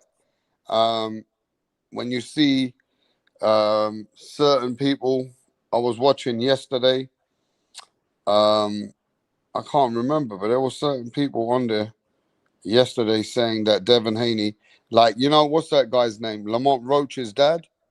Yeah. Lamont Roach's dad said Devin Haney got the skills to beat Brian Norman, bro. Yeah. So it depends who you speak to. You understand? It depends who you're speaking to. That's what I was saying to your man earlier, that I think Devin Haney will go off favourite. I think No, that's he's not fair. favourite. Norman's favourite. But see, when it comes to on the night before the match, Haney will be favourite for me. Like last week, Haney was nearly close to what do you say, 74. He's now even money. Like, for me, like, that's what the smart money is, Rap. If it doesn't catch him, if Norman doesn't catch him early, we've no seen a second game plan. Man. Hey, yo, man. Abel is getting Rachel Donner's credibility, letting Rachel know that he got somebody on the inside in Mayweather, yeah? And in the Manny Pacquiao team that he reported the fight was going to happen. Hey, yo, you took a lucky guess that you heard everybody else saying the same thing. And now you're asking everybody's credibility. Who the fuck do you know in Manny Pacquiao's camp like Rachel? Who the fuck do you know in Mayweather's camp? You just made it up, bro. And now you're asking Rachel to give you the biggest credibility in the world, like you know people behind the scenes, and you called some numbers. You never called anybody, bro. You know what I mean? Look at this guy making up some dumb shit like he knows Mayweather. You don't know Mayweather. You don't know Pacquiao. You're just talking what the gossip is talking, bro. It's like, come on, man. You guys are funny, bro. These people are funny, man. They want to go on like they know everybody in the fucking world. You know what I'm saying? But yo, that's good, man, Abel. At least you called it. At least you said that might happen. Yeah. What do you think about this Visuoli kid? This Giorgio You the Visuoli? biggest hater, you cunt. You're still hating on Canelo after when I spanked Canelo Alvarez. Yeah. After Canelo Alvarez got his ass spanked by Terence Crawford, you're still here. Man. Yeah, you're still here hating on me. Because you know that Canelo fucking Alvarez let you down. Right, you've been reporting E-Man Pacquiao. What'd she say? Rap, you've been reporting a man Pacquiao.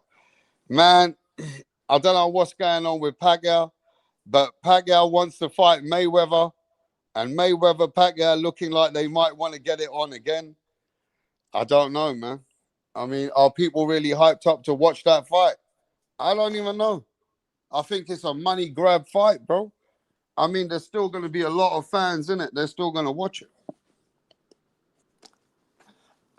I rap and like, man, it like frustrates the life out of me that this is where we are. Like, there isn't that, and I think really that I know fucking Jake Paul's a cunt and like we are he bring a lot of eyes in the sport, but we're no boxing's no converting their fans, man. They aren't converting them. They're watching Jake Paul or they're watching KSI and they're not watching anything else. Which is sad. But man, AJ that could be that's crazy. That is crazy shit. I mean, to be fair with you, bruv, the whole boxing fucking demographics has changed. Today you got Anthony Joshua looking to sell a fight with Jake Paul. We had Tank Davis looking to fight Jake Paul. We got Mayweather coming out to fight maybe Manny Pacquiao when it was 7 years too late, the first fight, which was 10 years plus, over a fucking decade ago. Now both guys are coming close to 50. We're sitting there to go watch that fight. Mike Tyson fought Jake Paul. You know what I mean? Tomorrow, what is the next thing happening, bro? I don't even know what is the next thing gonna happen. Is fucking Sylvester Stallone gonna come and fight Arnold Schwarzenegger? I mean, at today's day and age, that's what people want to pay for. You guys love entertainment as long as anybody gets in the ring. Yeah? As long as they got a big name. Do you get what I'm saying? It's crazy, bro. It's like, man, that's where like boxing, like people will say boxing. See, apart from maybe in Asia, but with outside Asia, I think boxing is in a bad way. See, if you look at like at Japan and things like that, that's in a good place for like the lower weights. But man, we've not got. There's no very much happening over here. Like we're losing heavyweight fights to fucking Holland. There's fights going on in Holland, and man, like this boxing's got two Let's champs. talk about the best fighting the best. Who's doing that? Who's the best fighting the best? I don't want to hear the best fighting the second best, the third best, the fifth best. The best fighting the best. Who's proving that today in this day and age? Only Because really Boots Ennis had some excuses. Virgil Ortiz been fighting these guys like Boachuks and Madramovs, right? We know that certain people ain't looking to bang everybody's door down and say, I'm fighting the best. You can only really and say I'll tell you who's Anyway, fighting. I know who's fighting the best. Anyway, Usyk. Inouye's fighting fucking taxi drivers at the moment. Ah, come on, rap. Inoue, TJ Donahue. I mean, let's look at Inoue. You want to talk about Inoue? Yeah. Who has he fought in the last 3-4 fights? Apart from Nani O'Donnell and Stephen Fulton, who else has he fought? MJ. Then he's like Who are you talking about? Like come on. He's fought other people that are champions. We're talking about guys, yeah, The only person that stands out in Inoue's career, yeah, is Nanito Donaire. Is the best name on his career. Now, Man, is if that a you bad want to bit of talk that? about Marlon Tapalas, Louis Neary, TJ Donahue, Yajun Kim, nobody give a fuck about no Yajun Kim and Roman Cardenas. Yeah? Some of these fights that Inoue's fighting, they're all right. But his 2-3 top fights, he already fought them, bro. But they've got He the fought belts, right? Nanito Donaire, which was the biggest fight for him in his life. And after that, it was Stephen Fulton. Apart from that, he don't have any other big standout. Now, who were we talking about before Inoue, bro? Please tell me. Whose that name did we division? speak about before Inoue? Well, in that division? No, I don't know what Oh, division we were speaking.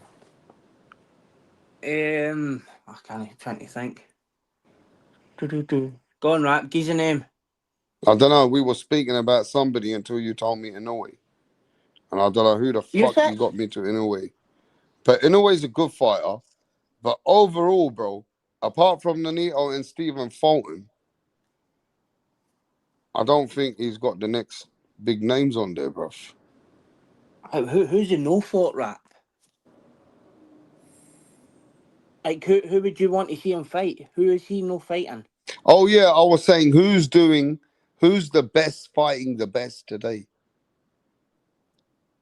Who is out there taking all the challenges? Now Alexander Usyk been doing that, ain't he? Yep, I would agree. Totally. All right. Devin Haney's doing that. He's fighting the best. That, Rap. Everybody said this guy's a killer. Everybody said that he put a man to sleep and the man couldn't remember his name. Rap. Am I right or wrong? Rap. Who's Nah. Brian Norman Jr.? Like I can't say Haney. Like you see when you talk that you talk like people talk that they were the four kings. None of them actually fought each other at 135. You already know Brian Norman Jr. They're saying he's that man, bro. We don't need to lie about that. But Like, Terence Crawford, look, he proved he's doing something, beating the best.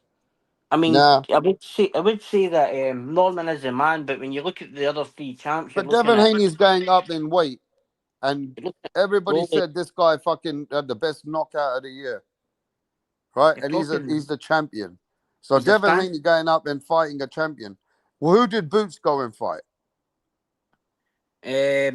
Lima. Who did Boots fight? Lima. Exactly. Devin Haney going up and fighting the champion in Brian Norman.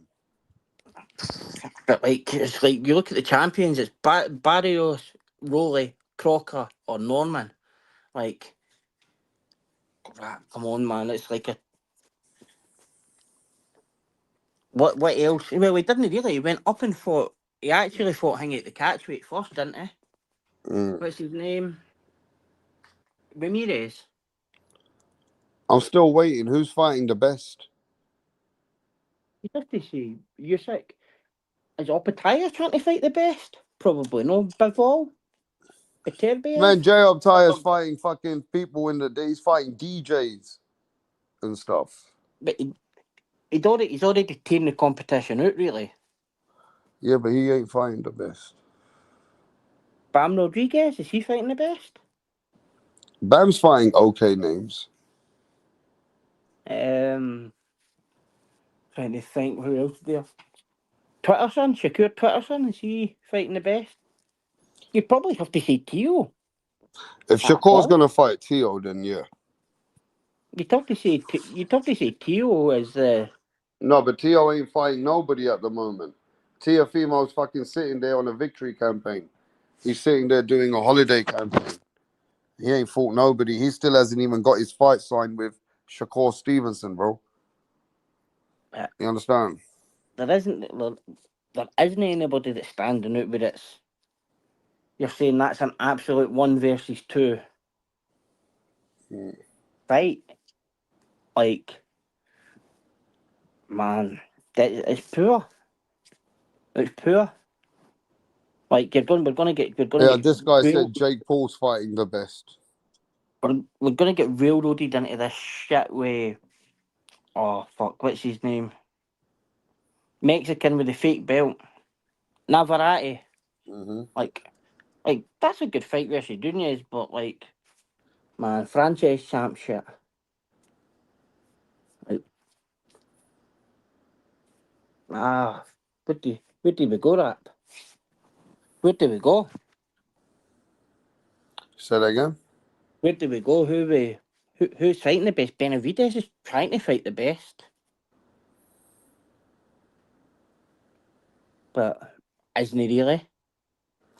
Man, Anthony Yard is not the best though, is he? No, but is it the best that is available for him? But Anthony Yard is not even Rastafari. He just bomber clock. Bomber clock. Fuck's sake. You're not no Rastafari. Al Capone, like Crawford. Can you think Canelo and Crawford, but Canelo's not fighting the best.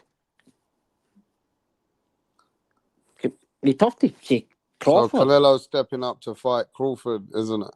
It was that way round then, yeah? Because he fighting the best. Well, it'll have to be this time. like Canelo wasn't fighting the best. He was fighting the best to fight Benavidez. Canelo had to step up and fight Crawford. That's his best. The guy that beat Ricky Burns, and they were laughing at Ricky Burns, but Ricky Burns is one of the best three weight champions out of Scotland, bruv. He's probably the third best fighter out of Scotland ever. Yeah, and you know what's the funny thing? Burns actually gave him a better fight than Canelo did. Like before Beterbiev. I mean, Bivol was a good fight for Canelo, but then Canelo went back into the duck stream. Like, but Bivol and Beterbiev, they're going back to Russia to fight, aren't they? Into the Luzhniki Stadium. But man, best fighting the best. It looks like certainly isn't a Tank. Nah, there isn't anybody. Ricky had the moves like Postal. Nah, Postal would have fucked him up. Postal was too big for Ricky. Oh, definite. Absolutely. He's too big for Ricky. Ricky was a good fighter for, like, he beat a lot of good guys, bro. Like, he beat guys that then went on to win world titles. Like, so, like as you say, guys, it was like Nicky Cook, who had already been a world champ, Katsidis, Moses, who went and won it again. Martinez went and won another 3 world titles. Carol Relic won a world title. But it's man, Ricky was an overachiever, I would say. An overachiever, but that's where we are. What do you mean? Like he for what talent he had, he made a lot more out of it than he should have. Like, I know Ricky feels guilty by fighting. He just fought recently the guy who died. He died. Oh, Willie Lemon. Yeah, Ricky fought Willie Lemon, and then Willie Lemon had some kind of a epileptic attack or some episode. I was I was friends with Willie and his partner Francis. But like, he fought Ricky, but he was training to fight guy from Newcastle, Dawes. Is it Dawes or Laws? He was training to fight him. I want to say Joe Laws, I want to say. But man, just shows you. I used to speak to him all the time and fit as anything. Gets into his car and that's him. Gone, that. 42, 43. But that's why I didn't think fighters should be coming back. That's why I didn't think like Kell Brook should be coming back. That's why I think once you've stopped that show. I don't know what happened to Willie. Shouldn't have fought Ricky recently. I feel like that didn't do his health any good, but it happened anyway.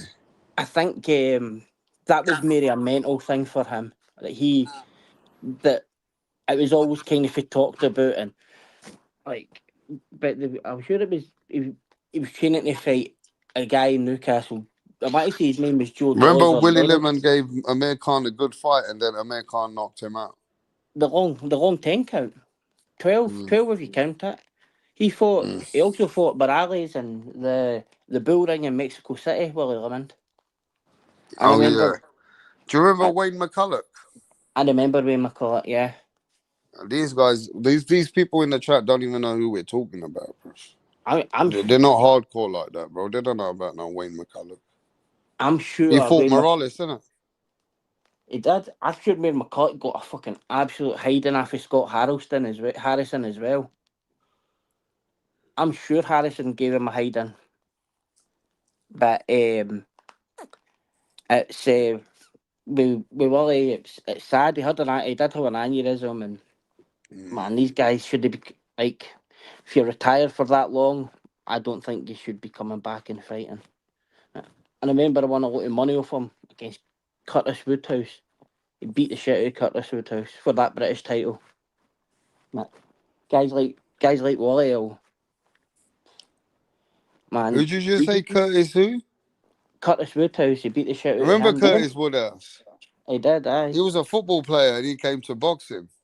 He was, aye. He played for England, I'm sure. He beat a guy, he did good. He beat a British champion. Forgot his name.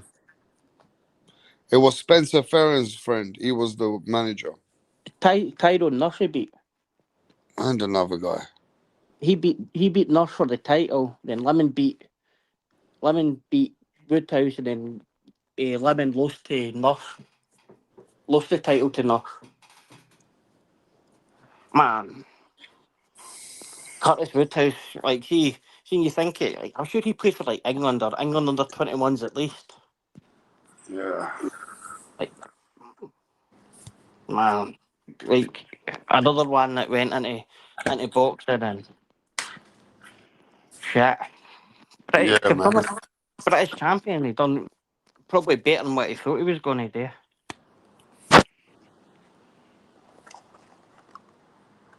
Hey, wait there. Let me send the link to Rachel Donner, yeah? Yeah. Now listen to this. I'm waiting for the weigh-in a bit. The weigh-in's coming soon. And it's been a pleasure speaking to you today. Let me send this link as well. I'm actually waiting for a parcel to arrive from DHL, mate. It says it's on the way, mate.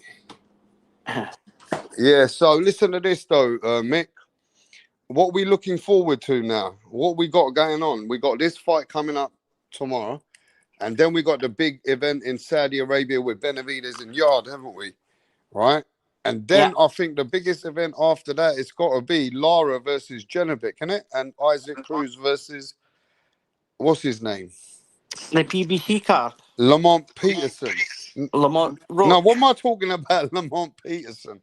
What's the guy's name? Lamont Roach. And Fulton and Foster's on that card as well, isn't it? Say that again? Fulton and Foster, Elshaki Foster's on that card as well. Oh yeah, Elshaki Foster, bro. Like, that's 3 world title, decent world title fights. Oh yeah. I got Stephen Fulton versus Elshaki Foster, isn't it? That's going to be something to see how Stephen Fulton, is that his first time coming up in weight at that weight? It must be gone up to 130 to fight Elshaki Foster. Man. I'm very intrigued about what Lara's going to bring to the table against Genovic, because this is Genovic's first opponent, which is a proper world champion, certified fighter, got credibility, got some good resume, got some fucking IQ, he's got some good experience. This is Lara and Genovic. This is a good fight, bro. See, I just think Janibek's just going to be too big for him. He's absolutely massive as a fighter. And it's no peak Lara either. That's the thing for me, if it was Lara 10 years ago, I would be picking Lara quite easily. But man, it'll be a good fight. It'll be a good fight. Like I've spoke before, like in our kind of lifetime, Lara would have to be the second greatest Cuban fighter. Yeah, talk to me. He certainly would. For me, only Rigondeaux surpasses him for amateur to professional career, and then it's Lara. Probably. Then you're looking at somebody like Gamboa or somebody like that. But man, Lara should really have Canelo win in his resume, and I think there's a few times he's been done out a win that he should have had, yeah. But I think it must be about 43, 44. Who, Lara? He can't be that yeah. old. Can't be that old, bro. Oh, he's got to be that old, rap. He can't be that old, bro. He's about Man. 40. 42. 42, man. Is he 42? He's 42. Fucking hell. Them Cubans, he's Cuban, isn't he? He's Cuban, yeah. Would you say that he's the best Cuban fighter that you've ever seen? Would you say that? No. Okay. Rachel, how's it going, Rachel? What's happening? Hey, I can't tell you if the internet's going to be stable enough for me to be here, but I'll try. What happened to your internet? What happened when? To your internet? I'm in the Philippines. Oh, you in the Philippines? Yeah, we're here for camp. Okay, so the fight's already scheduled? Yes. For the WBA title? I don't know what exact title we haven't been, properly told what's going on, but So it's a regular title, the WBA regular. I don't know. I must have read something wrong then. I'm not sure. No. Well, here's the game. The thing is that, right? Like the guy who we're fighting is the recess champion. He can't fight for anything but a title because he was just a recess champion. He can't fight for an interim or anything like that because you degrade the fact that he was a champion and he just was in recess. So whether it's regular or super, I'm just not sure, but it is for a full title. When's the fight scheduled? December 17th. Is it on a Pacific card or where is the fight? It's in Japan. Oh, it's on the Japan card. Yeah. Are you the main or who's the main event? We're the main. You're the main event on there, yeah? Yes. And who's the opponent? Seiya Satsumi. So you must have studied this gentleman. Could you please share some stuff with us about this guy? Seiya's 12-0 with 4 draws. Most of his opponents were within Japan or around Asia. He had beaten Takuma Inoue, who had lost to Ubali, who is the one that Nonito knocked out. And he took him to 12 rounds. It wasn't a knockout. He is number 1 ranked by the Ring magazine. And he was supposed to fight Antonio Vargas, Antonio Vargas was the interim who got elevated to the regular. But I believe his mom died. And so he can't, I don't know, defend. I don't even know what you call it because Seiya was the real champion. But they were supposed to consolidate. And Antonio Vargas couldn't fight. And so the fight was already scheduled. We got called like 4 weeks ago. And Nonito's like, yeah, 100% I'll come. So as soon as we got that call, I think within like a week or two, we jumped over to the Philippines because there's only a 1 hour time difference. Okay. So basically, you don't know if there's any title on the line or nothing yet. I believe no. I think there is going to be a title. First of all, Japan doesn't recognize interims. Number two, you can't have a recess champion fight No. for nothing. He Mm, was a recess champion. Like you can't mm, strip him and then make him fight for nothing. mm. So I'm not really sure what the WBA has in mind. We're just gonna do what we're gonna do because either way, what the story of the gameplay was, Seiya and Antonio Vargas were supposed to fight. The winner was supposed to fight Nonito. So either way, like the triangle of the recess, the regular, and the interim is all supposed to. Okay. So basically, you guys are just in camp now, then. So you guys, when did you start camp?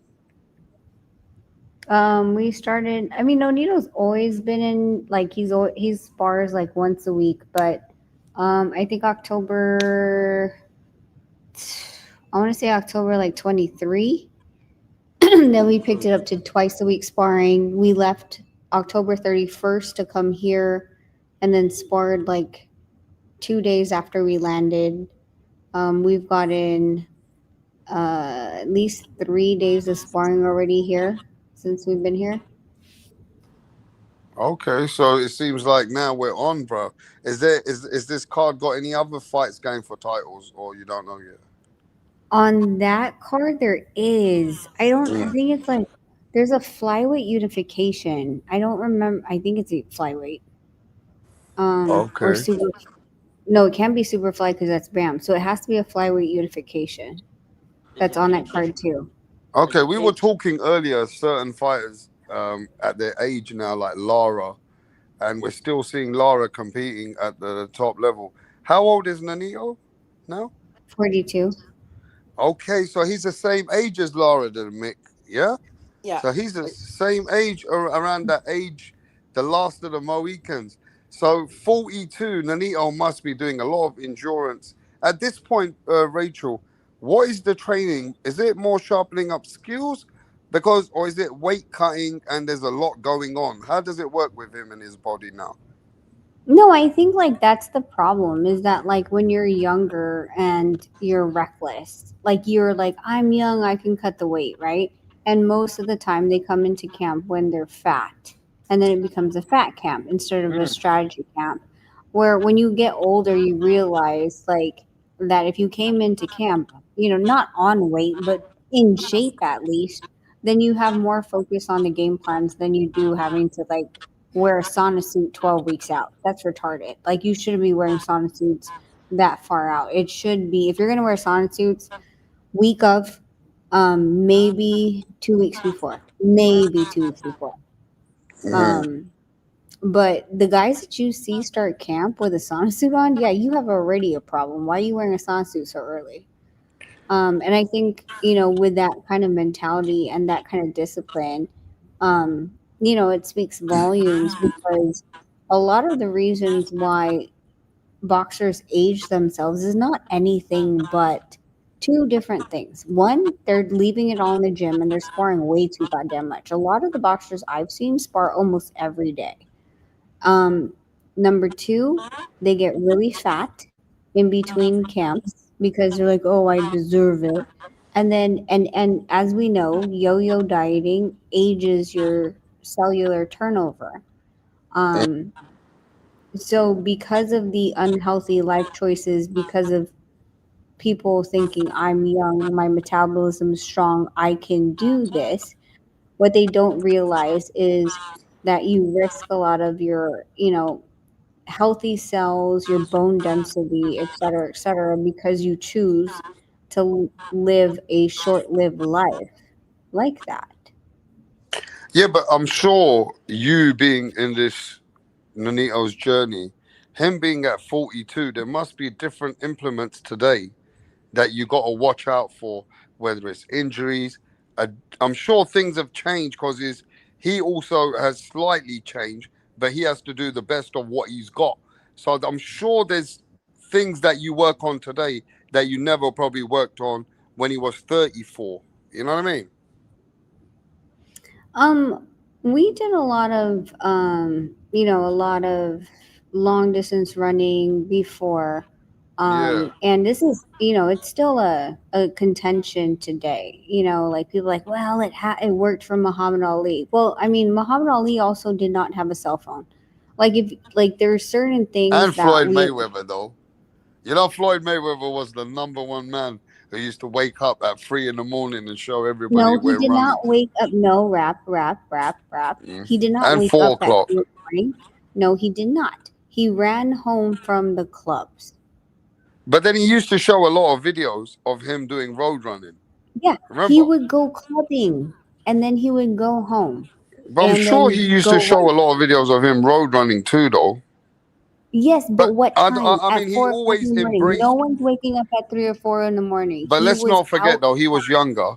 And he was younger, right? And at the No, end but of the day, what you're missing is that he would just not sleep. You would go out at 10, 11. A Vegas lifestyle was you'd go out 10, 11 o'clock, then you hang out until 2, and then 3 o'clock you eat breakfast. That's Vegas. So instead of eating breakfast, he went home and put on his running shoes and ran at 3 or 4 because why? 7, 8 o'clock in the morning, it's already 90 degrees. So you want to get it in at 3 o'clock in the morning. But here's the thing. When you look at that lifestyle, then so you're looking at it like, okay, wait, hold on. So you were still partying until 3 in the morning. That's the only, like, your alarm clock did not, it's different. If you were to tell me he was sleeping from 6 p.m. until 3 a.m. and set his alarm and said, hey, I'm going to go running at 3. No, he ran at 3 but because that's when he came even if into it the pub. wasn't the long distance running, his work ethic was second to none, right? We can't deny Yeah. that. But when it comes to long distance running, I just feel like people like Muhammad Ali and many others have always preached that it's been one of their best attributes in why they run. It takes them through the paces, but today, like you said, certain people don't need to do what they were doing years ago. And I've already heard rest in peace to Victor Conte, where he explained when short runs and impact running and people that do a lot of things that help them for 3 minutes of boxing is where a lot of training is focused now. Whereas a lot of training, which is not really needed, does not need to be employed. Well, boxing has never been a pace sport. Boxing has never been, and I honestly think that, like, and Nonito has said it, if he goes out for a long distance run, it's because he's meditating. Now, if you're doing it for a mental state, then okay. But if you're doing it for conditioning, the honest truth about it is, like, we've had this discussion before, running in one direction, so you're using your calves and a little bit push off on the calf, but it's also not learning on the fast twitch. You're trying to do a marathon when you're a sprinter. The sprinter part is because it's only within 3 minutes. You're not supposed to pace. You're supposed to go in, out, in all types of different directions, go back, go forward, go lateral, and in the squared, quote unquote, circle, going in one direction for 45 minutes at a certain pace, how does that actually benefit you? You start to train your muscles and muscle memory to just jog, quote unquote. But we're not marathon runners. They have to burst speed in an in 3 minute, in a 3 minute round where they have to keep focused. Yeah. So at this point, Nanito O'Donnell is doing more training, which is what is it more impact training, like fast sprints instead of long distance, like more impact training. Well, yeah. I mean, you're doing anaerobic training more so than you are doing aerobic training. And again, like, it's not a knock on the old school style, but I mean, you can't compare the two, right? Like before they had like 15 rounds, they had smaller gloves. And before 15 rounds, they were doing crazy amounts of rounds before that. And it's a whole different type of boxing and the science that we know now, right? If I wish we would be able to do this, but I know we can't. If we put a heart rate monitor on the guys that are fighting, it will show you that there's a peak, and it within a 3 minute round where they're peaking during those bursts of fight, and then coming back down. But their whole thing is they're not coasting at, okay, I'm going at 6-minute mile pace all the time. Well, I'll They're tell not. you what, you guys did a good job with what's his name, Makumbi, right? He was Mhm. able to sustain certain parts in the fight versus Pacheco, and then he was able to still have endurance and stamina in the fight to take him through the gritty and the hard rounds.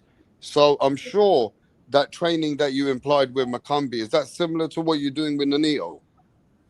Yeah, so it's funny because Trevor always said he had a love-hate relationship with me. All I was his strength and conditioning coach.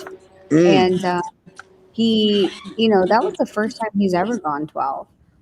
He surprised himself, being able, and of course I had a conversation with him after, like, I mean, in the corner, there's nothing I can do, right? Like, I wasn't the boxing coach, and they had a game plan, but apparently that cut was very bothersome for him. Um, but at the same time, after I asked him, like, well, so you hated me so much during camp. Did you think it was beneficial? I was like, did your legs go out? Because he had these problems when he fought Plant. And he was like, no. He's like, my legs were not an issue. He's like, I didn't feel tired on my legs, nothing. So we know that it worked for him. It's just things happen within the fight. Rachel, But I spoke to someone about this when you guys discussed it before. Some guy in England, right?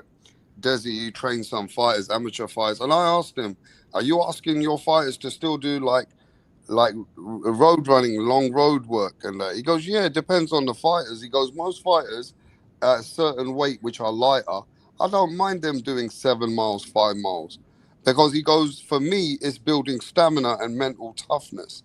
And then he explained it to me. He goes, that running, it increases his endurance, like fighters' endurance, through tough rounds and gives them good recovery. He was just telling me all that, but he did say the heavier the fighter, I expect him to do less. I don't want him to do too much road work. But that's what I mean, he like, was trying to here's the explain to me. problem with that, like with that statement in itself, right?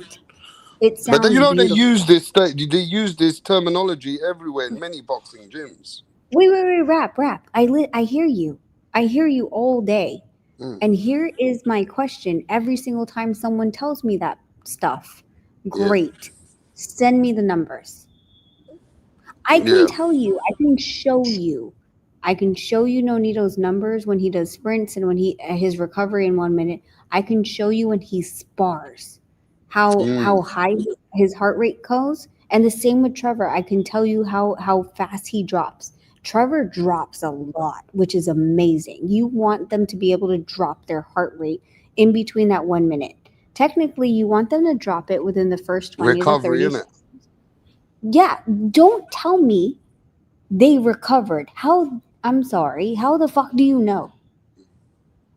Unless you can show me their heart rate monitor and you But can you know show me what? It's crazy you saying check this, them out. because I was just listening to a guy talking about how Joe Calzaghe did most of his work on the road, and that's why he had such the best endurance and stamina running in different places and up hills and everything for miles. His dad used to fucking make him run and say, "You better do this for miles." Different people, But no, different people, or first of all, different people, it helps them differently, maybe. different Right? people, it helps them differently. In addition to, you cannot base that on numbers. Joe can say that, and it worked for him great. Yeah. Like, whether that was, and we also don't know if it was, like we said, a mental thing. If it's if running for you is a meditation, And then like it helps. then it fucking helps. If It's you like a hate mental toughness for you. it's not even a mental toughness. Like, this is your yoga, this To is your go through. meditation, this is, yeah, like, some people like movement. Like, there's other people that when they meditate they want to sit still, and with boxers there are ones that like to run and meditate on what they were thinking about during sparring and going through the motions within their head. Like, this is their space, because within their space, here's what people don't understand in psychology, is that when you're looking at all these things that are going on. Like you're in a gym, right? And you're like you're shadow boxing, you're hitting the bag. You have someone on your ass. You can't think, right? Like not that you can't think, but you have someone that's telling you what to do. And they're like, "Hey, like move your head, do this, move your feet, do the angle off, throw your jab out." Like you can't really like think. But when you're running, 90% of the time the coach isn't fucking running with you and he's not talking. So if that is your quiet space where you can think about what you did during your sparring, what you want to work on without anyone talking to you, that is their quiet space. Can I just add that I know a lot of gyms in the UK will run together and use it as as com like no competition, but keep an edge against each other. To make sure each person's working to their maximum capacity in each run, and it's that Mm-hmm. competitive spirit where it pulls fighters along a bit. Mm. But as I as I say, like the road running here happens, it happens all the time here. But um, I would say that the fighters should really be doing that. They should be using all the tools that they can. I'll But tell you what, though. Years ago, I had this friend. His name was Anthony. He was in the amateurs, and he goes to me one day, train with him, and he made me do some impact running like Rachel. I don't know if it was like what Rachel's doing, but like it's called a beep test. He was making me do beep running. Like he'll make me go to a certain pace, then I'll touch the other side, then I'll have to sprint. And then I'll have to do certain sprints towards the end as well. And it was like a beep test. That fucking running took a lot out of me when it was pacing yourself, running to a certain extent, and then going really at it and going as hard as you can, then controlling it and then going hard as you can again. It wasn't long distance, it was more short impact running. I did that once and it took a lot out of me and I could see the result. So is that something similar to your running you're talking about, Rachel? Is more high, like a short distance but high endurance? What is it? Yeah, that's exactly what it is. Because at when it comes to like we said, okay, if you're hitting the bag and you're just like going around the bag for let's pretend we're doing a 20-minute bag workout. You're like 1, 2, 1, 2, 3, 5, 6, 7, 8, move around the bag, dance around the bag, 1, 1, 2, 1, 2, 3. Like and you have 20 minutes. Is that really beneficial? Or is it, all right, I'm gonna do 3 minutes. I'm gonna do X amount of bursts in those 3 minutes. Like, all right, move around, move around. Coach goes, go. Da-da-da-da. Boom, boom. Give me heavy hands for the next 10 seconds. Blasting the fuck out of the bat, right? Mm. 3, 2, 1. All right, move. Give him a jab, feint him. Move around the bag, move around the bag. Don't hit the bag, just move. All right, you got 5 seconds, 4 seconds, 3, 2, set it up, go. Heavy. Boom, boom, boom, boom, boom. That's a fight, right? And Mm-mm. because that's what you do. Like you do you know how many times like guys like they stay away and they're like, okay, let me catch my breath. And you get a guy like Pitbull who doesn't let you breathe, right? You better fucking figure it out. Because if you're pacing this round, you're not pacing because Pitbull's not gonna let you breathe. Now, my thing is this, though, Rachel, right? I don't know how difficult it becomes when Nonito's 42. Yeah, he's a prime. He was in his prime. He was a one of the highest elite athletes. Now, bringing the best out of him today, yes, he has ability and skills and experience that you can't teach anymore. He already has that, right? So going into a fight at this age now, does it come down to having endurance and enough stamina? Because in the Santiago fight, even though he was beating Santiago, the last part of the fight, it felt like Nonito's stamina wasn't there. And to me, Wasn't that? huh? It wasn't that. So what did I you made feel that Nonito was, he was timing was off in the later part of the fight, and he let Because I Santiago nick the fight off of him, where the old fucked Nonito up. wouldn't have allowed that. What was? Easy. I fucked up. How did this happen? He was supposed to fight on the 15th of July. They called us on Tuesday night. Nonito was already starting to cut. He already peaked in sparring. And they told us that we had the opportunity to move to the Bud Crawford and Errol Spence card. And I took that opportunity because of the more eyes, the more visibility. And of course, you know, Nonito agreed, but I had the opportunity to protect him that time. And he said, okay, we'll fight in 2 weeks. So we had to pull the reins back. He had to eat because now we had 2 more weeks. We might have sparred one more time, but the way that we plan his sparring has always been 4, 4, 6, 6, 8, 8, 8, 10, 10, 12, 10. Right there, and the last 10 is 7 days before the fight, maybe 8 days. We were Tuesday. He was supposed to weigh in Friday. We found Tuesday night. And that was something that was just an oversight on my point. I thought that it wasn't going to be that big of a deal. But it was. Yeah, because I mean, everything is geared for, right? Like our entire team was there. We had to fly. I had to fly them out the next day and bring them back in 2 weeks. I had to, you know, all the transportation, all the hotels, all that, you know, fun stuff. And then we had to feed him to make him gain weight, so then he's not too small.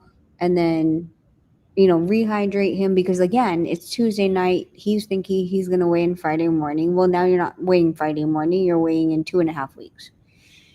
So I honestly think at that point, like when I look back at it, that opportunity to be on that card wasn't worth it. I should have just let it go and just been like, you know what? No, he's already on track on weight, because he was tracking to make weight on Friday, and just said, well, if you told us earlier, like 3 weeks ago or 4 weeks ago, fine, we could have tailored it that way. But fighting out the week of the fight, what, 3 days before, 4 days before, That was too not short of a time frame. transition. Yeah, to change. Yeah. Okay, And then say, yeah. hold on, don't peak, don't get there yet, don't get there yet. We're gonna postpone you for 2 weeks. So you feel that Nonito's last fight, I think it was against that guy, was it Andres Campos? Yeah. So in the last fight, you didn't think Nonito had any? There was nothing, no issues in the last fight. No, we found out about that fight 3 weeks before. But even that, you guys are getting 3 weeks, 2 weeks, 4 weeks. Those are short space of time of actually getting a fight confirmed and saying, yeah, all right, we're going to take this date. Is that the position that we're in right now, where Nonito just stays fit and just waits for a fight date, knowing it could be within a month? No, I think that when it came to the Andres Campos, we had an opponent, and then they said that opponent had fell through, and then we were waiting. I remember it was like Lilo and Stitch weekend, I think, is when that the movie came out. And Nonito was like, babe, I don't have an opponent. I don't know. And I ran into someone, and they at like dinner that night, and they're like, oh yeah, I know who you're fighting. And I looked at him, I looked at Nonito, I go, what do you mean you know who we're fighting? And he goes, I know who you're fighting. He's gonna come in. He's like, don't get into a firefight in the inside. That's what he wants. And so I look at him, I go, this motherfucker. I was like, they're waiting us out until the last possible minute, so they think we're not ready. But that's how boxing can be, innit? Play dirty, yeah? Yeah.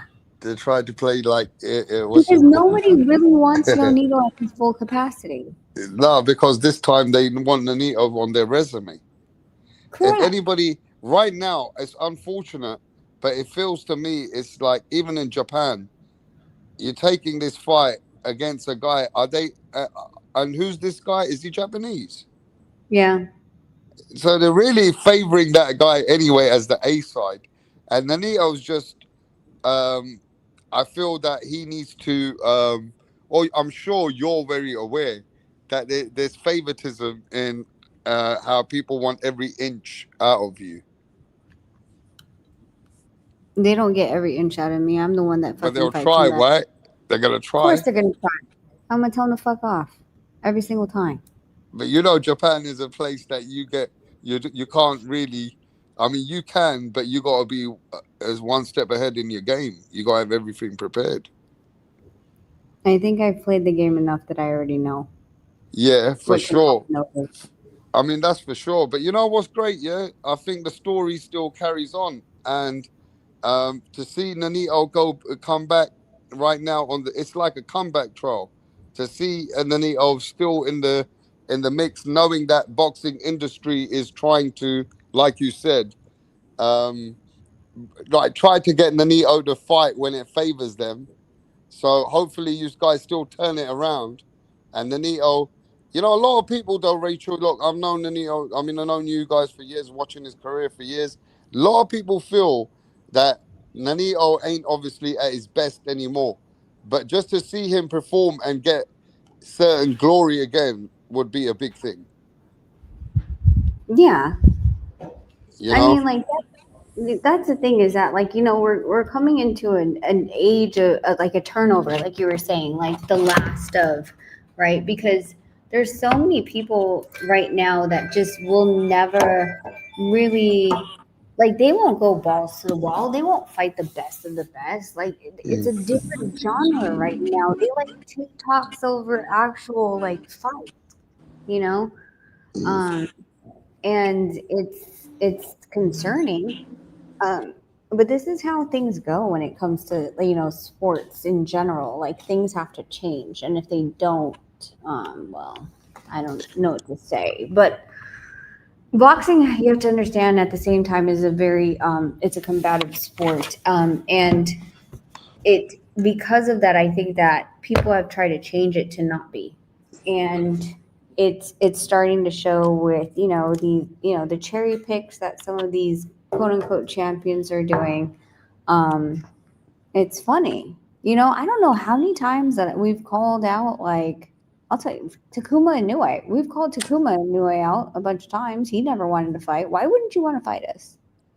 Like Yeah, especially knowing that he could get the legacy win. yeah, so like when you say No Needle's old, okay, cool, so get in the ring. Even Sonny Edwards, he didn't want to. He made out he was going to entertain it with you guys, then decided not to carry on talking about it. Oh yeah, Right? you were saying that he's coming back?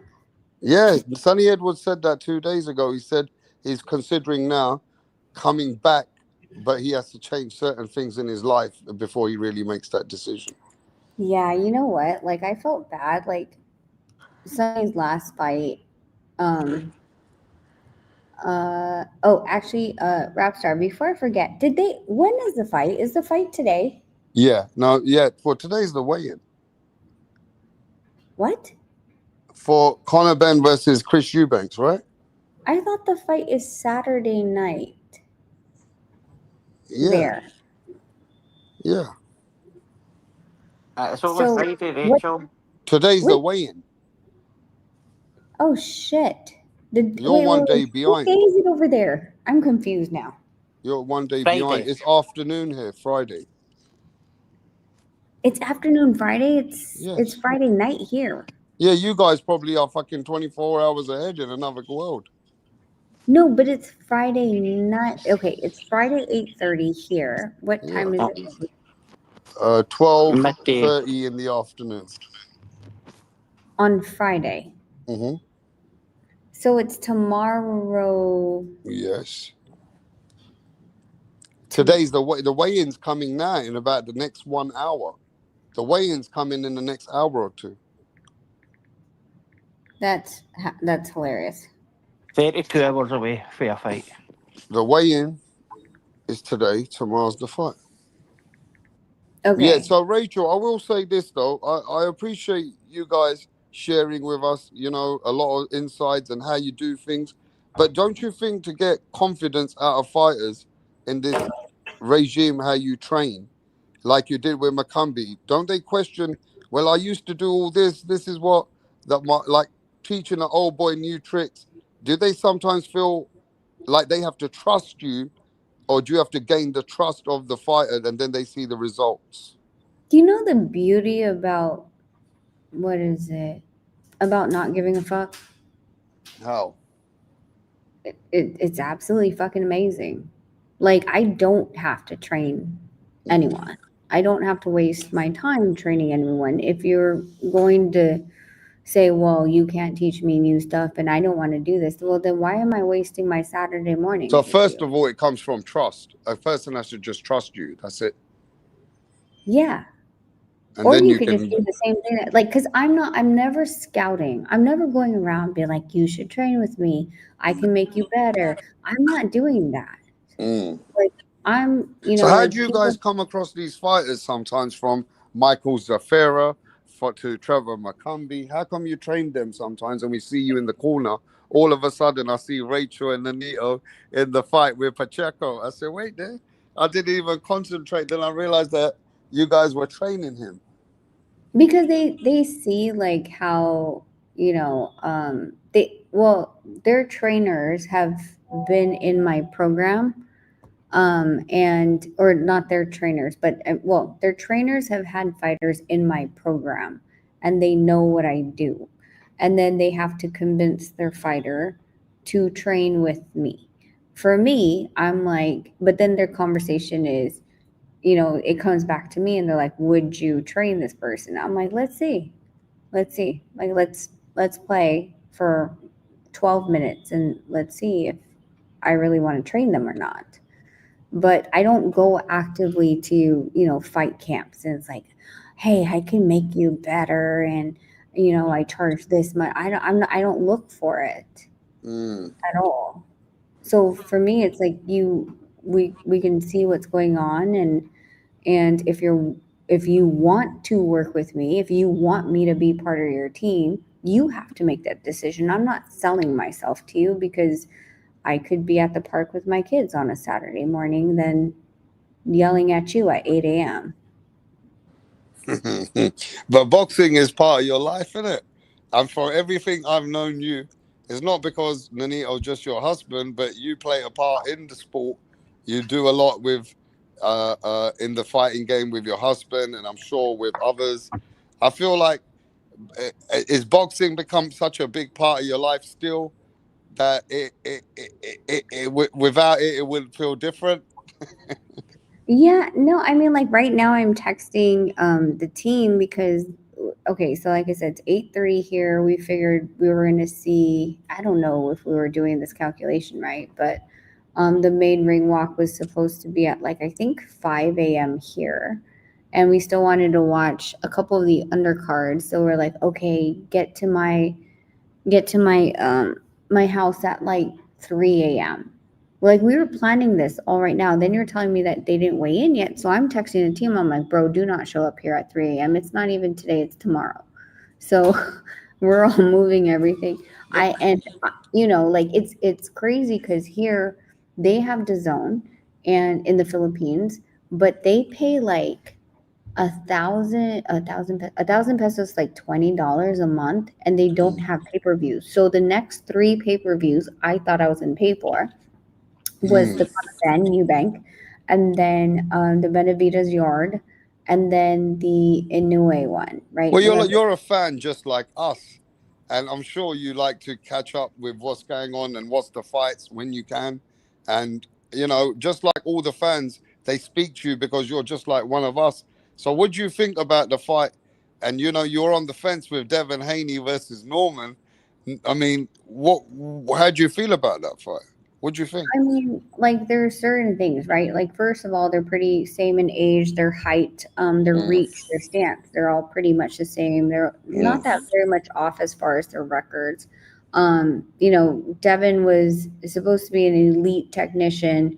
And he moved up in weight. He usually uses his footwork and his strong jab and his ring IQ. A lot of people don't understand, like, one of the biggest things that Devin has is that he has that pull jab. He did that against Kambosos, which I love. He gives a false range of distance when he jabs, and he lets you fall into it. And he's not even there. It's like an illusion, right? To make you think that he's there. Yeah. He's excellent. I guess to say that he has excellent distance management and jab usage when it comes to that. And he's been in the, in with people big like Loma, people like Prograde, he's shown that he can mix it. Yeah, and he's been on that level, right? But the thing is that he, as far as those are his strengths, he lacks that one punch threat, right? Like, well, you could turn the tide if he hits. That's not one of his weapons. He, and then of course, then he starts to clinch if he gets hurt. And his punch But volume. Bill came here and he said, you can ask anybody in boxing or any boxer that does Devin Haney get the respect of what punches he has and produces and has the power. And it's true. Boxers respect his power, but he don't have knockout power. But does he get respected power? Of course he does. That's why fighters, they can't just make mistakes with him. But people think Devin Haney, he's a pillow puncher. No, it's not like that. He's just not a knockout artist. Do you get what I mean? Yeah. Just because you don't hit someone with like one punch doesn't mean that shit don't hurt. And anyone that ever says like, that shit hurts what Devin Haney can sting you. Yeah, I mean, at the end of the day, like whenever anyone says that, like I always, people are like, oh well, this and that. I'm like, have you gotten punched in the face before? Most of the time, it's fucking no. And I'm like, okay, well, shut up. I don't want to hear it. Like you're like, oh well, he's bull fisted. If Devin hits you, like you're gonna cry and you're gonna, like stop. Like so. Wait. So let's before I forget this whole train of thought. So with Norman, right? He's heavy-handed. He's solid as far as like finishing. Of course, of the Jin Sasaki was labeled the KO of the year contender, right? He's aggressive. He likes to cut the ring off. He presses forward. He mixes in the counters with the power shots, and he's good at that stuff. So he's a big finisher and not much younger than Devin. So I don't really think that that's a big deal because 28 versus 32. But he carries the size well, right? He's been bigger where Devin's has been moving up in the last couple of years. And because he just came off of, those knockouts, like that helps, right? With that swag, when you come in, you're like, well, I knocked out all my people, Now when it comes to the fact that he lacks like ring craft, like versus like elite boxers who are extremely slick. We really haven't seen him in that type of style yet with an elite slick boxer.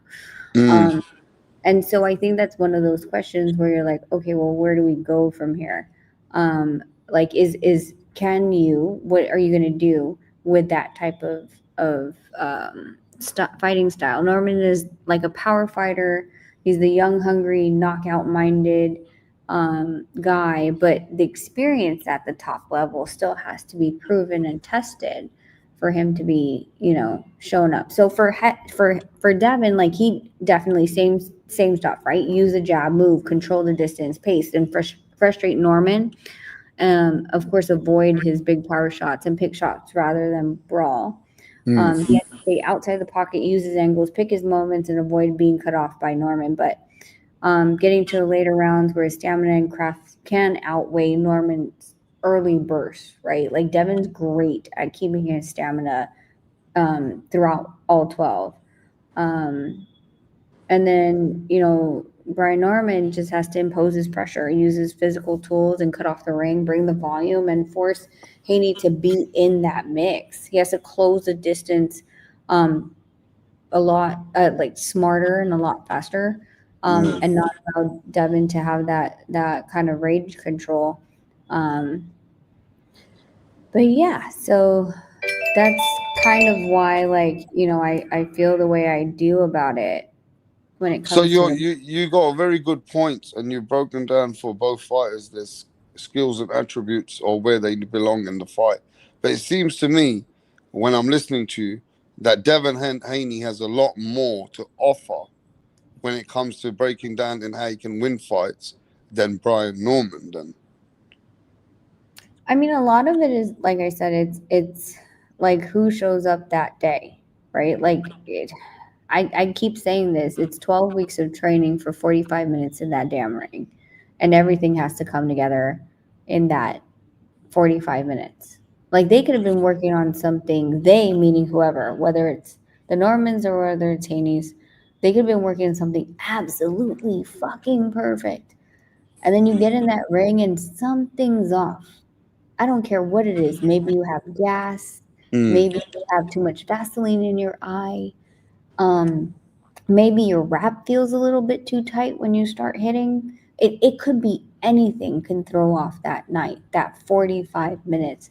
And so for me, I just feel like I said, it's one of those things that it literally could go either way. yeah, I mean, I feel that way that it can go either way, but you know, that's what makes a good fight. But at the end of the day, is that how you feel the same? Then it's pointless. I spoke to Virgil Ortiz yesterday. So what is that? How you feel about Virgil and Boots? Virgil and Boots? Yeah, like, do you feel the same way? They both got great chances to beat each other. Yeah, and you know, considering like Boots has just been moving up over in that weight division, I'm kind of upset that Boots is not fighting a boss because you know I thought I that asked was. Virgil the question yesterday. He goes, "I want Boots, and it's next if we can make it happen." But why would you fight an interim? That's what he said, though. He goes, because that's the fight, that the money fight, and that's what the fans want, and that's what people say that he's the best. Then I'm happy to entertain that next. I only thought that interim. So if They both a want each boss, other next. They're making out. But at the end of the day, is there nobody that you're favoring in that fight? I know you're close to the Bozy and his camp, or you know them, but is that the same way you feel both are 50-50, like the Norman and Haney fight? Oh God, Boots. The thing is with Boots, like I feel like a lot of the times, like he doesn't really show what he can do. I feel like there's more to He can do Boots. more.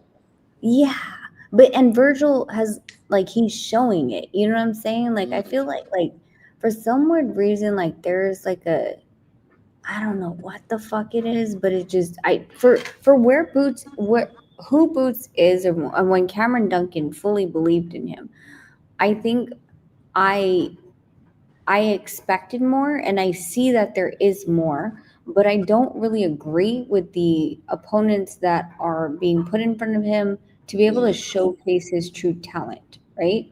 And I don't know whose fault that is, but that being said, like I feel like Virgil stepping up to the plate. Virgil like is becoming so strong when it's coming to like the levels of competition that he's fighting. He's like he you know he's showing his maturity in the ring.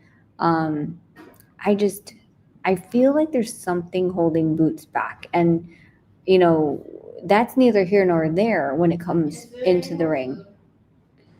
Okay, Rap, I have like 2 more minutes because my No, you youngin. cool, Rachel. I just feel like, I don't blame you, but you are on the fence. You're on the fence with these fights. But hey, that's because you know both fighters. Or you understand the fighting game, and it's really hard to go maybe against another fighter when you think they need to fight anyway. But hey, man, I understand. Fights like this are not exactly written, isn't it? It's not written who's gonna win. No, But it's never that. And the fact that like yes, I'm like I see like the amount of things that they can do. Now, if you talk to me about like Bam versus Puma, I think Bam beats Puma. Easy. Right? Like so and that's But you not just made a good point, though, and I think Bill Haney's working with this with his son. If this fight goes to championship rounds, You cannot take away Devin Haney's experience in them championship rounds and his stamina. Yeah, yeah, That's and a then that's one thing. If the fight goes to that and Haney's winning on points, he can try to make it comfortable in the later rounds and just win that fight because of his exactly. endurance and stamina work that he always puts in. Yeah, and he's been in those championship rounds So with you guys need to learn from that, yeah? That Rachel's explaining Devin Haney's chances of how he can win. I know a lot of you guys want Devin Haney knocked out, but Rachel knows the game. So she's giving you understanding that Devin Haney is a guy that reason why. See these guys, Rachel, they're stuck. Oh, the big puncher's gonna knock him out. Big puncher's gonna knock him out. They're stuck with this in their head like casual sometimes. But they have to understand it's boxing. It's not a street fight. Rachel, yeah, yeah. could I just ask you how did you find the time where Nonito fought in Glasgow? Mm-hmm. Did you enjoy it? Did you see much of Scotland when you were here? Yeah, we actually really did enjoy it. We brought the kids and we went to Edinburgh Castle, I think, if I'm right. Where you went to Edinburgh Castle? Yeah, we brought the kids. Of course, that was Wow. after the fight. Like, we got to look at Even the, I've of been in course, England. She's making me jealous because I'm gonna go there soon. yeah, and like the street where I don't remember where we stayed, but it was Did a you very see any popular. men wearing skirts in Scotland? No, Did you not see Oh, the men wearing kilts with it the was cold. It bagpipes? was November, I thought.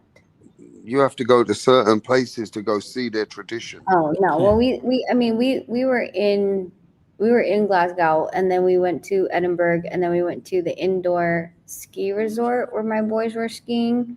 Um, and we all went right, to yeah, yeah. Then yeah, I'm at Braehead for the indoor ski resort kind of thing, but yeah. like No, but we and then everyone was so nice there. Like we didn't have any issues at all.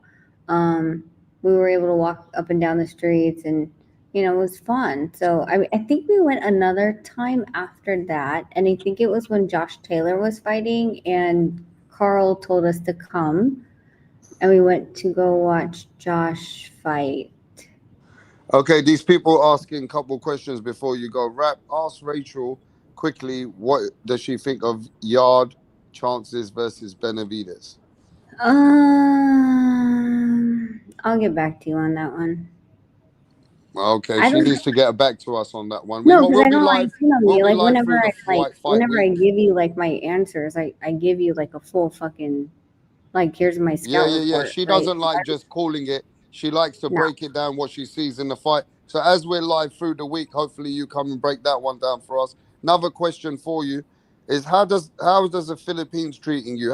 What is it over there? Low key? Is it lavish life? Is it just average? Do you guys live it nice over there? What's going on over there? I can't say that it's not comfortable. I can't say It's got to that. be lavish, isn't it? It's a country that you guys can afford a certain lifestyle there. Not that you don't live good anyway in Vegas or whatever, but it's got to be up to a certain standard, isn't it? Yeah, we usually stay at one place, and there's two penthouses we can stay at, and it's like the boys are taken care of. There's Well, usually I that's had nice. a nanny. What's crazy is that in the Philippines, like normally the boys, I get their nanny that they've had since they were little, and she's a registered nurse, but her monthly wage at the hospital is $250. Wow, that's nothing compared to what we pay here. It's fucking nothing, and so I pay her when I come. Like I usually pay her like 1,000. Oh, that's mad, man. She's ready to do everything. Oh yeah, and she's the most trustworthy, and that's the thing, right? Like I would pay her more, because of the fact that she's grown up with the boys since they were. But what is that country like? Do you go out? I mean, obviously, Nanito is not the name he used to be when he was Filipino Flash. That time when Nanito was there, people in Philippines would come out to see him. But do you still go out where people recognize him, or is it low key? No, Nito still gets recognized, no matter where we Okay. go. Because Man, Filipinos don't have many people like Nonito Donaire. Do you know what I mean? As fighters. So Yeah, so usually like I get so happy. Like so in the beginning, like he would go with us to the mall and stuff like that. And then now, like as camp is getting, closer and closer to the fight date, No Nito usually just stays in the hotel, in the room. And so it gives me the freedom to go whatever, like go eat lunch quietly, go shopping, go night grocery shopping and all that.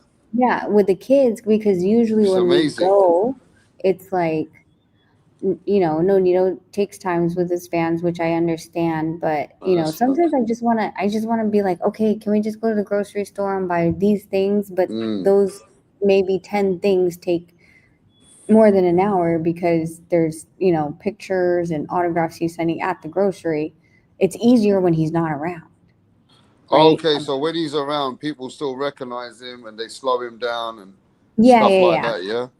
Yeah, so I'd rather just like when he's like now, like when he's getting closer to the fight, like he's like, "Where are you gonna go?" And I'm like, "I'm going to the mall with the boys," and he's like, "Okay, well I'm gonna stay here." I'm like, "Yes," because now I can Yeah. just get if I just need apples and bananas and some eggs for breakfast or whatever. It just is that we just go in and we leave. There isn't like this whole fanfare. Not that I don't appreciate it for him, but sometimes you just want to just get what you need and go. see, So I work with a couple of Filipinos, and the way I got speaking to them to start with was, "Do you know Manny Pacquiao?"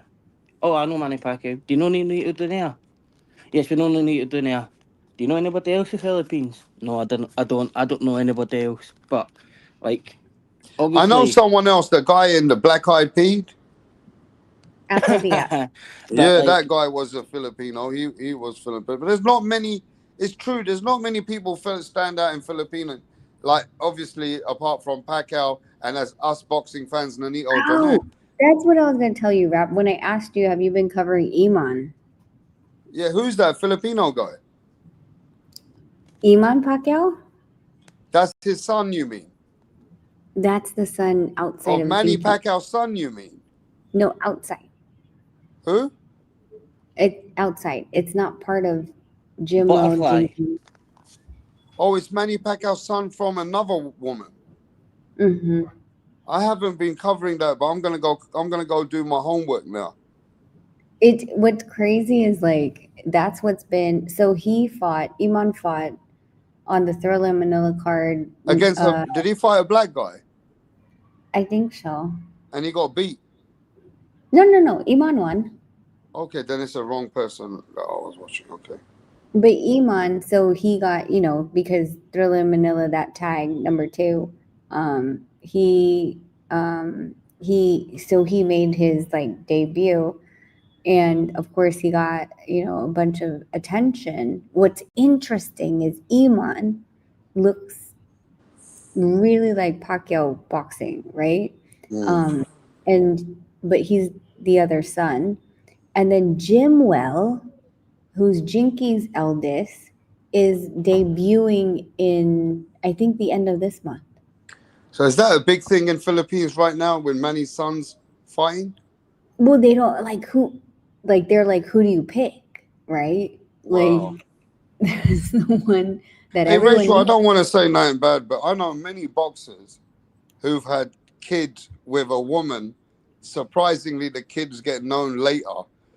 I don't want to say that. Don't be surprised, but I know many, even Chris Eubanks Sr.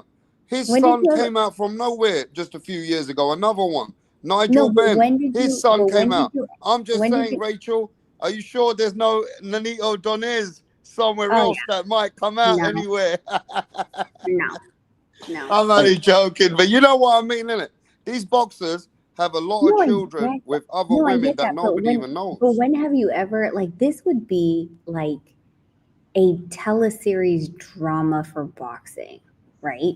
Like, the fact that they're both now going to be professional, like, what if they end up fighting one day? Their dad won't allow that. But Right, that's kind of like what happened with Eubank and Ben, because they two weren't the ones that were being pushed into boxing that we've got now. It was, they were mummy's boys. They were sent to live with mum. So, Hey, yo, like man, that's that's crazy though. Manny Pacquiao's kid is fighting, and then his other kid with Jinky is fighting. That's crazy though. Has Manny Pacquiao got a good relationship with that kid though? Iman? Mm. I gotta send you the video. I'll send you a video that hopefully it has the subtitles. So he did a whole video, like not a video, he did an interview with a really prominent interviewer here in the Philippines. And his story was kind of, you know, it's that's why it's being talked about here in the Philippines, because Manny didn't acknowledge him until recently. Yeah. And so I guess what he said on the interview is that he knew he was born Manny's son, but then the first stepfather he had was abusive to him and his mom, and he didn't know if he was going to live. And Oh then, shit. yeah, and then the second stepfather is the one who has supported him to be in boxing to where he is today. And then I think like 3 years ago is when Manny actually like said, I'm going to Help him. acknowledge you. No, Manny allowed him to take his name. His name wasn't Pacquiao. It was Bacosa, I think. So is And Manny then helping him now though? now he's helping him, yeah. So now I it's mean, to be fair Iman. with you though, I know many stories where a lot of these boxers, kids come out of nowhere, and because it's out there in media, then they get, you know, somehow they get connected to their children. I feel like a lot of boxers are in that same situation. We've known about Iman. Everyone's known about Iman for quite some time. Oh, but Just how come people don't talk about it? Is the media in Philippines talk about it a lot? yeah. Oh, Iman's they do, been yeah? They Yeah, talk about it Iman's a been lot. here. Iman's for like every 5 years you'll see Iman come around. Not Iman, but his mom. And she'll say especially when he went for senator and when he went for presidency, that's when it super was big, because you know if you're going to go for presidency, like any skeletons in your closet is free fucking game. And so the people who were running against Manny for presidency was like, yeah, well, what about your baby mama? Like, how come she keeps asking for money? She keeps coming around like every 5 years or so, right? Is like she'll show up, she'll do interviews, and she'll say Manny's not helping with Iman and da da da da. Then all of a sudden she'll disappear. So everyone's thinking, you know, he just paid her off for the next 5 years. Then she comes back again. But now Iman is, of course, he's of legal age, so she can't really use that anymore. But my thing is, when you guys are in Philippines, sometimes I notice that you guys will go to a seminar or an event, an awards, and you guys meet Manny Pacquiao and his family. That happens sometimes when you guys are out there, because you guys are at some awards and stuff, right? Mm-hmm. Now, has Manny Pacquiao ever acknowledged you or said hello to you, though? Yeah. I know he spoke to Nanito, but what about you? No, yeah. No, I mean, me and Jinky, like, you know, we say hi and all these other things. The kids not so much, because they rarely go to those events, the red carpet events and stuff like that. But Jinky, me, Manny, and Nonito, yeah, 100%. Like, there's no, you know, there's no It's not ill like will. that. Our Philippines got egos against each other like that. No, I think it's just, I mean, I think it's just fans, like in general, like in boxing, right? You can't like, let's just say, you can't like Brian Norman and Devin Haney. You can't like David Benavidez and Canelo, right? Like, you're always going to go against someone else's fan base. But when it comes to, you know, the boxers themselves, a lot of us don't really care about like the weird things that everyone else fights about. Because it's you know, it's so trivial at that point. You know what I'm saying? I mean, Like there's got to be some level of respect whether people talk to each other or not when you see each other, because you're all in the industry and you understand that you guys are the participants or the family of the athletes. So you know that the fans think different to the families. You know what I mean? Yeah, I think the fans, like, what they do is they compare and contrast, and I think that's always that's always something that's wrong because everyone has their own journey, everyone's in their own weight class, everyone's fighting different opponents. There really is no like blueprint for I mean, any. at one time, it was just they make a big thing out of something because they'll put your names up. They'll say, oh, Rachel Donaire does not get along with Manny Pacquiao's right hand man, Sean Gibbons. When Manny Pacquiao got nothing to do with it, but they'll make it look like in a certain article, oh, Manny and Sean don't like the Donaires. But that's because, people would add spice onto this real situation. You know what I mean? Well, I mean, I think at the end of the day, like the one thing that I do and I'm very upfront about is if I don't like you, I'm gonna fucking tell you. Like Yeah. I'm not gonna be that like, oh, let's just And that way you pretend. just don't need to speak or have connection. Yeah, just leave me the hell alone. I think that situation with Sean Gibbons was sorely due to John Riel Casimiro and his antics, right? And I actually went up to Sean last WBO, so not this So that one, was but last year, right? yeah. And I was like, hey, let's go outside. And I was just like, hey, like You hashed it we've out. been working. Yeah, we've been talking like since 2008. We were always good, and then this whole Casimiro thing had happened before that. And I mean after that, and then like we're bad now. Like now we're shit talking. He's like, I'm so sorry, and he's like, you know what? He's like, thank you for coming up to me because I would have never came up to you. I was like, yeah, I wouldn't come up to me either. Because if I don't like you, I'll tell you to your face. But it's, like whatever happened between me and Sean then had nothing to do with Manny, and that's the whole thing is like, oh, well, it's the same with Bud. Do you remember when Bud and Spence were going through this whole negotiation process? Mm-hmm. Okay. People were asking me, what do you think about what Bud's decision was and about like the trust fund or hedge funds? And I said, oh, well, I don't think that Bud really knows what he's doing and blah, blah, blah, blah. Everyone jumped on me, right?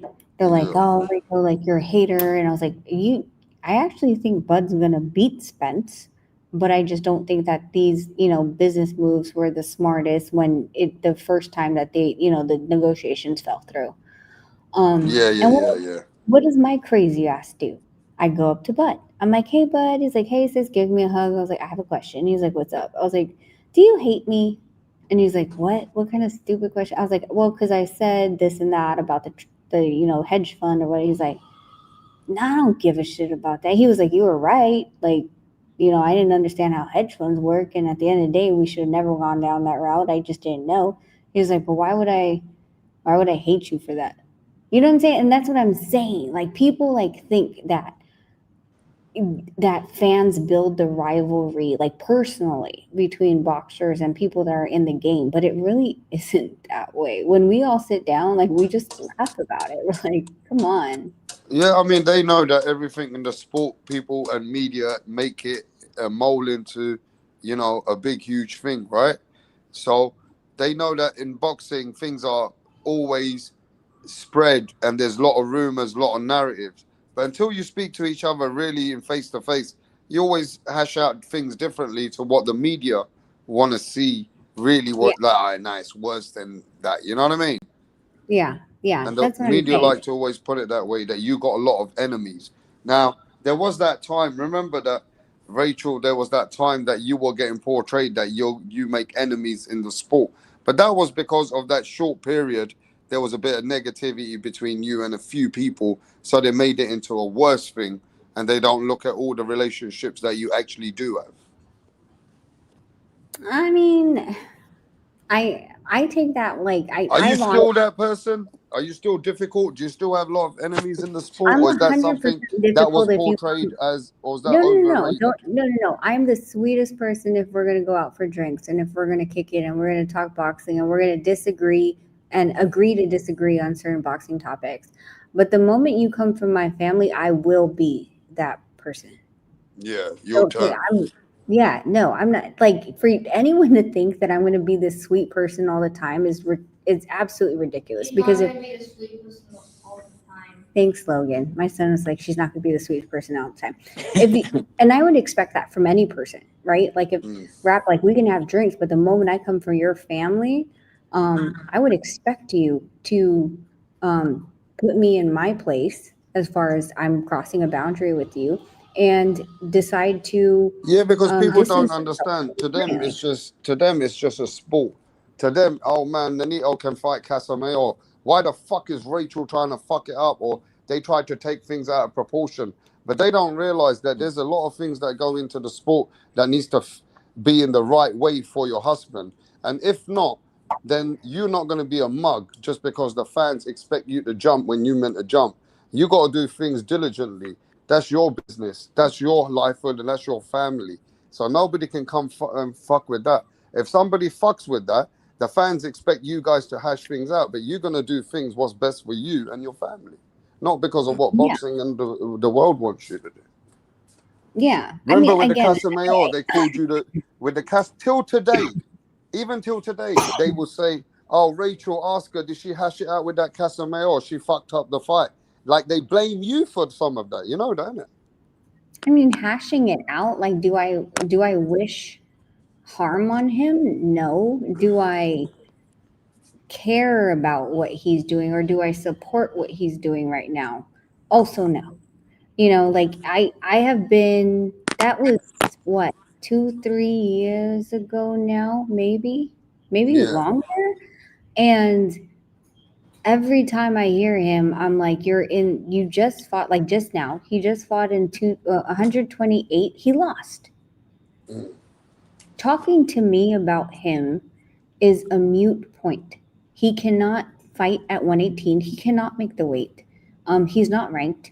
Any grace I give for Nonito to even consider fighting him is doing him a favor.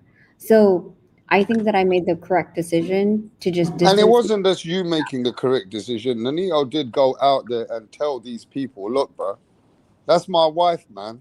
Don't be disrespecting my wife like that. And he has every right. That's just like you're his family. You're the mother of his children.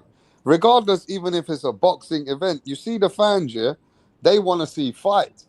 But there has to be some kind of a line that And people I got to think work that together. I know, but that's it. It's a cute deflection, right? Like that was the story that was told. It Yeah. wasn't like why didn't anyone ask him why he didn't turn in his VADA paperwork? And I Which have was all behind the scenes that things were not working out, correct. right? Like you honestly fucking think I was bullied in grade school through high school, all this other mess, right? I fought when I was ever since I was 8. You honestly think someone calling me a bitch is really gonna make me cry? You're out of your mind. It's because we waited 2 weeks for them to even respond to wanting to do a drug test. They So never you wanted. already knew that regardless of what they're saying, they're playing games, too many games behind the scenes. You already Yeah, knew that. and that's why like when it came to the game, like I was like, all right, so let's show screenshots. Let's That's see where like people didn't like, because what I saw was you were willing to go to, you want to show evidence, I'll show what's going on there. And that's when people were going, wow. That's where they were like saying, that's when they were saying yeah. you're hard to work with now. Oh yeah, Actually, because people can't actually man up and be behind their word. It's not my fault that they just mouthed off and they put it in writing. Like, then that's the thing, is after that whole Casemiro debacle, like I have emails from Casemiro asking us to help. They're like, Yeah, "Do you know?" yeah, I remember. I'm like, "Come on, bro." And then you're gonna be like, "Oh well, I don't really like them." I was like, "Well, why are you emailing me? I didn't email you." I was like, "What does this say?" Well, someone else told us to email you. We didn't really want to email you. I'm like, dude, can you grow some balls? Like, what the fuck? man, Rachel, I appreciate you breaking the news that Manny has got his family together and he's now finally became a unified champ. Manny Pacquiao, what a man! Thank you for that. Yeah, I, Rachel. I'll tell you what, though, Rachel, I'm looking forward. So where are we going to watch this Nonito Donaire fight so I can keep my eye on it? Where is it going to be? What channel? Tell me what's going on. Yeah, actually, I was texting the promoter today, and well, texting one of the guys, and he's like, "That's not my wheelhouse." Text someone else in the thingy. I was like, "Okay, I'll ask that person." So because I know it's called UNEX in Japan, so I'm trying to figure out if they've signed a worldwide deal with anyone else. Because the problem is that Tekken used to work with Top Rank, and Top Rank used to have ESPN. So, but now that that's gone, I don't know if they secured it, and then if they haven't yet, then I'm going to talk to them about securing it for the worldwide rights. But we will see. I'm waiting for that text back. It's hard because you had people in Japan, you have people in the U.S. So like half the time I'm trying to stay up to talk to the ones that are in the US as far as the streaming rights or anything like that, because the time is different. Yeah, for sure. And it seems like you're going to be watching this fight on a Sunday if that's what your times are. You know what I mean? Yeah, okay. So so how many hours from now would the fight be? I don't know about that. I know the weigh-in. I'm now waiting for the weigh-in. So if we're talking how many hours from now, we're talking about, maybe 32 hours, 35 hours. So it's definitely going to be like 5 a.m. over here then. Must be, yeah. I mean, something like that. You know what I mean? I think you might be watching it in Sunday hours somewhere, Sunday sometime. I'm not sure. Yeah, I think like Sunday super fucking early, like 3 or 5 a.m. I'll be about 3 a.m. over there. And listen, I browsed on your channel one day again. Don't you put content up anymore? I'm going to. I was supposed to be working on it now, and then I jumped on your channel, and now I'm fucked again. I'm supposed to be working on content. I have a lot to do. Okay. Well, Rachel, it's been a pleasure. We ain't caught up with you. Some people said we have to stay here, and this is not a good comment. They said we might as well stay here because Rachel don't come here once every 13 months. That's what the guy said. He goes, I might as well stay here. Rachel comes here once every 13 months. Now, she used to come here all the time, bro, but she's busy. She was here a few months ago. She's busy. But like I said, we got fights coming up, so hopefully we catch her up soon. I'll be going through the lives, be talking about the other fights. And like we said, right, there's Nonito still in the mix. Maybe Nonito Donaire has got a still sitting in the tank there. And hey, if he gets back to being a champion, then bruh, they might not be able to stop him for one more big hurrah. Hey, do you know how many times he rose from the dead? That's true. A few times, isn't it? Well, look, they're written him off for quite a few times, isn't they? Yep. They've written him off a few times. I'll tell you this much, Raph. With the time difference that we have right now, I can guarantee you I'll be here more in the next couple of weeks because your times are different now, so you're going to have different times and you're going to be up. Yeah. So let's catch you up with some. But listen, we got some heated lives coming up. So yeah, we'll be catching you soon, Rachel. Thanks for coming. And yeah, people, Rachel Donaire and yeah, Nonito Donaire fighting soon. So ladies and gentlemen, it's going to be the weigh-in. Rap Star's waiting for the weigh-in. And I can't wait. And we'll see what happens. So I'll catch you guys soon, yeah? Peace.